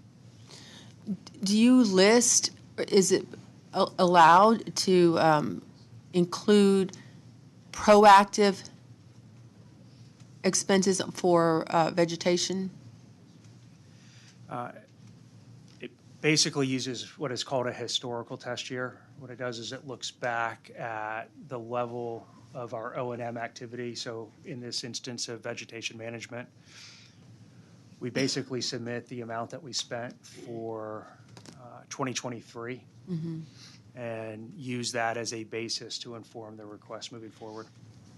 I asked this earlier, and you really didn't answer. Maybe you didn't know, but I guess what I'm trying to get to is, are you allowed to get your cost recouped for when you go before the PUC and you're trying to justify all the things that you want to get recouped for?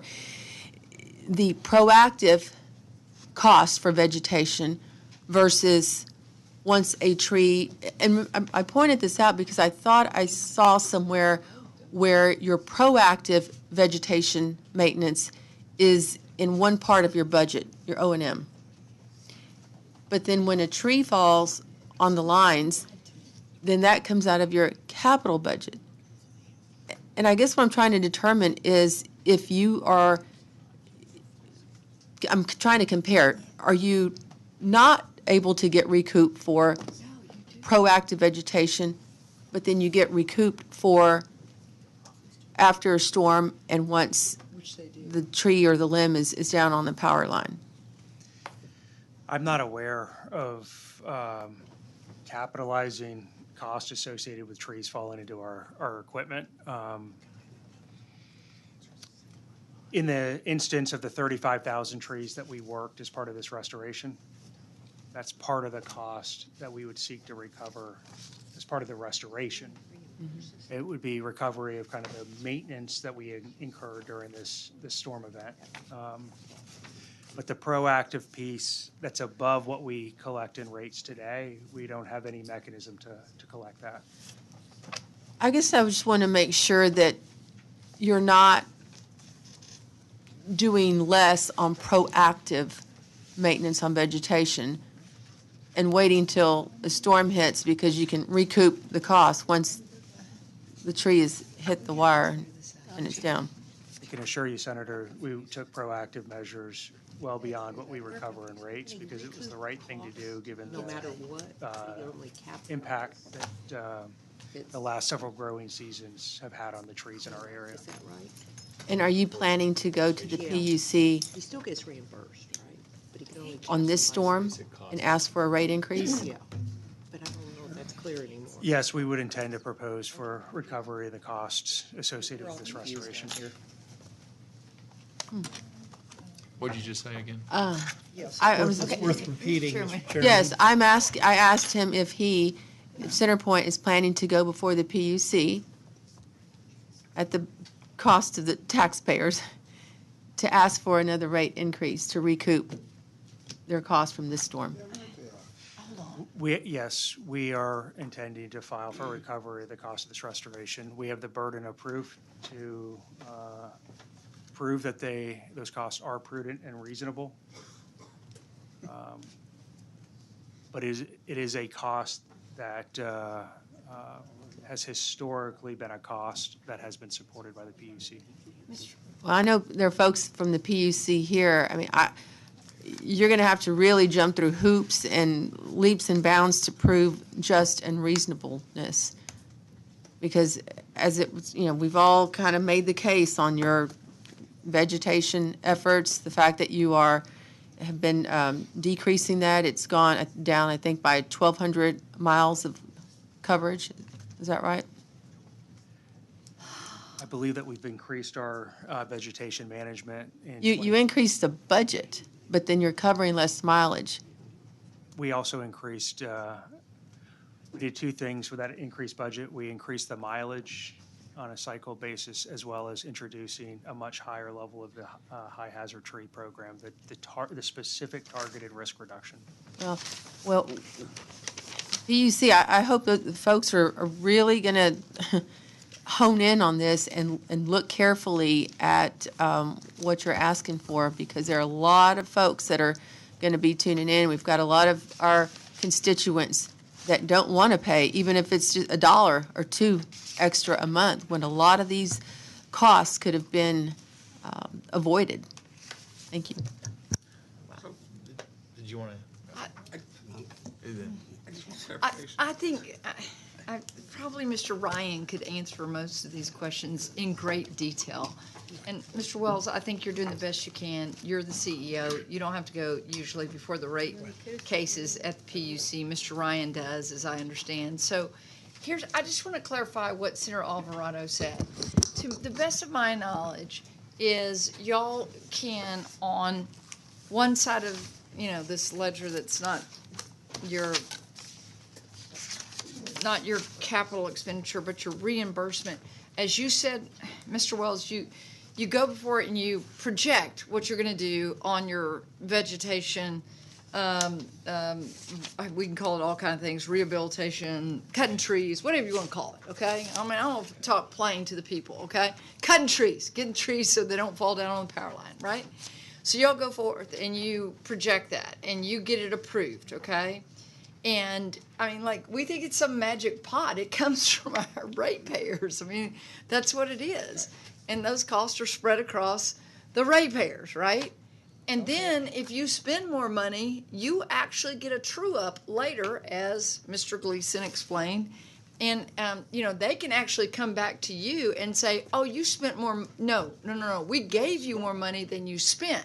Now, I asked the question, have you ever done that? And I don't think he's ever done, or the PUC has ever done that, or one time, right?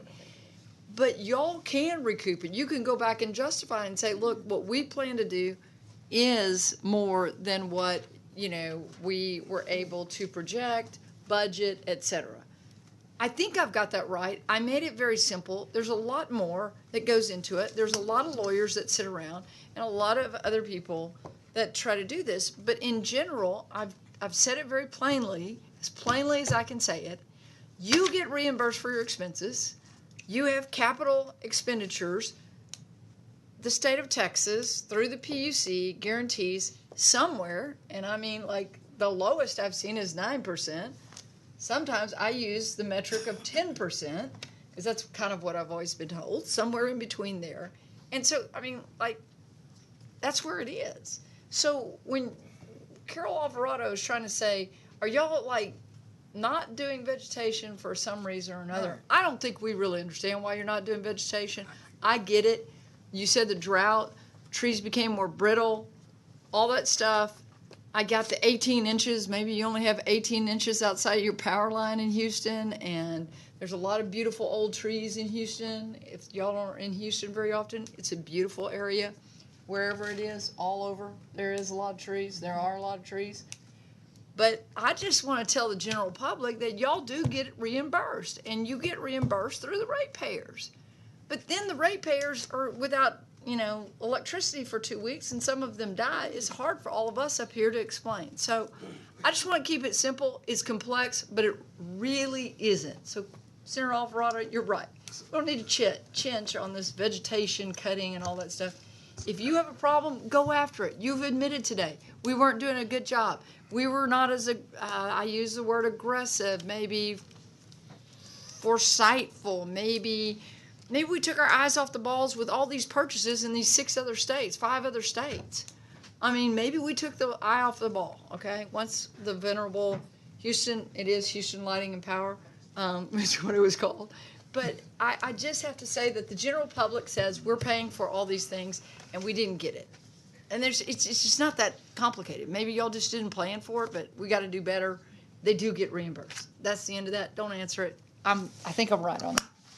Sarah Miles. So just a point of clarification, just so I make sure I understand what you just said.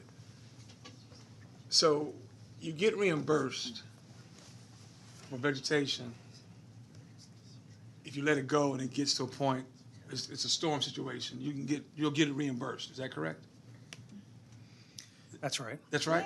But you don't get it reimbursed if it's just part of the daily day to keep it up, the maintenance. Let's call it maintenance. Is that correct? That comes out of pots for CenterPoint. Is that right? No. Hold on, just answer the question. Is that right? If it's just maintenance.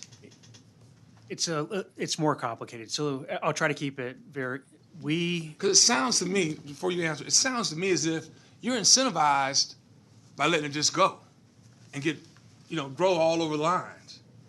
That's what it sounds, and I'm just trying to get a clarification there. We're not incentivized. So we collect in rates today approximately $40 million a year for vegetation management. Okay, We collect that in you rates. collect that, period. That's right. Okay. When we decided to spend last year $56 million on vegetation management, that $16 million came out of profits. Came out of profits. There is no mechanism for us to go collect that.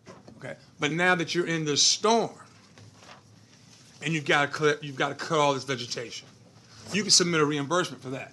All of the trees that we had to remove to restore service is part of the cost that we. You that can I submit a mentioned. reimbursement for it. That's correct. So like I said, they're incentivized by letting the shit grow. Real simple. One way to put it. I think we'll wrap here with Senator King, who has a few comments. I really, Senators, I want to apologize to you. In 2021, I filed a very simple bill in the House. The intent was to simply allow there to be very mobile storm response generation, that when a tornado came through or a big storm of some type or a hurricane, that the TDUs could have the option of having purchased or leased generation and small generators and drive them out to the site and get power going back up for the police department or for the jail or for the hospital or for the small community, the nursing home or whatever, until they got the lines up, knowing that that might take a day or a week or whatever. The legislation was hotly contested. It, like all generation, or like all bills, went through amendments and different things in the House and the Senate. And it still had a lot of flaws in it. In 2023, we thought we corrected it. It was never intended, at least by me, for it to allow it to be used for large generation of the nature we've talked about today. I feel like I've been taken advantage of, to be honest, that, and I've been working with CenterPoint since 1999, and good people and good company and all that, but I appreciate the fact that no other utility in the state used it for anything other than small generators. I hope that no other utility in the state will ever use that legislation to do anything but purchase, 1.5 megawatt generators for small jobs. It's disturbing that out of $800 million in expenditures, that only $500,000 of that was used for what I considered at least to be the intent of the legislation. I hope you will work with me on going back next session and changing that to where it's very clear that the statute in place can only be used for small, immediate storm response generation. And in the meantime, I just hope that no other utility will use it for anything other than that. And I take full responsibility for that myself. I'm very frustrated and disappointed over this, and a little irritated at myself that I didn't do a better job of getting that legislation tighter. But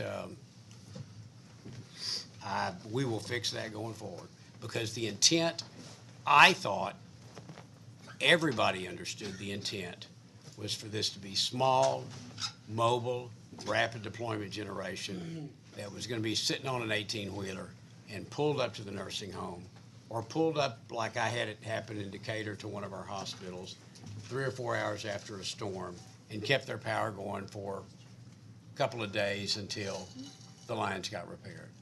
That was the intent, and we're going to correct it to make sure that that's the tight intent and purpose going forward. So thank you. Thank you, Senator. Members, thank you all very much for your very much attentive and concerning questioning of Mr. Wells. Mr. Wells, you are excused. You've been very Very nice to have had you here. Thank you. And then, do you want to call back anyone from AEP, Ms. Talavera or Mr. Villamontes from Energy, or move on to the next panel? Okay. They're excused as well. Chair calls panel 3, James Coleman, Joey, General Manager, Jackson Electric Cooperative, Joey Davis, Assistant General Manager, Administration, Jasper Newton Electric Cooperative, and Neil Walker, President of Texas New Mexico Power. We'll start with the last, Mr. Walker, since you're the last statewide TDU.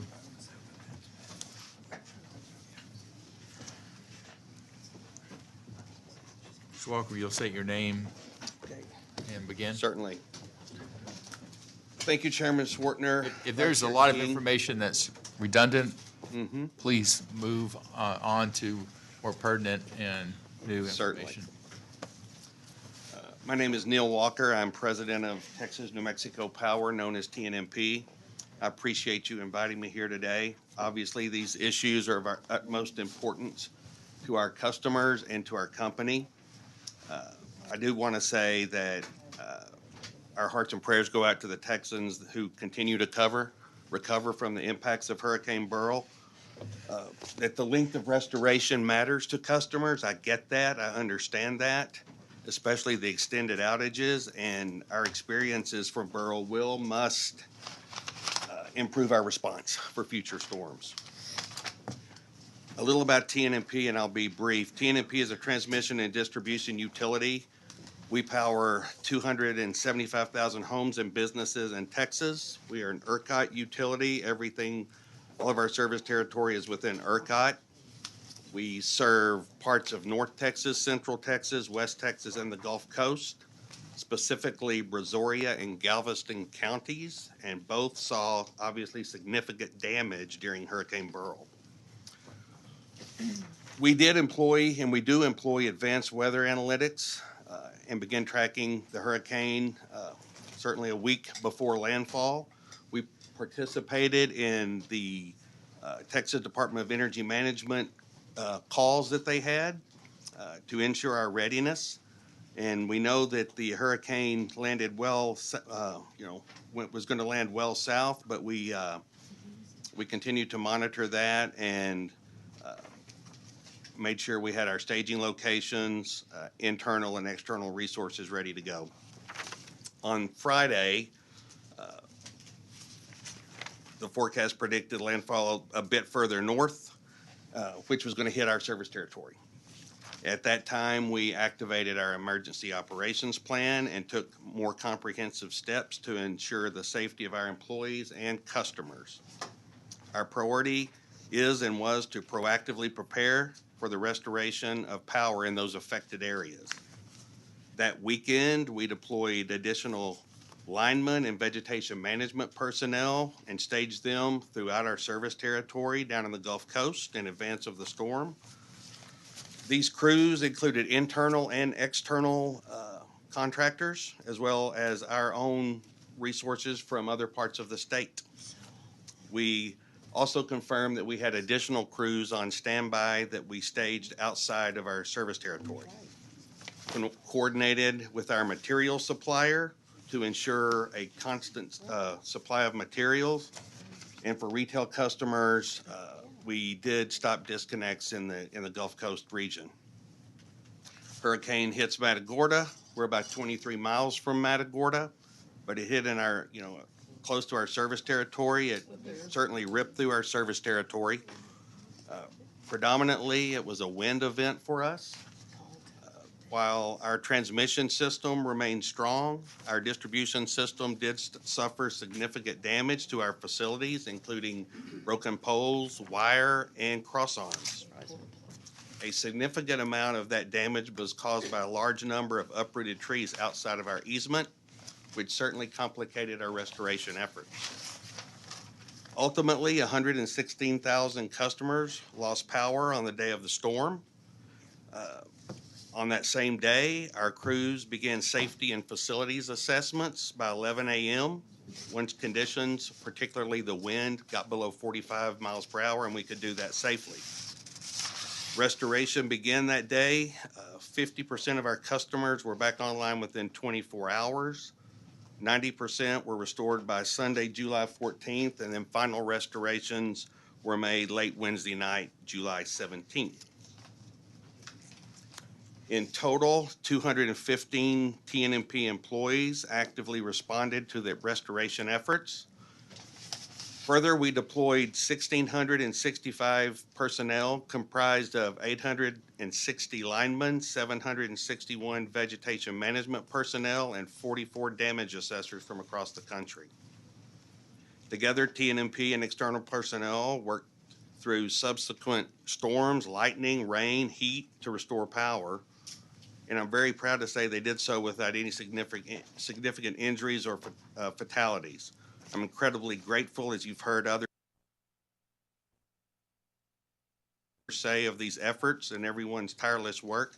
I would like to also say that I'm grateful for our partners in the cities and counties that we serve, the sheriff's office, the police. They all jumped in, helped us with our needs for the restoration. But I do understand that the danger and frustration of customers have when they lack power for multiple days in this Texas heat. I do understand that. Throughout this process, we provided updates on public and social media, our outage map, and on our website. We created an email, hurricane@tnmp.com, dedicated solely to hurricane issues for those customers unable to contact us by phone due to lack of cell service. In these particular areas, there was some cell coverage issues and carrier issues during parts of our restoration. TNMP did provide regular updates to local, state leaders and staff to TNMP employee in the State Operations Center with TDM until all customers were restored. While every storm is different, we did learn many lessons from the storm that will help us continue to improve our service going forward.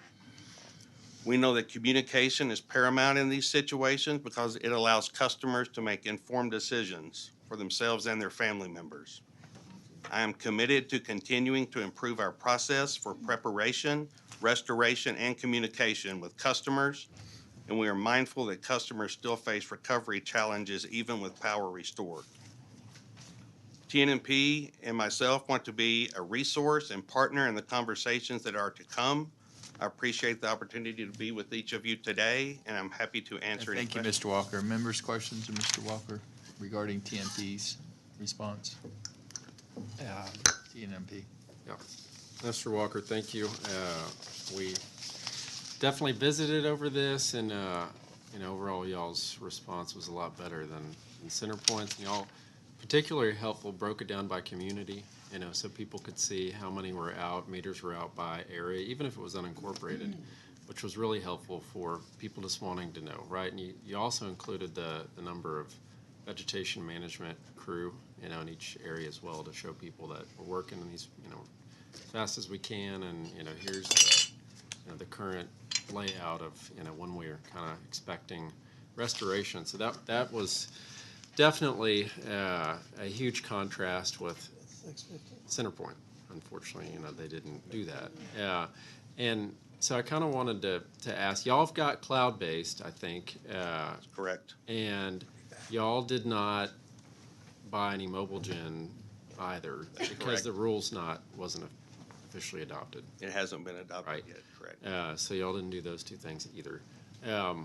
One of the things I wanted to ask on the lineman issue, and this is a little different than some of the questions that I've asked before. I've heard from some of the lineman companies that the Class A CDL through the Department of Transportation was an issue, where it's hard to get those, and it sort of, throttled the total availability for our linemen. So I don't know if that impacted y'all or anyone testified here today, but it's something that some of the line companies, the independent mutual assistance line companies, have told me that that's a federal issue that kind of limited, some of their available resources. We work with our employees to make sure they maintain their CDL license, so we're on top of it. I can't say anyone, rejected for that reason that, to come assist us that we requested. Very good. And I know y'all had we talked about this, where y'all had someone in the Galveston County EOC, but we're needing someone in the Brazoria County EOC. Sure. So 100%. Duly noted. Yeah, appreciate it. Thank you, Senator. Any other questions? Thank you, Mr. Walker. Thank you. Please, whoever. Okay. Is it on? Yeah, bring it closer and speak up. Yes, sir. Thank you, Chairman Shortner, Vice Chair King, distinguished members of the committee. I'm James Coleman, General Manager of Jackson Electric Cooperative, and appreciate the invitation. Also, good morning to Senator, or what was good morning, afternoon to Senator Huffman. We're your constituents in Senate District 17. Jackson Electric Cooperative is a 501c12 not-for-profit cooperative and owned by the members we own and govern. The cooperative was founded in 1939 under the Rural Electrification Act, bringing electricity and a better quality of life to rural America. Jackson Electric has two subsidiaries, JEC Propane and MyJEC Rural Broadband. We also are a certified Generac retailer. As a member-owned rural electric cooperative, we live alongside the members of our community, and our sole purpose is to support and provide reliable and affordable services to our members. Transparent and consistent communications is embedded in our culture. We're directly accountable to our membership that elects the directors, who hires the general manager, direct policy, and oversee the cooperative business for the members. Jackson Electric has 2,503 miles of distribution line, serving 17,467 active meters, an average of about 7 meters per mile. Primarily in Jackson and Matagorda County, but also serving parts of Brazoria, Calhoun, Lavaca, and Victoria counties. Jackson Electric is one of 10 member owners of the South Texas Electric Cooperative, providing generation and transmission services in the ERCOT market. STEC has 14 substations in the JEC service area, connecting the 37 JEC-owned and maintained distribution circuits. Jackson Electric has 91 total employees, of which 52 are line personnel. The cooperative business model is strong and committed to responsible service to the membership. While we may be small individually, we're a powerful state and national network operating in an ecosystem that provides support, resiliency, and economic benefit to the members and community at large, especially during events that just occurred with Hurricane Beryl. When a cooperative is hit by a storm or other catastrophic event, the cooperative network is activated, providing additional manpower, material resources, and equipment to expedite recovery. We live where we work, and we're driven to effect the fastest and safest restoration possible. Severe weather is not a new challenge for us, having experienced 3 hurricanes, 2 tropical storms, and an ice storm in the past 7 years. Like others, we subscribe to and monitor multiple tropical weather services and have been watching Beryl from the time of forming. We practice our emergency response plan and have scripts and timelines for preparation when weather systems reach defined points in the Atlantic Basin. Regarding Hurricane Beryl, South Texas Electric and the 10 distribution systems began having daily team calls on July 2nd. As it appeared the storm was going to make landfall at the U.S.-Mexico border, our early discussions were about the state of readiness and the threat level of our various response plans corresponding to the expected landfall. For Jackson Electric on Friday the 5th, the storm track continued to move east and north, and we opened up a dialogue with the Texas Electric Cooperatives Association here in Austin that administers our mutual assistance plan for all Texas co-ops. On the morning of July 7th, I requested for TEC to stage 6 construction crews and 2 service crews. Texas Electric Cooperative put out the request, and we soon had South Texas Group 7 co-op crews prepared and ready to go. The JEC crews staged at the Edna and Bay City offices to wait out the hurricane. We had more co-ops offering help than we could even take or coordinate for a recovery. On July 8th, Beryl made direct impact on the Jackson Electric service area. We lost our first distribution circuit at 12:38 a.m., and over the next 4 hours, we lost 27 more. All but 2 of the STEC JEC substations were hit by the storm. By 4:30 a.m., we had 6 substations offline, 6 others with circuits out, 14,698 meters out, which is 84% of our system. At 8:30 a.m. that day, JEC crews from the Edna office on the west side, away from the winds, began doing line patrols. STEC also had line patrols looking at the transmission lines to the 6 substations that were offline. By 1 p.m., the eye had passed and the line patrols from Bay City on the east side of the Colorado. Construction crews began repairing line and setting poles by 2 p.m. At 9:25 p.m., South Texas made sufficient repairs, redirected power flow, and restored transmission service to 5 of the 6 outage substations. At the end of the first day, we'd restored 3,625 meters. July 9th, our workforce had increased to 118, with a field comprised of 52 JEC linemen, 58 co-op linemen, and JEC's full-time contractor. We also had our forestry contractor with 16 workers. Operations and engineering took our total to 135. Damage assessment, engineering, and photographic GPS documentation began in earnest. At this time, there were still areas that were inaccessible along the coast where the storm made landfall due to flooding, storm surge, and debris. Line repair, pole replacement west of the Colorado was in full swing. At 5:30, STEC restored transmission service to the last substation that was out, and at the end of July 9th, we'd restored service to 5,250, leaving 5,941 still out. July 11th, the west side was restored to 100%, whereby all resources were shifted to the east side as we gained access to the flooded areas. At this time, essentially, the only areas out were Sargent in Matagorda County and the villages south of Churchill at Rivers End in Brazoria County. That was our sole footprint.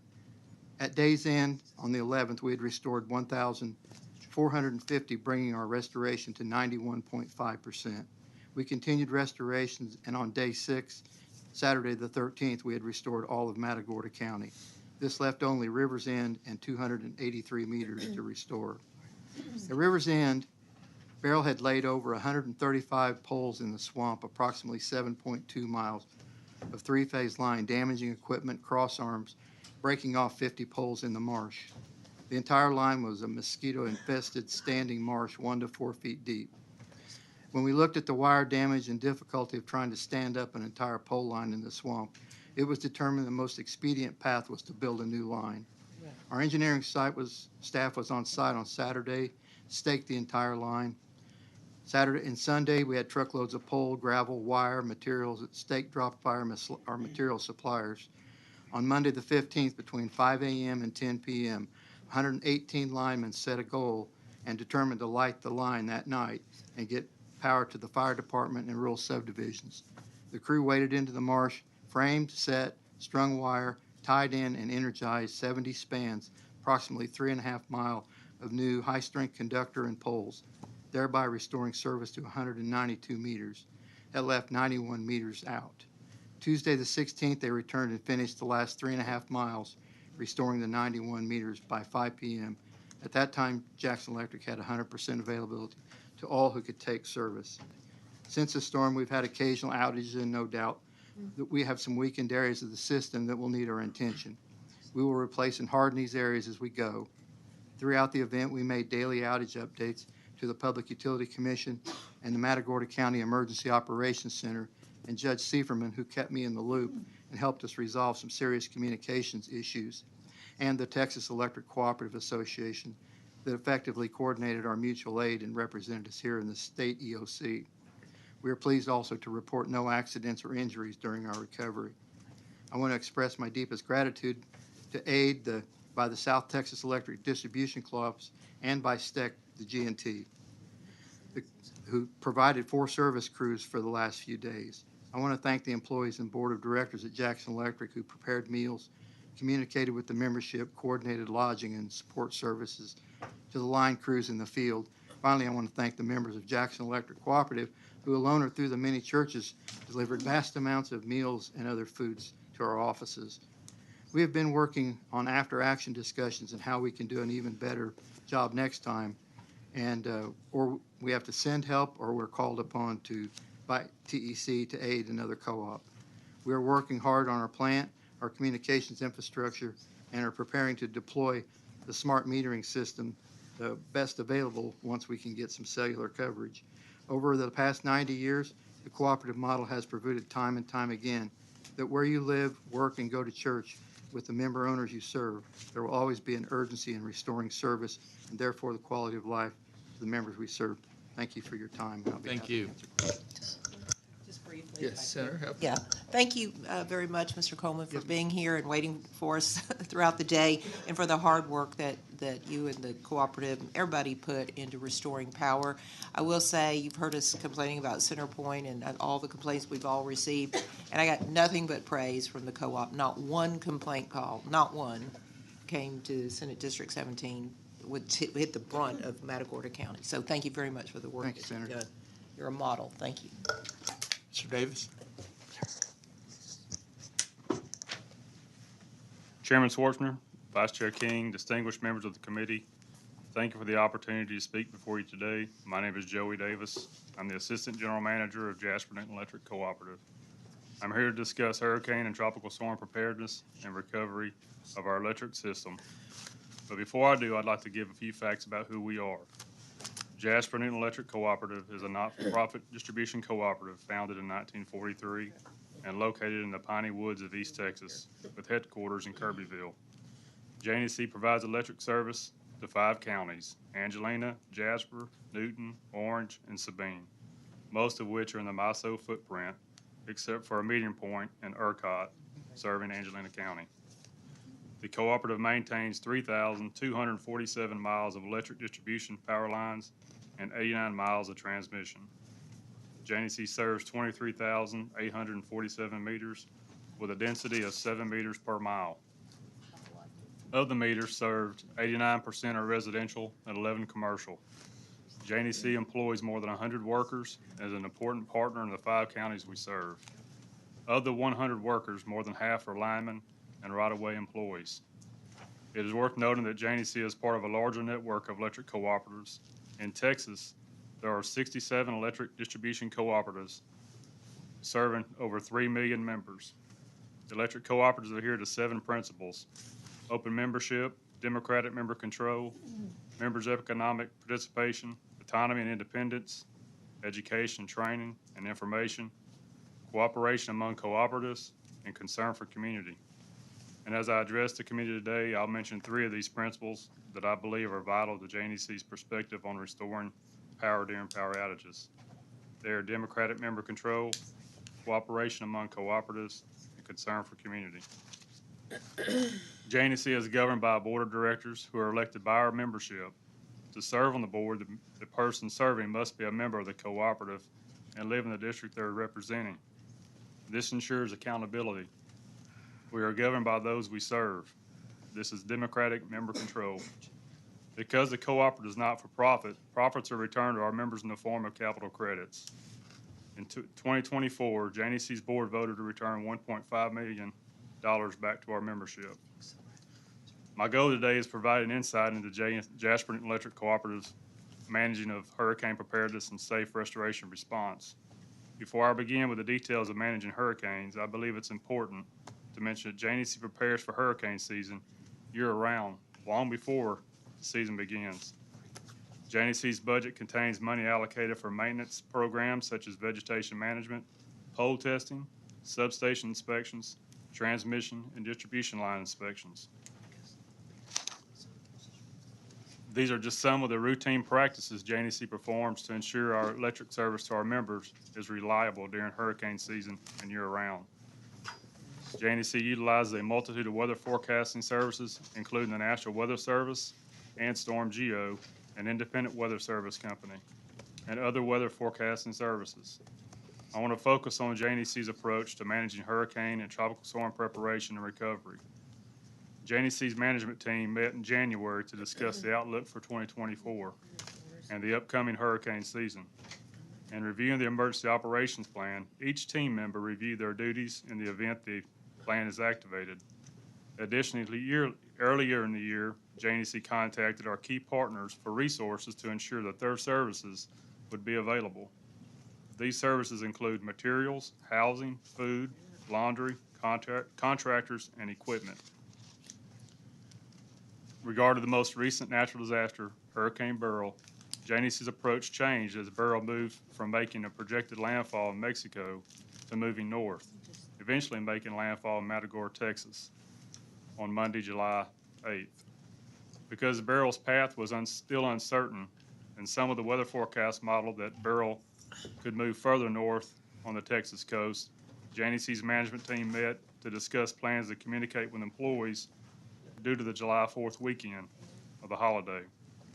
JNEC also contacted restoration partners to confirm that their resources were available if needed. Additionally, JNEC prepared to send mutual aid. Initially, JNEC prepared to send a mutual aid to other electric cooperatives. However, on Friday, as Beryl's cone of uncertainty expanded to include our service territory, management decided to retain our crews and contractors. Once Beryl moved into the Gulf of Mexico on Saturday, July 6th, the forecast models began to converge on paths we believe Beryl could impact us. We procured 10 hotel rooms Sunday morning to accommodate for 20 additional line workers to assist our employees and 2 in-house contractor crews. On Monday morning, as it was apparent that our area would experience more than 50-mile-an-hour wind gusts and the threat of tornadoes, as a result, JNEC procured an additional 23 hotel rooms and contacted electric cooperatives in Texas and Louisiana for mutual aid assistance. In addition, JNEC contacted Texas Electric Cooperatives, our statewide association in Austin, for further assistance in procuring mutual aid. JNEC procured crews from 5 electric cooperatives. JNEC also brought in 4 additional contractor crews. I'll now describe the timeline of events as Hurricane Beryl impacted our system. Monday, July 8th, JNEC began experiencing power outages at approximately 7 a.m. in the southern portion of our service territory in Deweyville, Texas. Outages were not significant until approximately 11 a.m. when an EFT tornado touched down southwest of Jasper, Texas. According to the National Weather Service, this tornado had a maximum wind width of 400 yards, a path of almost 9 miles, and an estimated peak wind of 115 miles an hour. JNEC estimates that this one tornado impacted approximately 2,000 meters. Throughout the day, JNEC continued receiving tornado warnings for areas within our service territory. By the end of July 8th, Hurricane Beryl and the tornadoes generated by Beryl caused power outages to 15,242 meters on JNEC's system. Power outages were scattered throughout JNEC's service territory.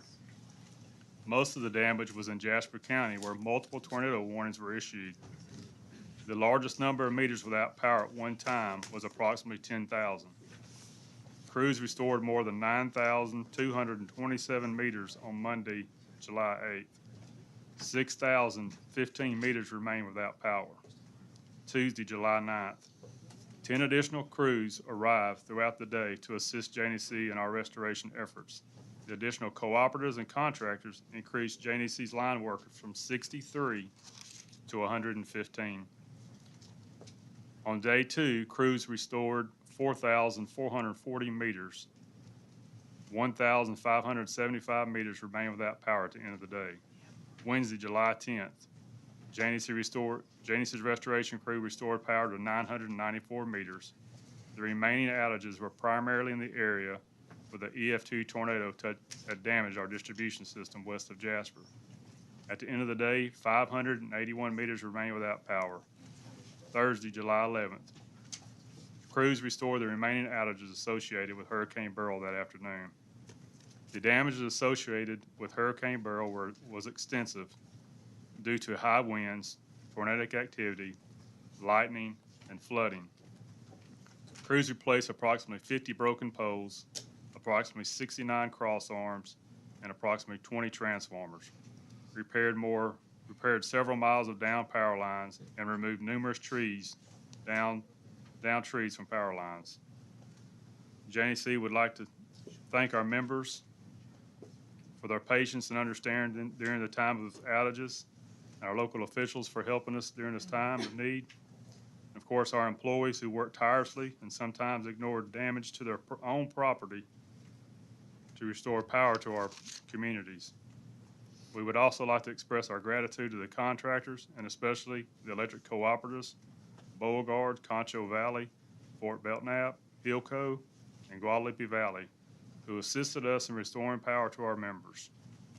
Cooperation among cooperatives and concern for community are two cooperative principles that strengthen the electric cooperative family.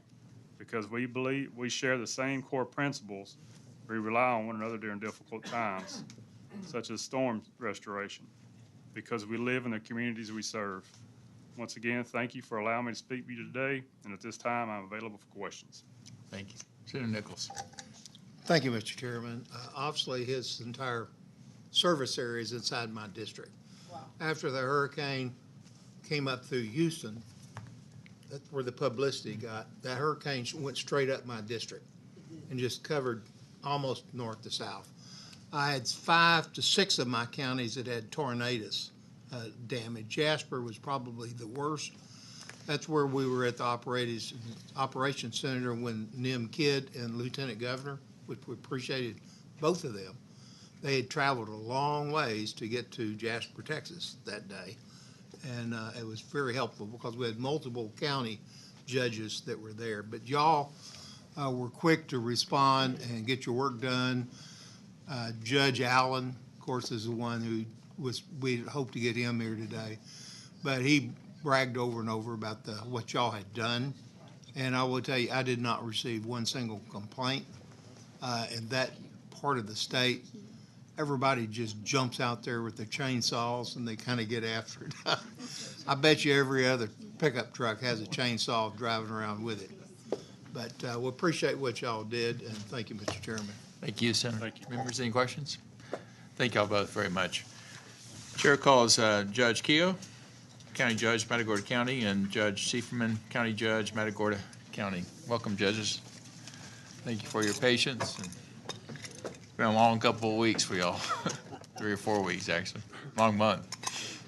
Judge Keough, go ahead, sir. Thank you. First. Welcome back. Thank you. It's Yeah. good to be back. It's good to see Walked these everybody. halls before. I have to tell you, as I watched this today, you guys are the unsung heroes, that you do this all the time, and it's remarkable to me, your level of commitment for the people of Texas. I mean that genuinely. Having sat in 2 sessions, in the 84th and the 85th session, and having gone through this, I understand the sacrifices and the things that you guys do and gals, and I mean that sincerely. You know, there's been so much said here today, and you know, during this experience, as I was kind of formulating my ideas of what took place, you know, I started thinking, is this just me? Am I crazy? Am I missing something here?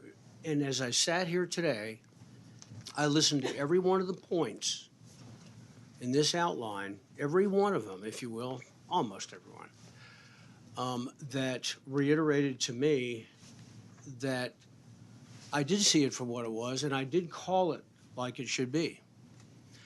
And so if you'll just indulge me for a few moments, I'm just going to read this and then make some conclusions about my relationship to another energy company and then some final conclusions.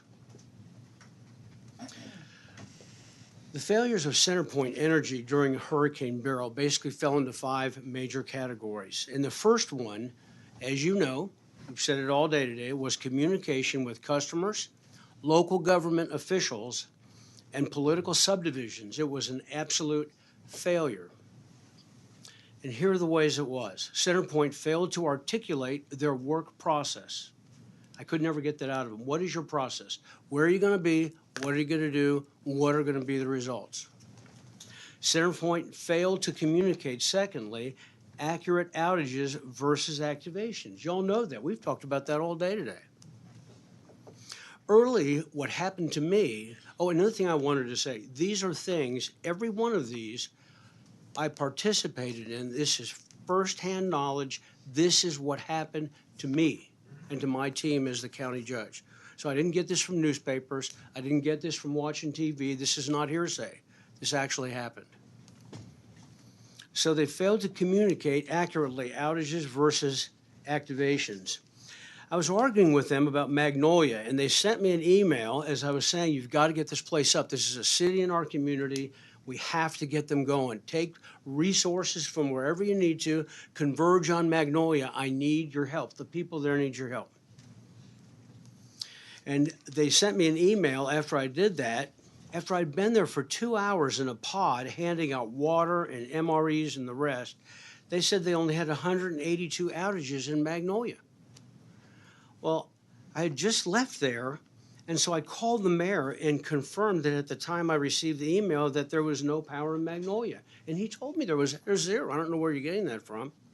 Well, then when I responded that that was not right, this is what they said. They told me, oh, we made a mistake.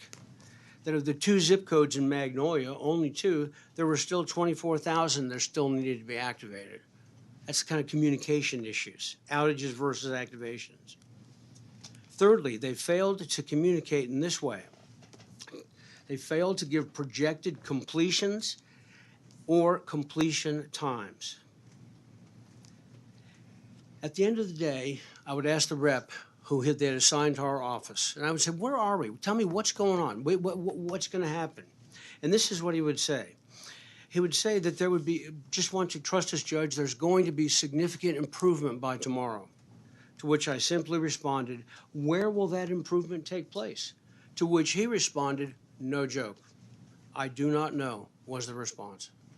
To which I said, well, if you don't know where it's going to be, then how can we accurately predict what's actually going to happen and will there be an improvement? Now, this wouldn't be a big deal, I guess, if Montgomery County wasn't the 4th largest power grid by CenterPoint out of 12 counties.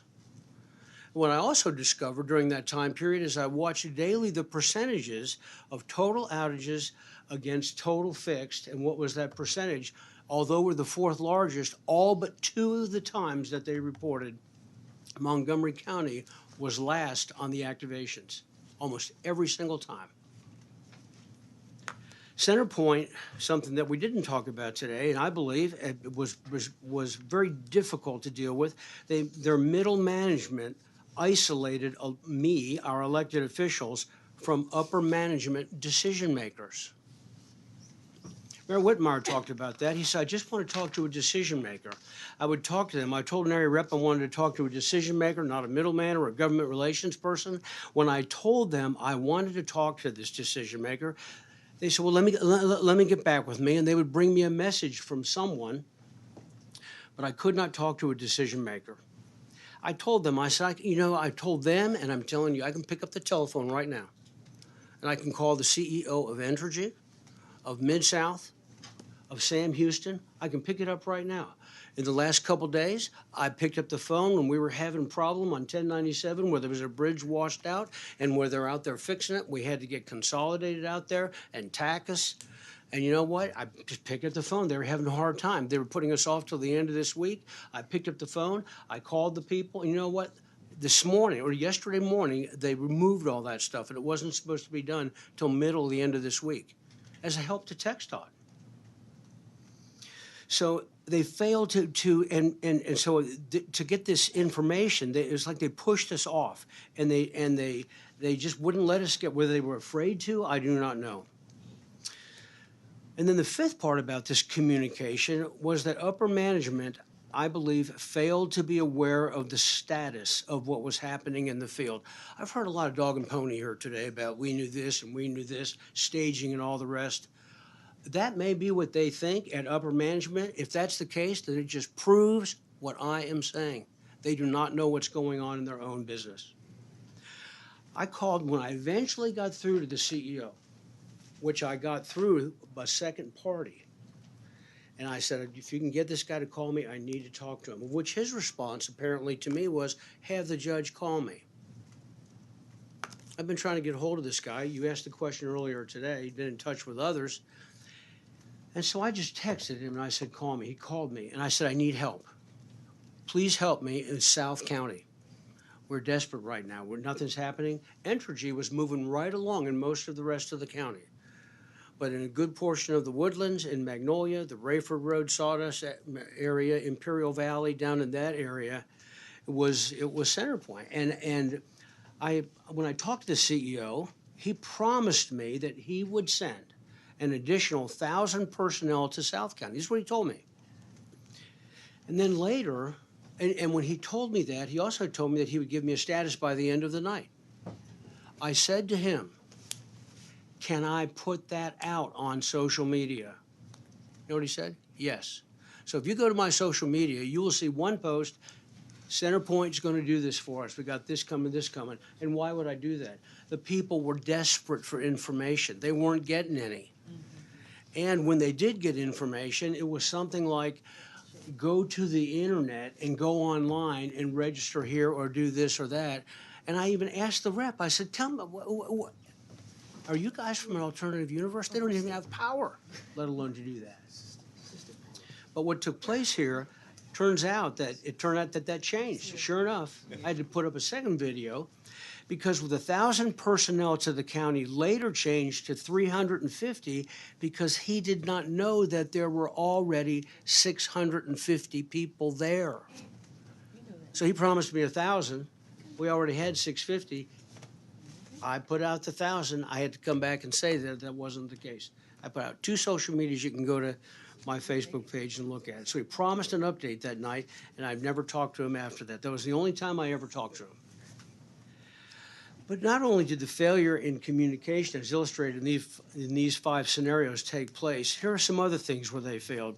As you know, CenterPoint failed to prioritize essential services. Senator Crichton, you talked about this. We got a telephone call from people over in Harris County. They had watched us, saw what we were doing, saw we were on social media. We were running all over the county. We were doing all these pods. We were there early in the morning till into the dark of the night, every day through this whole thing. We were smooth, wore out. And they called us and said, would you go check out Kingwood Hospital? Sure, we didn't even know what we were getting into. But we found out that Kingwood Hospital, being a 500-bed hospital with trauma care, was without power except for 2 CenterPoint generators that were inadequate with half of the AC operating. I went around the back of the building. The COO came out. I got with the engineer, and I said, man, what's going on? He says, what's the deal with this big 2-megawatt generator? It's like a semi-trailer. He says, they won't let us hook that up to their transformer.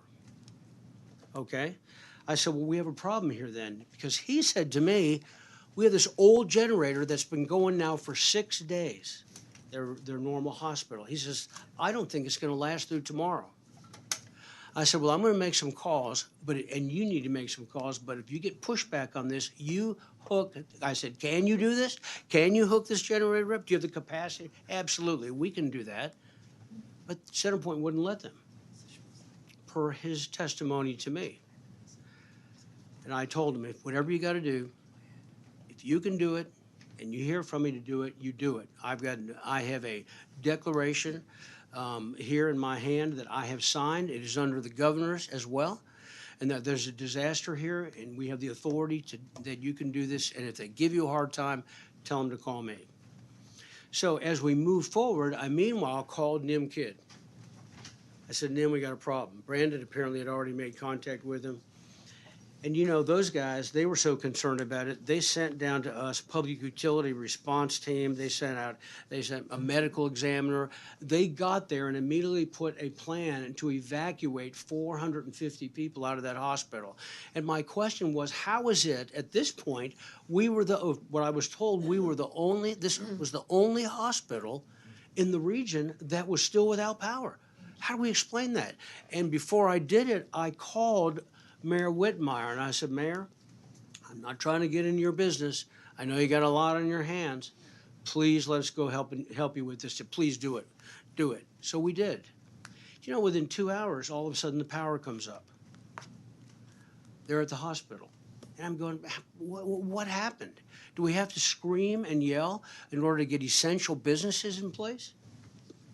So they failed to prioritize essential services. The third thing they failed to do was the CenterPoint failed to stage their workforce to perform initial assessments.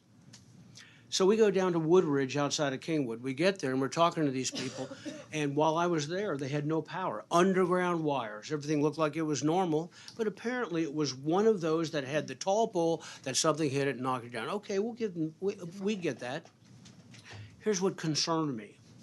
We are now 7 days into the program, 7 days into this crisis.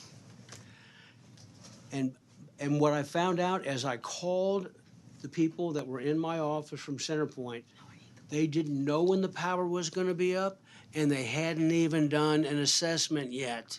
I said, you got to be kidding me. Go to my Facebook. I put a video out on that. And in that video, I was calling out to CenterPoint. What's going on? Then CenterPoint, fourth, failed to properly utilize foreign electric services. Now, you know, the foreign electric services, you know those guys are.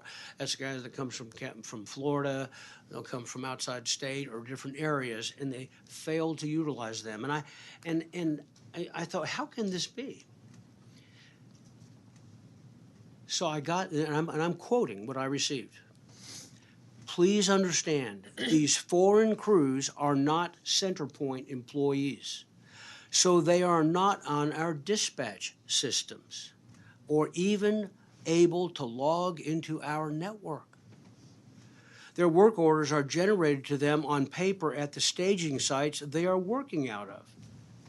Because of all that, we do not have a direct line of sight to their direct locations. You gotta be kidding me. Do not have the ability to dispatch within their system to reach these foreign services? CenterPoint doesn't have enough linemen. I talked to another individual who was in the know, is very familiar with all that's going on there, does not have enough linemen. My sources tell me that they have less linemen now than they had in 1983.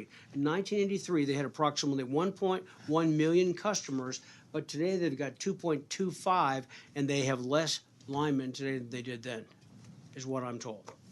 They need to invest in more linemen in order to mitigate this kind of situation. So they didn't utilize the foreign electric services the way they should. Fifth, CenterPoint failed to be prepared for the kind of crisis because of poor, you've been hearing about this all night long, vegetation maintenance.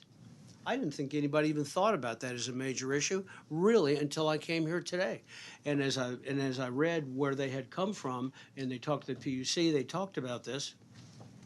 But the fact of the matter is as I explained, you know, they service 12 counties. Montgomery County is the fourth largest in their power grid. As I thought about this, you know, they spent sometime in the past $42.8 million on vegetation mitigation or cutting or whatever, and that yet during that same time period, they spent $500 million in generators, as we've been saying, at 9% that they get reimbursed for. The one is 42.8. That's $45 million back. The vegetation didn't cost them anything because we turned around and gave them back the 9% for making an expenditure on something. What alternative universe are we living in that we do business this way? It's remarkable, and that it's part of our whole state process.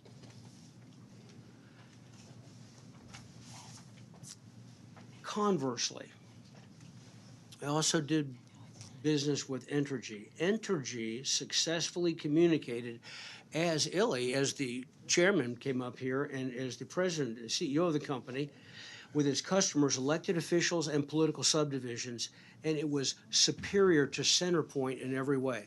I have a perfect example of this, if you'd like to go to my Facebook, where I'm with the mayor of Oak Ridge.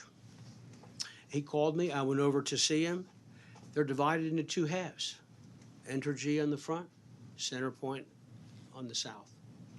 And he will tell you. And I said in this video, I said, don't listen to me. Listen to the mayor. I can't make this stuff up. Do you know what he said?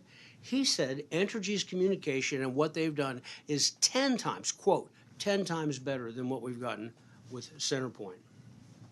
Do you know that with these people, with Entergy, I could have hourly communication with the customer relations person, the vice president, and most importantly, the CEO, who came to a number of locations where I was and to initiate the process of evaluation and fixing the power issue in a specific area. I called them, Tavola and Roman Forest out in East County. This was an Entergy issue. I said, man, I need your help. Would you please, these people, they've been out with power for a number of days now. I need you to come out here and do something. Do you know that I was told we will be there in an hour?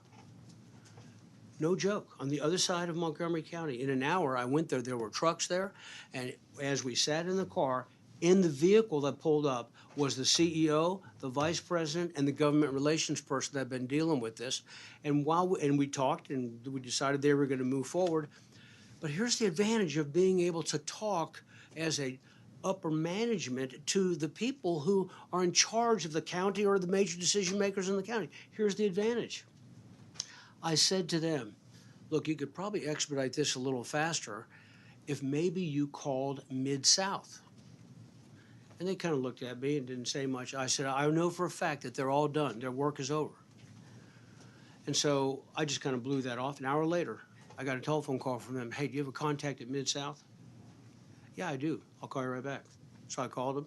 They sent 6 teams of people over there, and more were coming. They were there that evening, and by the next day, 2,200 homes were back up, just by communicating, getting help, and Entergy looking at it as a serious issue. Entergy understood the necessity of their company being able to work together with the county judge's office, especially since I was the one the county judge is the one who declares the emergency in a disaster. They even set up a command center at our EOC. Entergy followed the lead of our emergency management as I talked to them and as they were staging. Do you know that my OEM, Jason Millsaps, is right here with me, and it's just absolutely fantastic what we've done in our Office of Emergency Management in Montgomery County. But you know, we watched those models as the hurricane was coming across the Gulf, and there were a number of them, 10 or 12. But there was one model, and that was the one model that was consistent. It never changed, and it hit it right for Matagorda. And that was there was no, and everybody was saying it's going to go this way, it may go this way. We were even told, we were announcing too early where it was coming, that we were fear-mongering. We got that, they accused us of that. And sure enough, as it came in, and as it was getting ready to hit, Jason, he had already got people in place. We already had 2.5 shelters set up 2 days in advance. We had equipment there. We had cots. We had blankets. We had food. We had MREs. We had water, everything we needed, and people ready to go. And when it hit landfall, immediately after that, we put it into place. Entergy came very close to following the same program, and they were ready. And they were on it almost immediately. I mean, it was remarkable. So, and I could communicate with them. They would tell me where they were going, what they were going to do, and the expected results at the end of the day. So when I was able to get through to a middle manager and ask them why they could not do this, he apologized. The guys at CenterPoint, why can't you guys do this? Here's what he said. Man, I'm so sorry. You're right. We should be able to do that. But our technology is broken. That's basically what he said. To which I respond, well, wait a second. Somebody's given somebody information somewhere. How about giving me a copy of what they're given, at least so I can tell people? They said they couldn't do that. Final observations. First, the Houston region, as we have said, is a Gulf Coast community. Hear me on this. Any public service company or city or county or any political subdivision that goes public and says, we were caught off guard, shame on you. They are not paying attention. We are a Gulf community. This could go any way at any time. We have seen it, and we have seen it year after year. And if we are not prepared in advance for these types of events, we will fail our citizens, and we already know that lives will be lost. Montgomery County was ready, and I believe Entergy, I believe Mid-South, and these others were on their game as well. Secondly, for us in Montgomery County, we hold leaders accountable. If I do not do my job, guess what? I'm out. If you do not do your job, you're out. The board of directors of CenterPoint needs to take a serious look in the mirror at the operators of their company.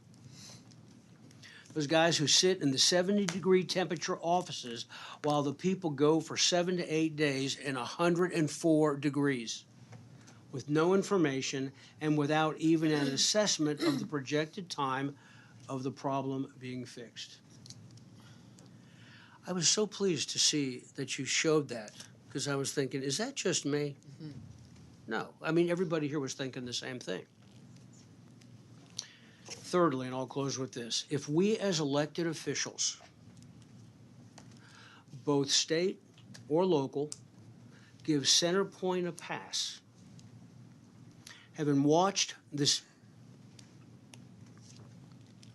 dog and pony show, promising improvements, I think we need to rethink this position. Do we really believe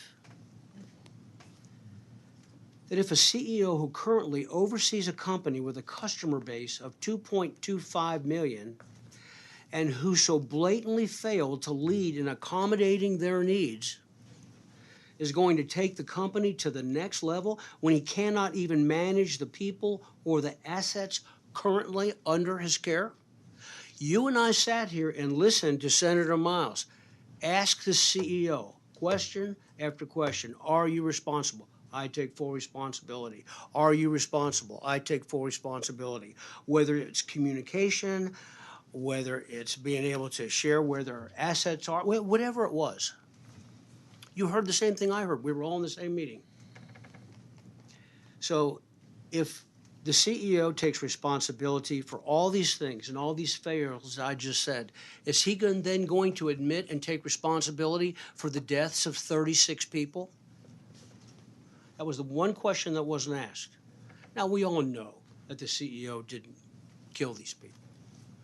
But we also know that inadequacies and incompetencies in many of these cases did lead to the deaths, whether it was heat stroke, whether it was they had a generator that because they didn't have air conditioning, they had on, they put it too close to their window, and they died from inhaling the fumes, whatever the case may be.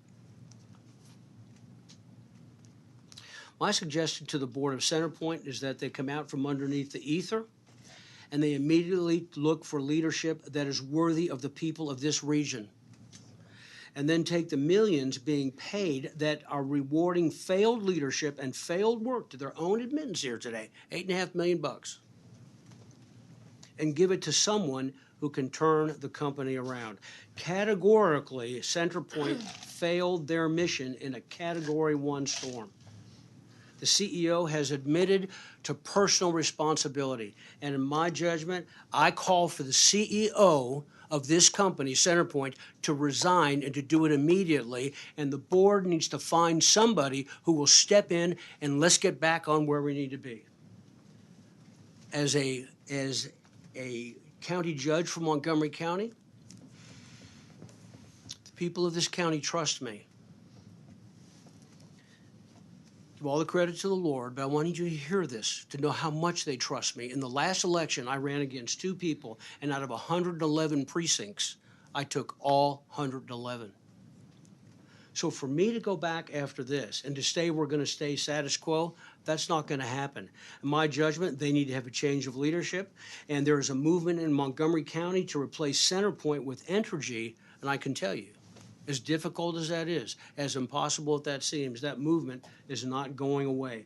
And as county judge of Montgomery County, I support this effort. That's my story, and I'm sticking to it. Judge, great words and insightful story. Thank you very much for your time and for your patience for being here today. Sure. I'm sure Senator Creighton has something to say. Yes.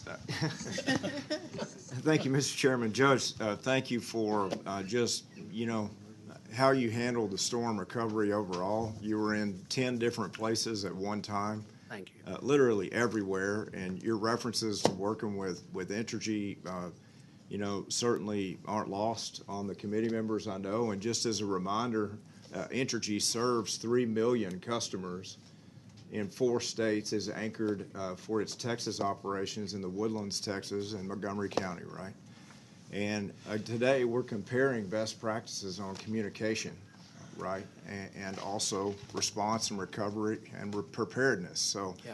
Thank you for, all that you're doing as county judge. It was certainly a pleasure to serve with you as state representative here, and we carried a lot of bills together. Yes. You know the process, you know the budget, you very aware of the regulatory framework and what we're working on for all the things we're doing here to build Texas forward just can't thank you enough for your service. It was my pleasure. Thank you, Senator. Thank you, Judge. Judge Sieferman? Yes, sir. Welcome. Mr. Chairman, distinguished members of the committee, good evening. It's my pleasure to be here with you this evening. No notes. I'm just going to talk to you from the heart. Matagorda County is still in recovery. We got clobbered, just like all the other constituents and groups we've heard from today. The sequence of events were just amazing, especially from my perspective, having been in office for just 18 months. It's been a long, I grew up in Matagorda County. It's been a long time since we took a direct hit, but a direct hit we took. And so if there is a silver lining in this dark cloud, it is that we got thousands of holiday, long weekend visitors out of the county. I think primarily Saturday we got them moving. We issued a voluntary evacuation order on Friday, activated the Emergency Operations Center Saturday evening, and by Sunday morning I'd already taken a call from Lieutenant Governor Patrick, and then at 12 o'clock we had our first briefing. So we rode the night out, rode the landfall out at the EOC, and what was most frightening about the whole experience was that loss of communications. We take that for granted. Cell phones and Wi-Fi and even a landline, nothing. Nothing. I mean, it was frightening. The entire county's power was knocked out. Other than generator power, the EOC was on generator, of course. But, you know, we had to improvise. And there's always a ham radio operator club within our EOC, and I'm always thinking, you know, what would it take for us to ever use our ham radio folks? They saved us. I mean, the first 48 hours, those ham radio operators, they saved us. Folks, I'm one of 2 judges with a nuclear plant in this state. That can't happen. That can't happen. We got to deal with that. I get it. Cell phone towers blow down. But how do these carriers not only provide service, how do they back up? So I'm encouraged this evening by everything that I've heard today that we have the torchbearers on this dais and in the leadership in this room to take this issue out of here and put it on a lot of different agendas as an action item, because we've got to do something about that. Thankfully, we had all of the state agency folks within the EOC. NIM Kid, I'll echo Mayor Whitmire's remarks about NIM Kid earlier. Thank God. His picture should be on a box of Wheaties. I mean, I'm serious. I mean, he got us everything we needed almost before we needed it. And he was being much too modest when he said he stayed in constant contact with his county judges. Folks, I heard from him every 3 or 4 hours via ham radio, via text, via call, however we could get it. And I have no doubt that if he couldn't reach me, he would have landed a Black Hawk helicopter right in the parking lot of the EOC. I have no doubts of that. So he would say, what do you need? Where do you need it? And so we told him what we needed, and Tatum was there, all of his staff that he had on the ground in Matagorda County, if we needed water, if we needed food, ice, whatever it was, particularly in Sargent, because the east side of Matagorda County was shredded. And so we still are under a mountain of debris. And so it's dump and burn, dump and burn. I've got 5 county debris sites throughout the county that we're dealing with. But I mean, go back to the Derecho. We had an F1 tornado on the west side of the county the first week of June. We're still dealing with brush from Alberto, now Hurricane Beryl. And honestly, there's still debris left over from Hurricane Nicholas three years ago, from Labor Day, September of 21. And that also was on the east side of the county. So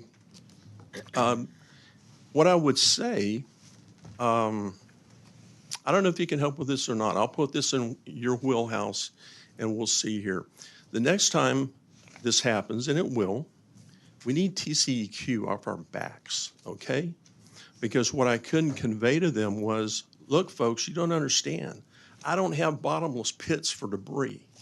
We got to dump and burn, dump and burn, dump and burn. So there's a disconnect here between agency, policy, procedure, and reality. When these disasters happen, we've got to get rid of this stuff. I mean, if Nim Kidd and the governor had not gotten involved, I'd probably have a mountain of debris in Sargent, Texas, the size of Mount Everest right now. So that's another serious thing to consider. We need to stop getting bullied by people that come down. I don't appreciate them pushing my county commissioners around. So something else in your wheelhouse to consider. So many people to thank. The volunteer corps that came out for this, the private sector, public sector, nonprofit sector, it all clicked. And it was just amazing what all came together during that first 36 hours and that first 48 hours. And then gradually the communications was hit or miss, but it was coming back. And it was like, for us to communicate, we just had to send people out, drive north, drive west, like cavalry scouts, you know, looking for something on the horizon, a space that we could get to so that we could keep communications, most importantly with the South Texas Project, with our nuclear plant, communications. But we have other major industries in Matagorda County as well. So lots of things to consider as we continue to grow. Our ag sector and our aqua sector took it really hard. I mean, that's still worth $100 million to our economy. And so we've got these farmers and ranchers that were wiped out as well. Their crops are just obliterated. So as we move forward, it's one day at a time. We're going to keep cleaning up and getting the brush. There's still brush curbside in the county seat in Bay City, piled 8-9 feet high, every street. But slowly our contractors, our county contractors are getting out. They're picking it up. The city also has a contractor.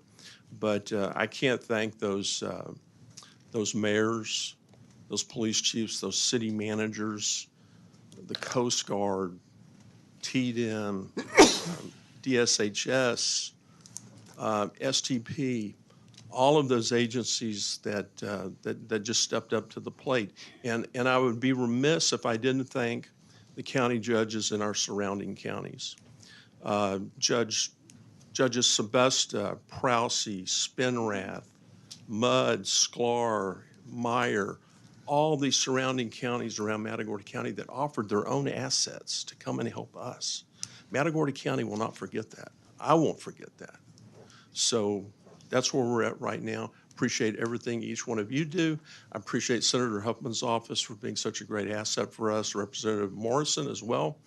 And we had the Lieutenant Governor in Bay City 3 days after the event. Senator Cruz spent 3 hours with me a week ago in Sargent.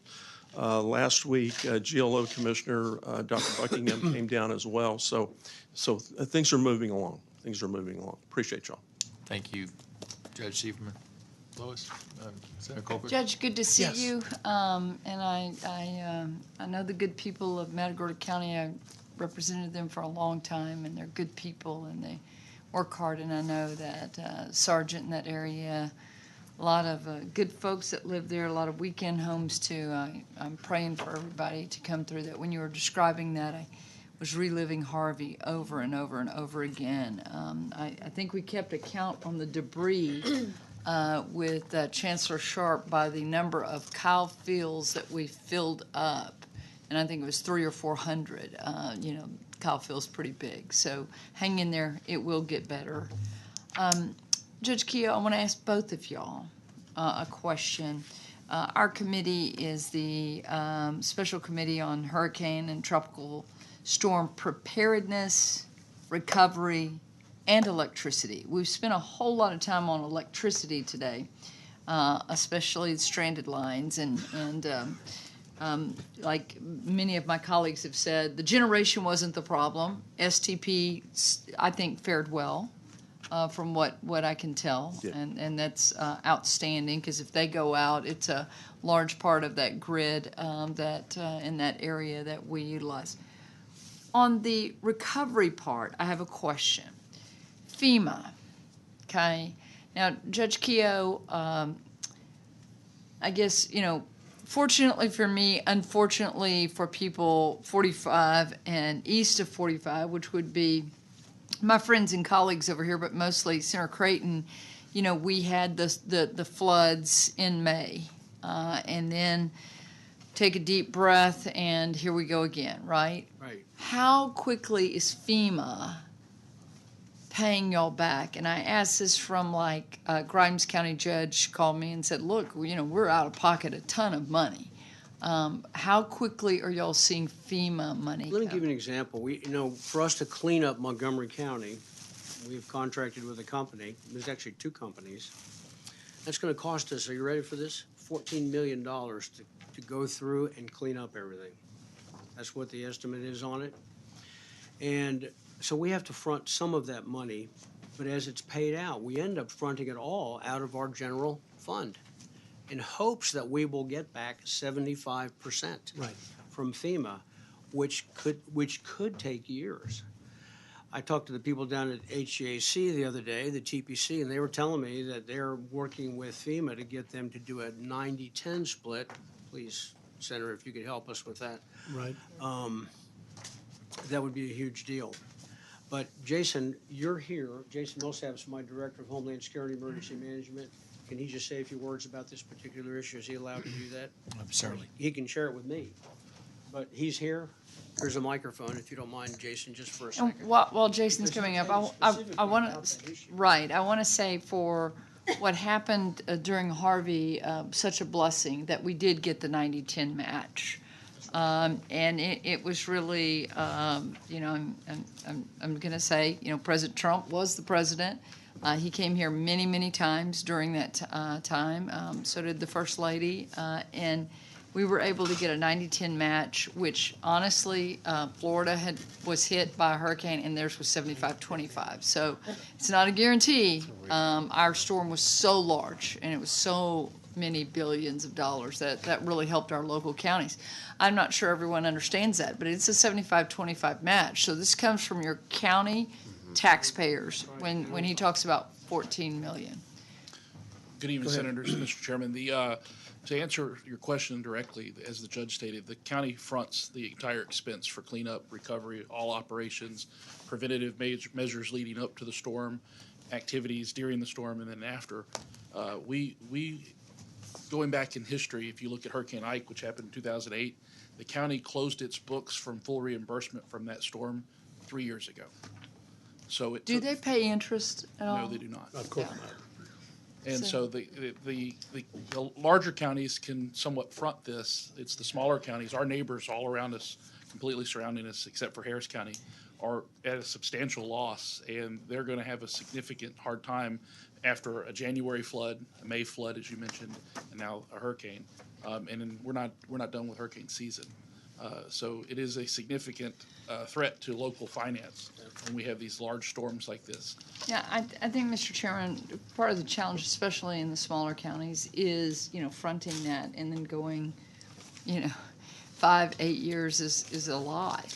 Because you're using reserves, I'm sure. And as Jason has just said, and we all know this, this is the beginning of hurricane season. Yeah. We don't know where we stand here as we move forward, so we're just going to hope and pray for the best. But anyway, thank you. Judge, how are you doing on some of these calls? We've had FEMA on the ground for about 5 days now, working Sergeant, Matagorda, Bay City, and Palacios, and some of the smaller communities. We'll come in, I'm sure, well north of $100 million in claims. I don't know what the timelines would be on reimbursement. That's something we've got to sit down and visit with our auditor on. And I would just add to that, because I was at the meeting in Matagorda County with the Lieutenant Governor right after, and the regional director of FEMA was there. Tony, I can't think of his last name, but he was around for, he is around for Harvey too. And we had a chat in the back, and he did seem very supportive and trying to speed up the process and supportive, and Lieutenant Governor was really pushing him. So I think that's all good news for the area. Thank you. Well, thank you very much. And I want to say that Judge Keough literally called and said, hey, let me know if some of your counties need help. Now, this is when he thought it was going to come a little lower. I mean, we didn't know where it was going to go. And anyway, Judge, thank you for that offer. You've always called and offered. It's a pleasure to work with you. And I know our surrounding counties, sometimes we help each other out with law enforcement and firefighters, first responders in general. And so we're very grateful for that. But we got a lot of work ahead of us. And I know, again, Mr. Chairman, we should concentrate on the electrical today, but our preparedness, and we've had a lot of discussion about that, but the recovery for our counties and their financial burdens are going to be great. Senator Middleton, then. Thank you, Chairman. Thank you, Judge Sieferman. Appreciate you, Judge Keough, also. I know y'all probably spent quite a few nights in the EOC, especially the night that it hit on Sunday. We had the same issue in Santa Fe, actually, with the TCEQ on burning. In Santa Fe's real rural, it's probably a lot like Matagorda. So that's something we need to look at. But then you mentioned something that I've noticed in other hurricanes, and that is the cell phone towers have generators usually, but my understanding is sometimes those backup fuels run out. And I don't know if I noticed this in Harvey, I've noticed it in others where the cell service is okay and then it falls off about a day later. And we, even in Galveston County, we had issues with FirstNet, which is first responders jump to the top of the line. They were even getting kicked off the system.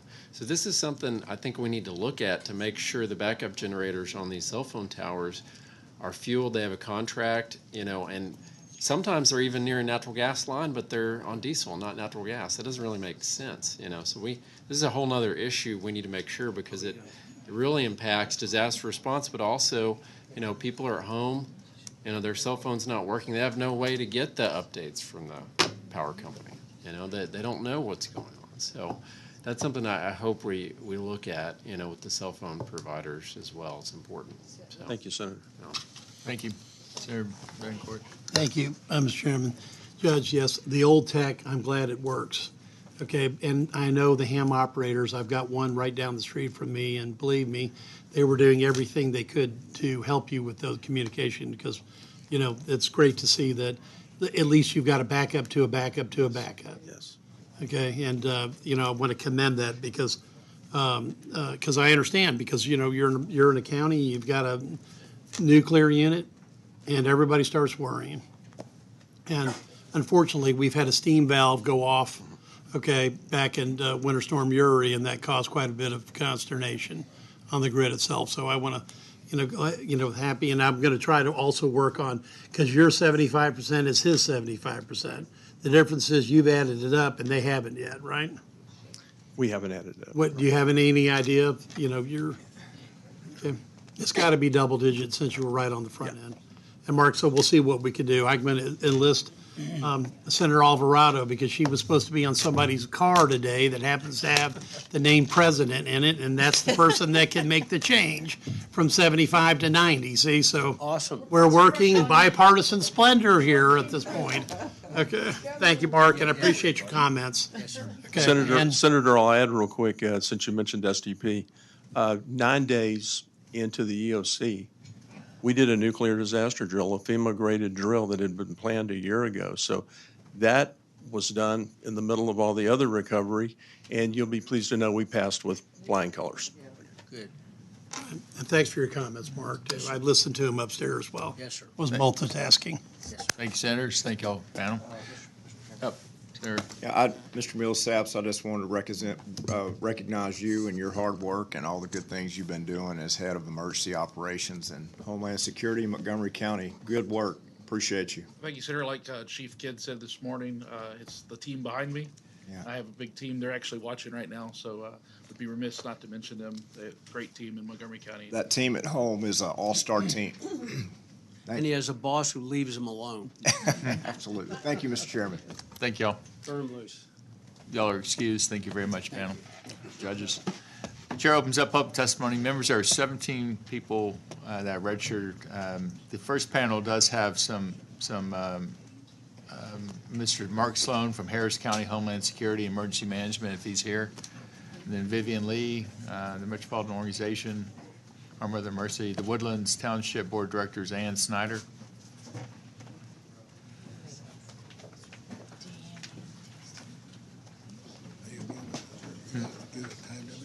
Yeah.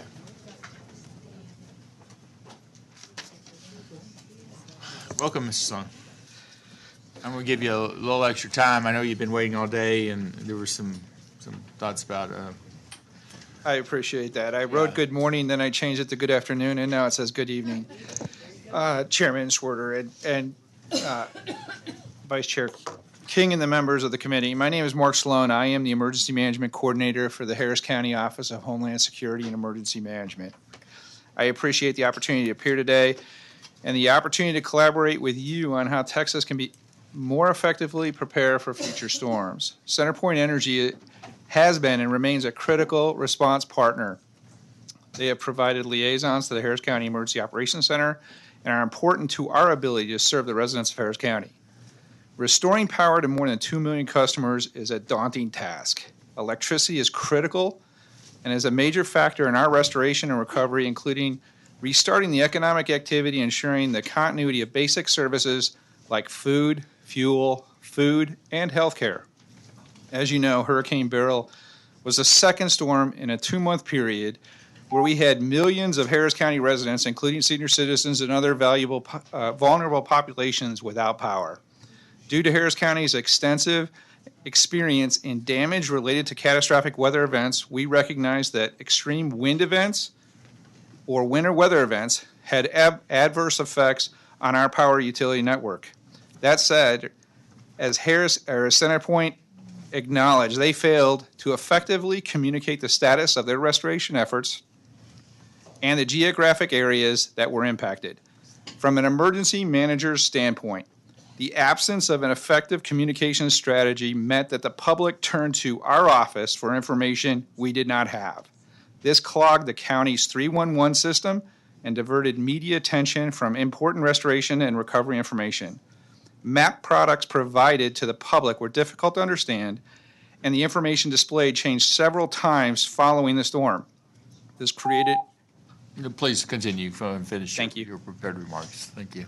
This created additional confusion for the public and the agencies who coordinate response and recovery efforts. Hurricane Beryl's death toll in Harris County was 14. 7 of those were attributed to heat exposure due to the lack of electricity. The absence of clear restoration timeline and geographic outage information had a significant impact. It limited our ability to visualize the likely locations of our vulnerable populations enrolled in the state of Texas Emergency Assistance Registry. It also limited our ability to effectively advise elected officials seeking open points of distribution for food, water, and ice, and other relief programs in affected communities. It additionally created challenges for our nonprofit partners who work to help home and business owners recover from disasters. While full restoration of the power was accomplished significantly faster than we even anticipated, the loss of public confidence in CenterPoint has an impact on the public's confidence in government as a partner in a disaster recovery process. Once again, we appreciate the creation of this committee, the members' commitment to this, and all the collective efforts to strengthen electricity reliability. This is a matter of health and safety for our residents and the communities that we as public servants seek to support. Thank you. Thank you, Mrs. Sloan. Members' questions of Sarah Alvarado? Thank you, Mr. Chairman. Mr. Sloan, thank you for being here. Appreciate all the work from all of the Harris County elected officials. After you've heard everything today, and knowing that we're still in the beginning of the hurricane season, what are your latest concerns? Well, my concerns as an emergency manager is always to be pessimistic, and that any given day we are going to get hit with a Category 5 hurricane. So my My concerns are no different than they were on January 1st, May 1st, or are the same that they'll be in July or August, September. All I know is that I have a number of partners in place in order to react, respond, and recover from whatever we are affected by, either wind event or if it is tropical weather. We are in a position to be able to recover as quickly and effectively as possible. All my partners need to be at the table, and they need to be able to do the jobs that we expect them to do. As emergency managers, we are strategic, not tactics. I have a number of partners that are in Big Blue, Big Red, that are out in the field doing things that put their lives at risk. But as the mayor said, public works is equally as important. The commissioner's offices who have their trucks going out to pick up debris put themselves at risk each and every day. So we have to be prepared. Senator Bancourt. Mark, thanks for testimony. Great to see you again. We went through Tropical Storm Allison, let's see, Katrina and Rita, Hurricane Ike, I'm going from memory, okay? And you stayed at the county, okay? Now, so I guess 16 years later from that last incident, we've had the derecho at this point, as well as this current hurricane that we're talking about the recovery from, which is Beryl. 2 points. One, we've had a whole bunch of people empty their freezer over and over again, and they don't have the money for it. And I know you hear about this because you're in the field quite substantially. But in addition to that, there is I want to bring back a memory that was probably not good, but I can remember when a Cat 5 Pac-Man in the Gulf sent 2 million Houstonians fleeing, maybe 3, through every road and highway, every single exit. I believe there's 11 from Harris County, if I remember correctly. Okay, and I'm concerned that after these last 2 storms, if we have a issue like that, we're going to have an emotional reaction from the public. What say you, Emergency Management Director? I will not disagree with you. I think that the public's perception of the most recent disaster influences decisions that they will make for their own family and to protect themselves and their property. One of the positives is after Rita, which that time was the first time that in the state of Texas, mandatory or voluntary evacuation orders could be put in place. Most people didn't understand what that meant. In a post-Rita environment, there are better plans, coordination with the state of Texas and Chief Kidd, DPS, along with our tollway authorities in order to make sure that we have enough freeway lanes in order to evacuate. But yes, I am always concerned of the public's reaction to the most recent event and what that will do to our plans, processes, and procedures. Well, glad to see that your gray suit matches your hair. So we both aged in the service of our country here, to quote George Washington. I appreciate those comments. Thank you. Any other questions? Thank you, Mr. Sloan, again. Ms. Snyder, Ann Snyder, Woodlands Township Board of Directors. Mr. Chairman and members of the committee, my name is Ann Snyder, and I serve as chairman of the Woodlands Township, a community of 120,000 residents and over 2,600 businesses located in southern Montgomery County and northern Harris County. Allow me this evening to also offer a unique perspective that happened during Hurricane Beryl that I personally experienced. The Woodlands is served by 2 electric utilities, CenterPoint and Entergy. So I'll start with communication. Many months ago, right after the holidays, the township established communication plans with both CenterPoint and Entergy to ensure clear communications during power outage. These plans are necessary twofold, but most importantly, because our residents who are served by CenterPoint routinely face numerous challenges with reliable electric service. Even with these plans, the difference in communication between our two electric utilities during Beryl was stark. Entergy executives, the CEO, vice president, held twice daily conference calls to update us and all local stakeholders. Communications with our designated CenterPoint contact, usually our field representative, while he was very well-intentioned and tried, they were less regular, he was uninformed, or would say, "I don't know, I'm sorry." And the information that was generally given was inaccurate and also not able to discern to our constituents. Second, both providers had outage trackers for customers. Entergy's outage tracker for our area was generally updated in real time and typically very accurate.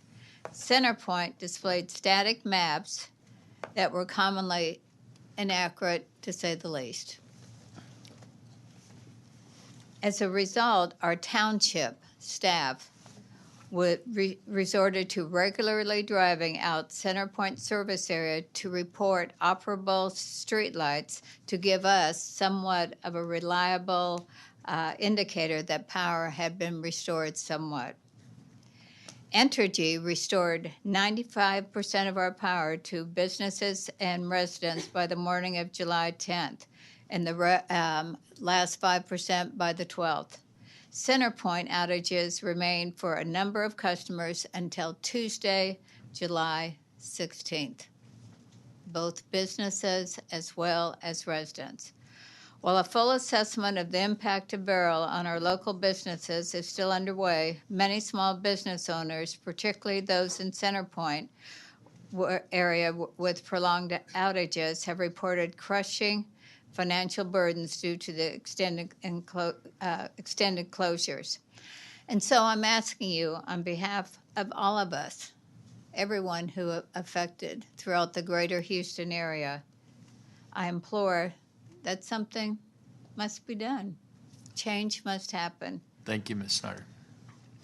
Members' questions? Thank you. Ms. Lee, Vivian Lee. Good evening. My name is Vivian Lee. I am with an organization in the city of Houston called TMO, the Metropolitan Organization, which is made up of the different churches in the city that hold you all accountable.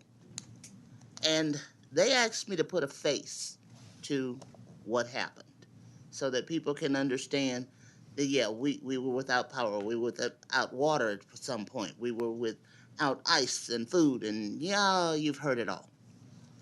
But from where I am, as a grandmother, raising an autistic child, this is where it gets bad.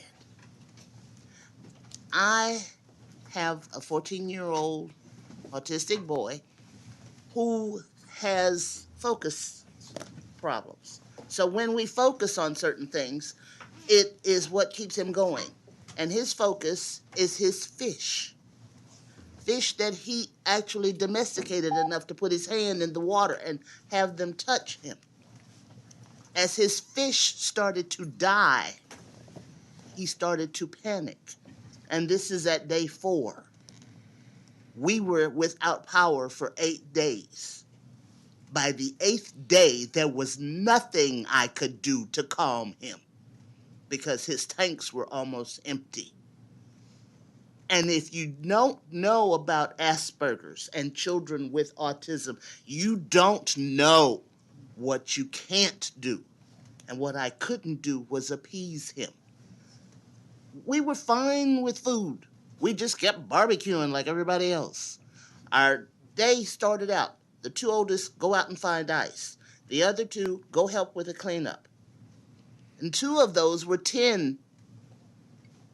They were helping because everybody had to help. And then it got really confusing because I have a 3-year-old great-grandchild who didn't really understand what was going on, except she realized that the fish were dying. That's a simple thing to some people. But to a child who lives on focusing, that heat destroyed his focus. And as I took him to the doctor, he has now been diagnosed with PTSD. He cannot stand the rain.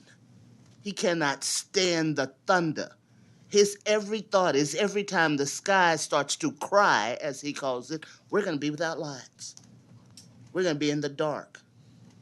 And we're going to be hot and miserable.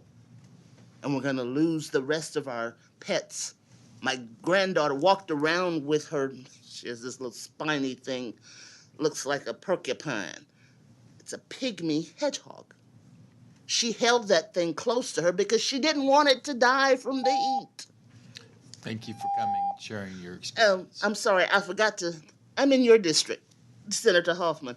Senator Miles knows me from where his mother goes to church. But honored to be your senator. Thank you for being. Thank you, Allah.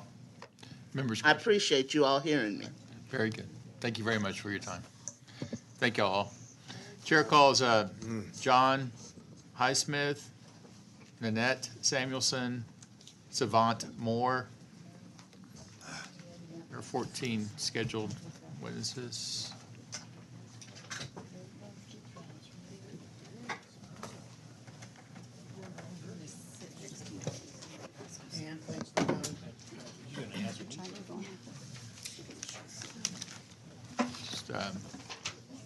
Savant Moore, go ahead, sir. Good evening. My name is Savant Moore. I'm an HISD trustee. I'm a minister. I represent the 2.5 million Houstonians.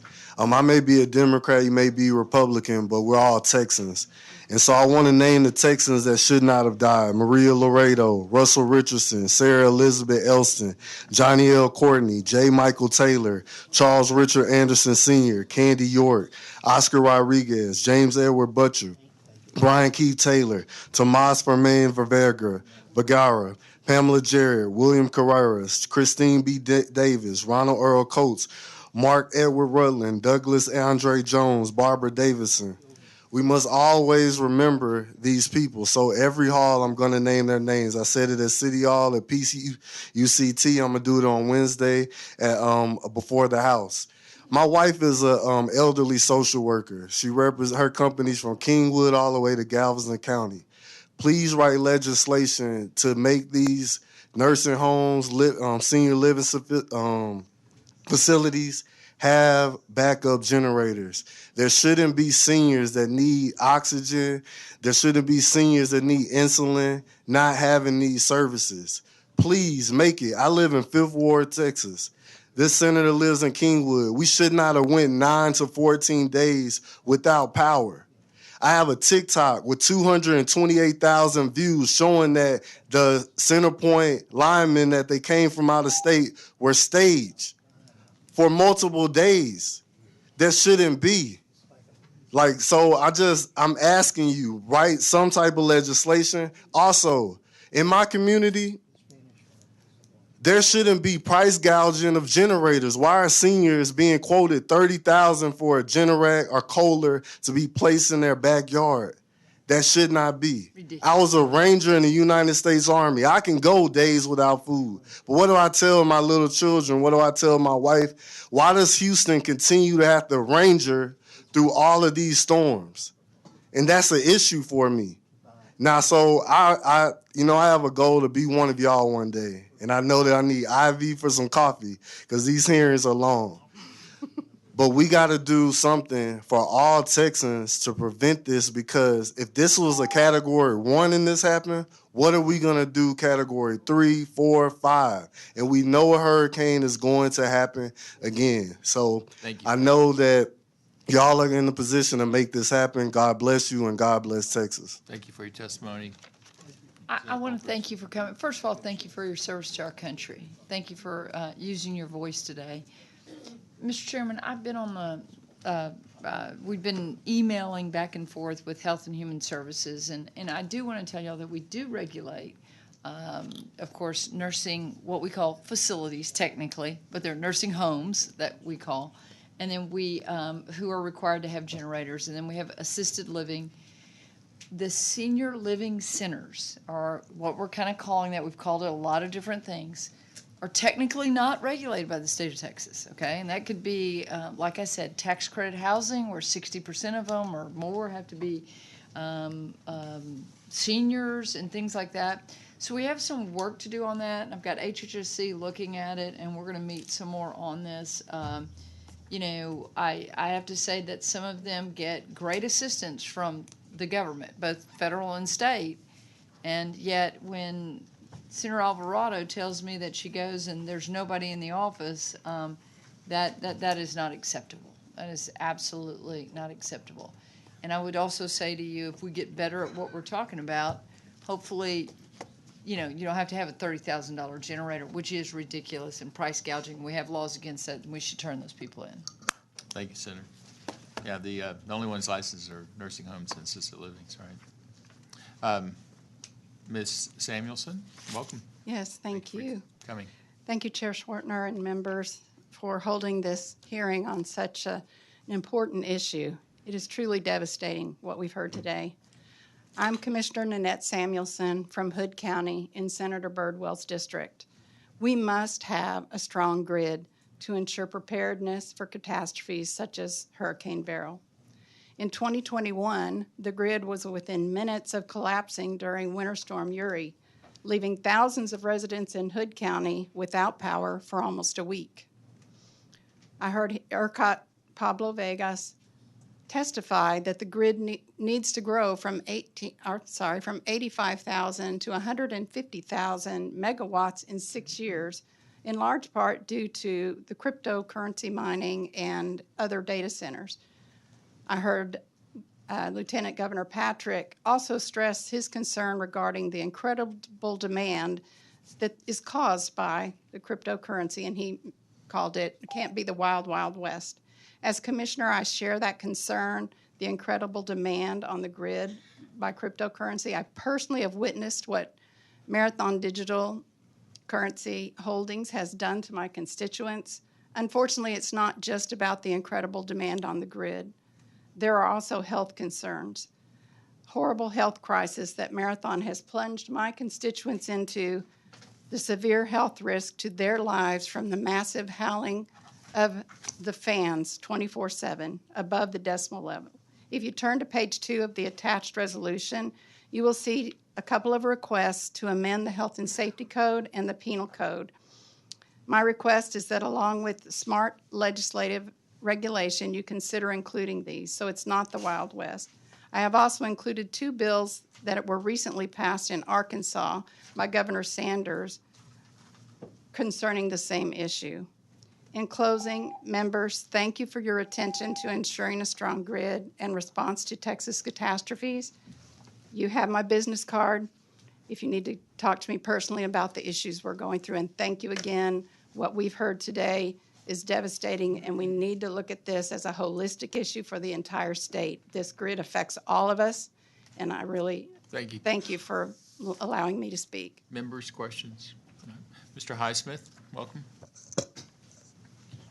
Good evening, members. I'm John Highsmith from Hood County, outside of Granbury.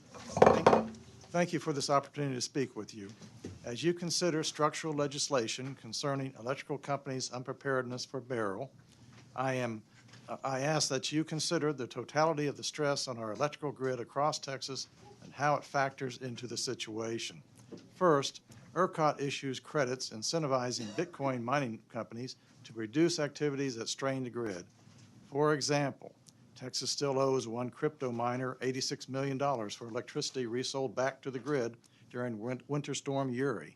This company made $125 million for reselling energy back to the grid. Please consider legislation to reallocate some of the money or credits paid by Texas to Bitcoin mining companies to be transferred to the infrastructure, repair, maintenance, modernizing, and hardening. We don't know when the next hurricane could hit our Texas coast or when the next ice storm or tornado could hit North Texas. Second, as you examine the Bitcoin mining stress on our electrical company's preparedness for catastrophes, I would ask that you include an amendment to the Health and Safety Code to protect the health of those living close to a Bitcoin mining company, like Marathon that is close to me, where many residents are now suffering severe health issues due to the horrendous 24-hour noise from their enormous fans, and it's so loud that it rattles our homes and sends us to the hospital. Whether the catastrophe is natural or man-made, the health of Texas is the catalyst behind your committee, and Senator Colhorst. As chair of the Senate Health and Human Services Committee, I want to thank you for serving on this select committee. Senators, it will be a challenge to gather the information you need to determine the best legislative recommendations. In your deliberations, I ask for funding to be reallocated to our grid infrastructure and an amendment to HSC for the health of Texans. Thank you. Thank you, Senator Matagorda. I just want to tell you, I've already told Senator Burwell you're here. He's already responded back. Thank you. And I want to thank you for your testimony. If there's fans that are that loud, we all need to hear about it. Oh, yes. Thank you very much. Thank you. Senators, any questions? And we have had a lot of discussions about the crypto mining issues and how they're kind of working the system. And I think there will be legislation about that. We're just kind of trying to figure out how to do it. And we have been looking at what other states are doing as well. In the in the resolution that we passed, on one of the beginning parts, whereas there's a doctor, she's a PhD, that has been studying sound, infrasound for over 30 years. If you would take a look at some of her documents that she's written or watch a seminar that she has on YouTube, you will gain so much insight into how this noise, and it's not just noise, it's the sound waves. As you know, she would compare it to, we know that gamma rays and X-rays are bad for us, but we If can't. it's all right, we want to get to everybody else. Okay. But I do think you made your point. And again, there's two things going on with the crypto miners. One is the noise issues and all that goes with that. The other is the way the way they're using the system to Yes. the data centers stay on 24/7 because they have a product. Google doesn't turn off at night. Right. But the Bitcoin and all the crypto miners, all they have to do is turn off as soon as because they have those long-term power purchase agreements. They buy the power very cheaply, and then they hold it until it reaches a peak hour, and then they can sell it back on the trading floor, however they want to do it. And it's gaming the system.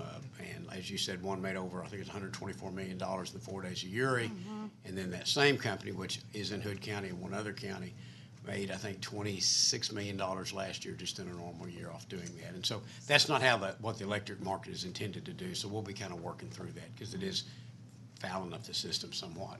So thank you very much. Next up Thank you. would be Nikki Aguenu, Patrice Parsons, and Dale Oliver. Are y'all still here tonight?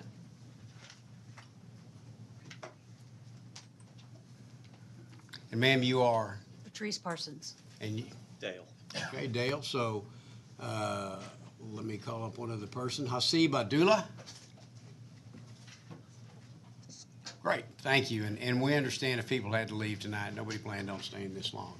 Again, please monitor the time. And sir, why don't we start with you? Sure. Good evening, Commissioners. I'm Dale Oliver, a retired utility operations executive and currently with Quanta Services as Vice President of Emergency Management for them. We are a large resource provider into storms. We provide resources as well as base camp staging areas and things like that. I'm here to talk on behalf of Quanta and our experience with Hurricane Beryl and as Hurricane Beryl was approaching, we began our preparation on the Wednesday before, monitoring the weather and alerting our operating units throughout the country that there was something imminent and they needed to get ready to probably travel, probably over the weekend or the first of the week.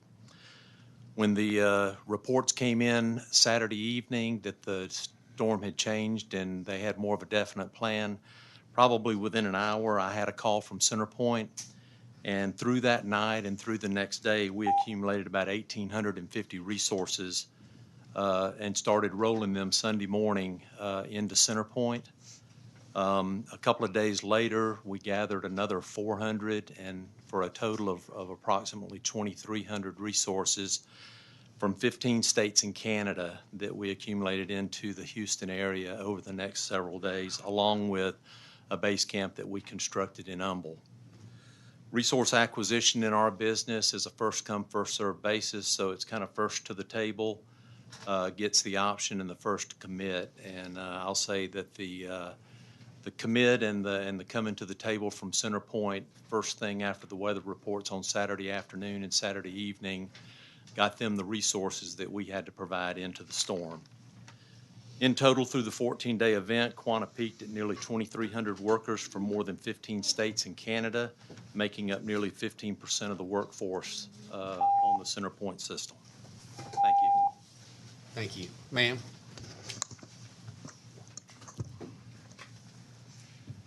Good evening, Chairman and other esteemed members of this committee.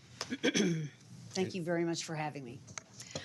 My name is Pete Parsons, and I'm the Executive Director of the Texas Solar Energy Society. We are a 501c3 organization that's dedicated to promoting distributed solar access and availability to all Texans. Hurricane Beryl and its impact to the CenterPoint distribution grid has added to a growing list of events that emphatically underscores the need for increased grid resiliency. Winter storms Elliott and Uri, the wildfires of the Panhandle, and a number of hurricanes throughout recent history highlight the need for generation behind customer meters to ensure the safety, security, and stability of Texans. While many think of generators for behind-the-meter resiliency, recent advances with solar and battery storage technologies have made these solar systems just as reliable and relevant as more traditional counterparts. Because distributed solar and storage systems are designed for parallel grid operation, they provide an all-of-the-above reliability solution. These systems provide energy not only during a disaster event, but also during tight grid conditions by removing demand from a thin market, something that traditionally generators cannot do. I'd be happy to provide this committee with a recent study that we commissioned that demonstrates that behind-the-meter solar plus storage is a viable option that should be considered when thinking about ways to increase customer resiliency as well as grid resiliency. However, current market signals tell homeowners that solar plus storage is not a good financial investment based on rates utilities are paying to solar homeowners across the state, which does not consider any value solar provides the utility. It is possible to make cost benefits of solar more transparent. Thank you, Ms. Parsons. Members, questions? Thank you. Mr. Abdullah?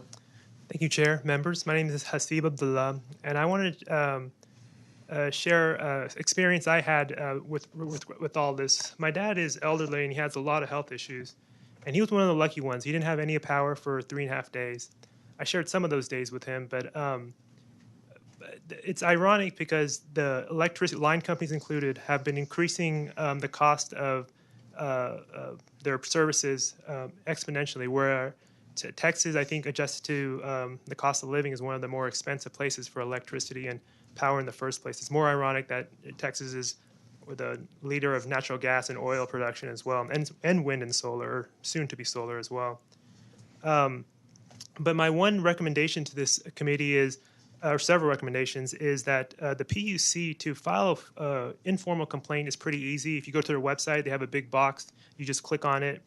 But it would be good to audit to see how much of these informal complaints actually result in either fines or corrective action. And then to file, which you're required to do under PUC's rules and the statute, but to file a formal complaint is not easy. I'm not saying PUC is hiding it, but it's not easy to do so. And that's when really things get moving, because there's an administrative law judge at PUC that looks at it. There's staff that looks at it more closely, lawyers and such. So I would recommend this when legislation happens, that staff and the state senators and your counterparts in the House look at how could it be more easier for the citizens of Texas to utilize the PUC, file not only informal complaints, but also formal complaints. Thank you for your time. Thank you for your service. Thank you, Ms. Abdullah. Members, questions of the panel? Thank you all. Brad Bailey, Woodlands Township Board of Directors. Kristen Lee, Legislative Affairs Commissioner. Adrian Garcia, Harris County. Joe Higgs, the Metropolitan Organization. Mr. Bailey, welcome. Please state your name again. I'm Brad Bailey from the Woodlands Township Board of Directors. Mr. Chairman, thank you so much. Members of the committee, our two senators in the Woodlands, Senator Creighton, Senator Betancourt, thank you so much for all you've done. I'd like to thank this, I spent a lot of time in this building. I've done a lot of these things, and seeing how we have Republicans and Democrats all united over the target. I haven't seen this much unity since 9/11. So it's truly remarkable. Thank you, CenterPoint, for doing that for us. But it's exciting that you guys are on top of this. So please understand. Earlier, you heard Chief Nimkid, who's done an incredible job, spoke about the hurricane season's cone of uncertainty. In the Woodlands Township, we live in a cone of uncertainty 12 months a year, and that would be called CenterPoint service area in our district. Important to point out, the Woodlands is located at the end of the line of the CenterPoint system. And at the end of the line, the customers have a much different service experience than the CenterPoint customers that are inside the line of uncertainty. For example, prior to Hurricane Beryl, in the village of Creekside Park section of the township, we've had over 10 CenterPoint power outages of 1 hour or more in the last 12 months. That's prior to Hurricane Beryl. Obviously, this is trimming of trees and things like that are the issues. Needless to say, our community relies on CenterPoint for power, literally has PTSD whenever it rains or wind blows. To preference that, I have a letter here that I'll be leaving with all of you to read from one of our business owners. Fieldings has a restaurant in Harris County side of the Woodlands, and they have a restaurant in the Montgomery County side of the Woodlands. Two total different experiences. And don't take it from me, you've heard from a lot of people, but I'll leave this for all of you to read. And I encourage you to understand that we are seeing a total different application of communications and how we handle problems and how we deal with things. Entergy's done a fantastic job, and CenterPoint has a lot of work to do. So thank you so much for this. Thank you, Mr. Bailey. Senator Creighton. Thank you, Mr. Chairman. Director Bailey, thank you for making the trip today, marathon hearing, but I know that with you and Dr. Snyder and her great testimony as chairman of the board, and our other township director here, Ms. Heiser, you're well represented in the Woodlands, coming in and making sure that we understand impact. And we need to know that, because I think you're working on a recommendation through resolution that you're passing, if I'm understanding that correctly, on asking for a change of service territory. Well, we'd like to look at that. We'd like this committee to look at it. It's a very complicated issue, obviously, with ERCOT and non-ERCOT, but it's something that needs to be looked at. Judge Keough really touched on it really well, but we're having some major issues, and a lot of issues prior to the hurricane. So this is not just a hurricane issue. This is a resiliency issue that we see over and over and over again in our Harris County side and some of the Montgomery County side of all the CenterPoint areas. Well, I think that's an important clarification, that it is a trend over time in that request that you're making. Is that correct? Yeah, a long time. Thank you. Appreciate you. Thank you, Senator. Sir Betancourt. And Director Bailey, how many copies of that letter do you have? I think I have over 20. Would you please give it to the clerk? I thought I did. Did I get it? All right. Could you pass that out? Thank Yeah. you. Because, I mean, you literally have both restaurants in two different service areas. They're nearly the same, economic area. And I assume the losses of the Harris County side, or how much does he say in this letter? Hundreds and hundreds of thousands of dollars in the last just two storms that he's had to throw out in perishable food. Hundreds and hundreds of thousands of dollars, not to mention 60-plus people not being able to work. I want my CenterPoint friends to get a copy of this and read this. I will. Okay? Because this is exactly what happens when you don't have a reliable power situation, and across the street you do.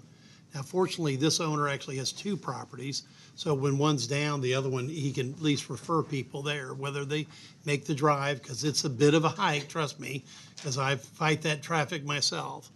But when we're having a business owner that has hundreds of thousands of dollars of losses, and I will tell you, Jeff, I've got so many calls from so many business owners, manufacturers, everything, because they cannot keep reliable power, so they're putting generators in. And unfortunately, as the gentleman said before, who was parked over here and done a good job with it, the cost of those generators, the 2,000 kilowatt generators, over $250,000 and escalating rapidly. So I want to thank you for bringing this to our attention. Thank you, Senator. Appreciate you. Thank you. Kristen Lee. Thank you, Mr. Chair, members of the committee. My name is Kristen Lee. I'm the Director of Legislative Affairs for Harris County Commissioner Adrian Garcia, and I'm delivering these remarks today on his behalf. He wishes he could be here today with you. Mark Sloan, our emergency manager, actually delivered the most salient pieces of information to you, so I will just add a few brief points. Elected leadership in Harris County strongly believes in empowering our residents to be self-sufficient and capable of functioning independently in the wake of severe storms. Our community has demonstrated remarkable resilience, but we need to ensure that we have the infrastructure and support necessary to maintain this independence. Residents need to know when we can expect to see investments in new technologies to serve our communities. So that's what we're asking of CenterPoint. The Houston Chronicle reported that CenterPoint profited millions of dollars from the rate increase used to pay for the mobile generators. We request those profits be returned to the ratepayers. We were told the generators would keep entire neighborhoods humming, and instead the generators were left idle during the exact use case scenario used to justify their purchase. The profits should be used to enhance services and reduce the cost burden for ratepayers. Full stop. Finally, we urge this committee and the PUC to hold meetings in Harris County. It is crucial to engage directly with the communities most affected by both the increasingly intense and frequent storms and by the decisions of these bodies. By holding meetings locally, you'll hear firsthand from residents who experience the impacts of severe weather and power outages. This will not only provide valuable insights, but also build trust and ensure that the voices of those directly impacted are heard and considered in your deliberations. Thank you for your time and attention in these most critical issues. Thank you, Ms. Lee. Any questions? Thank you. Joe Higgs. Joe Higgs, organizer with the Metropolitan Organization in Houston. It's a sister organization of Valley Interfaith in the Valley, Central Texas Interfaith Network of Organizations. On Saturday, July the 13th in the afternoon, we sent out a text with a survey to 100,000 registered voters in areas around some of the congregations that are members. 3,400 people responded in 6 hours, and 4,500 did over the last couple of weeks. At the time they responded, this is 6 days into it, 69% who responded said they had no power. 39% said they didn't have access to a cooling place. They didn't have a place to go. We asked people to rate their situation, with 1 being fine and 5 being we're in a crisis, and 48% said they were a 4 or a 5. 14% they said they had medical devices and they didn't have electricity to power them. We got responses from over 50 different zip codes. I've given you this as just, there's 375 responses here. That's 1/10 of the ones we got. We got about 3,750 people actually wrote something. You can get a flavor just reading these, but I'll just give you an example about the issue of medical devices. Somebody in Humble says, it's critical, I have electricity. I'm on oxygen 24/7. I haven't had power since 6:20 a.m. Monday. A person from Jersey's Village says, I need oxygen. A person from Third Ward says, I need refrigeration to keep my insulin cold. We had dozens of people talk about losing insulin for their children and their families. Another person said in Third Ward says, I need power to do dialysis. I do it at home. I can't do it. And I visited actually a person who lives up in Homestead in the northeast side who does daily dialysis. Couldn't do it. By the time I visited him, his legs were swollen twice the size because of all the fluids that had drained into his legs. I just want to answer a little bit to what you said, Senator Colcourse, about this is the last 2 things. There's 2 in there for people saying, one in Pasadena, I live in a senior living facility and I have not had power for 5 days. Another one from Garden Oak says, I live in a senior living facility and we need power. So I think you're right. Senior living facilities are a problem. Thank you. This is very demonstrative of the suffering So many people from Texas suffered during the hurricane. Chair calls Nicole Rhodes, CEO of Center Phase Energy. Brian Bird, founder of Bird Electric, and Michael Douglas, VP Strategic Services. Those are the last three that are registered. Anyone else wish to testify, please come forward. Brian Bird, Michael Douglas, are they here? Last call, Michael Douglas. Is there anyone wishing to testify on this committee's work? Hearing none, public testimony is closed. Members, thank you all very much for your time, attention, dedication. We have a lot of work to do and have a direction, I believe, now. With that, without objection, Senator King moves that the committee stand in recess, subject to call of the chair. Without objection, so ordered.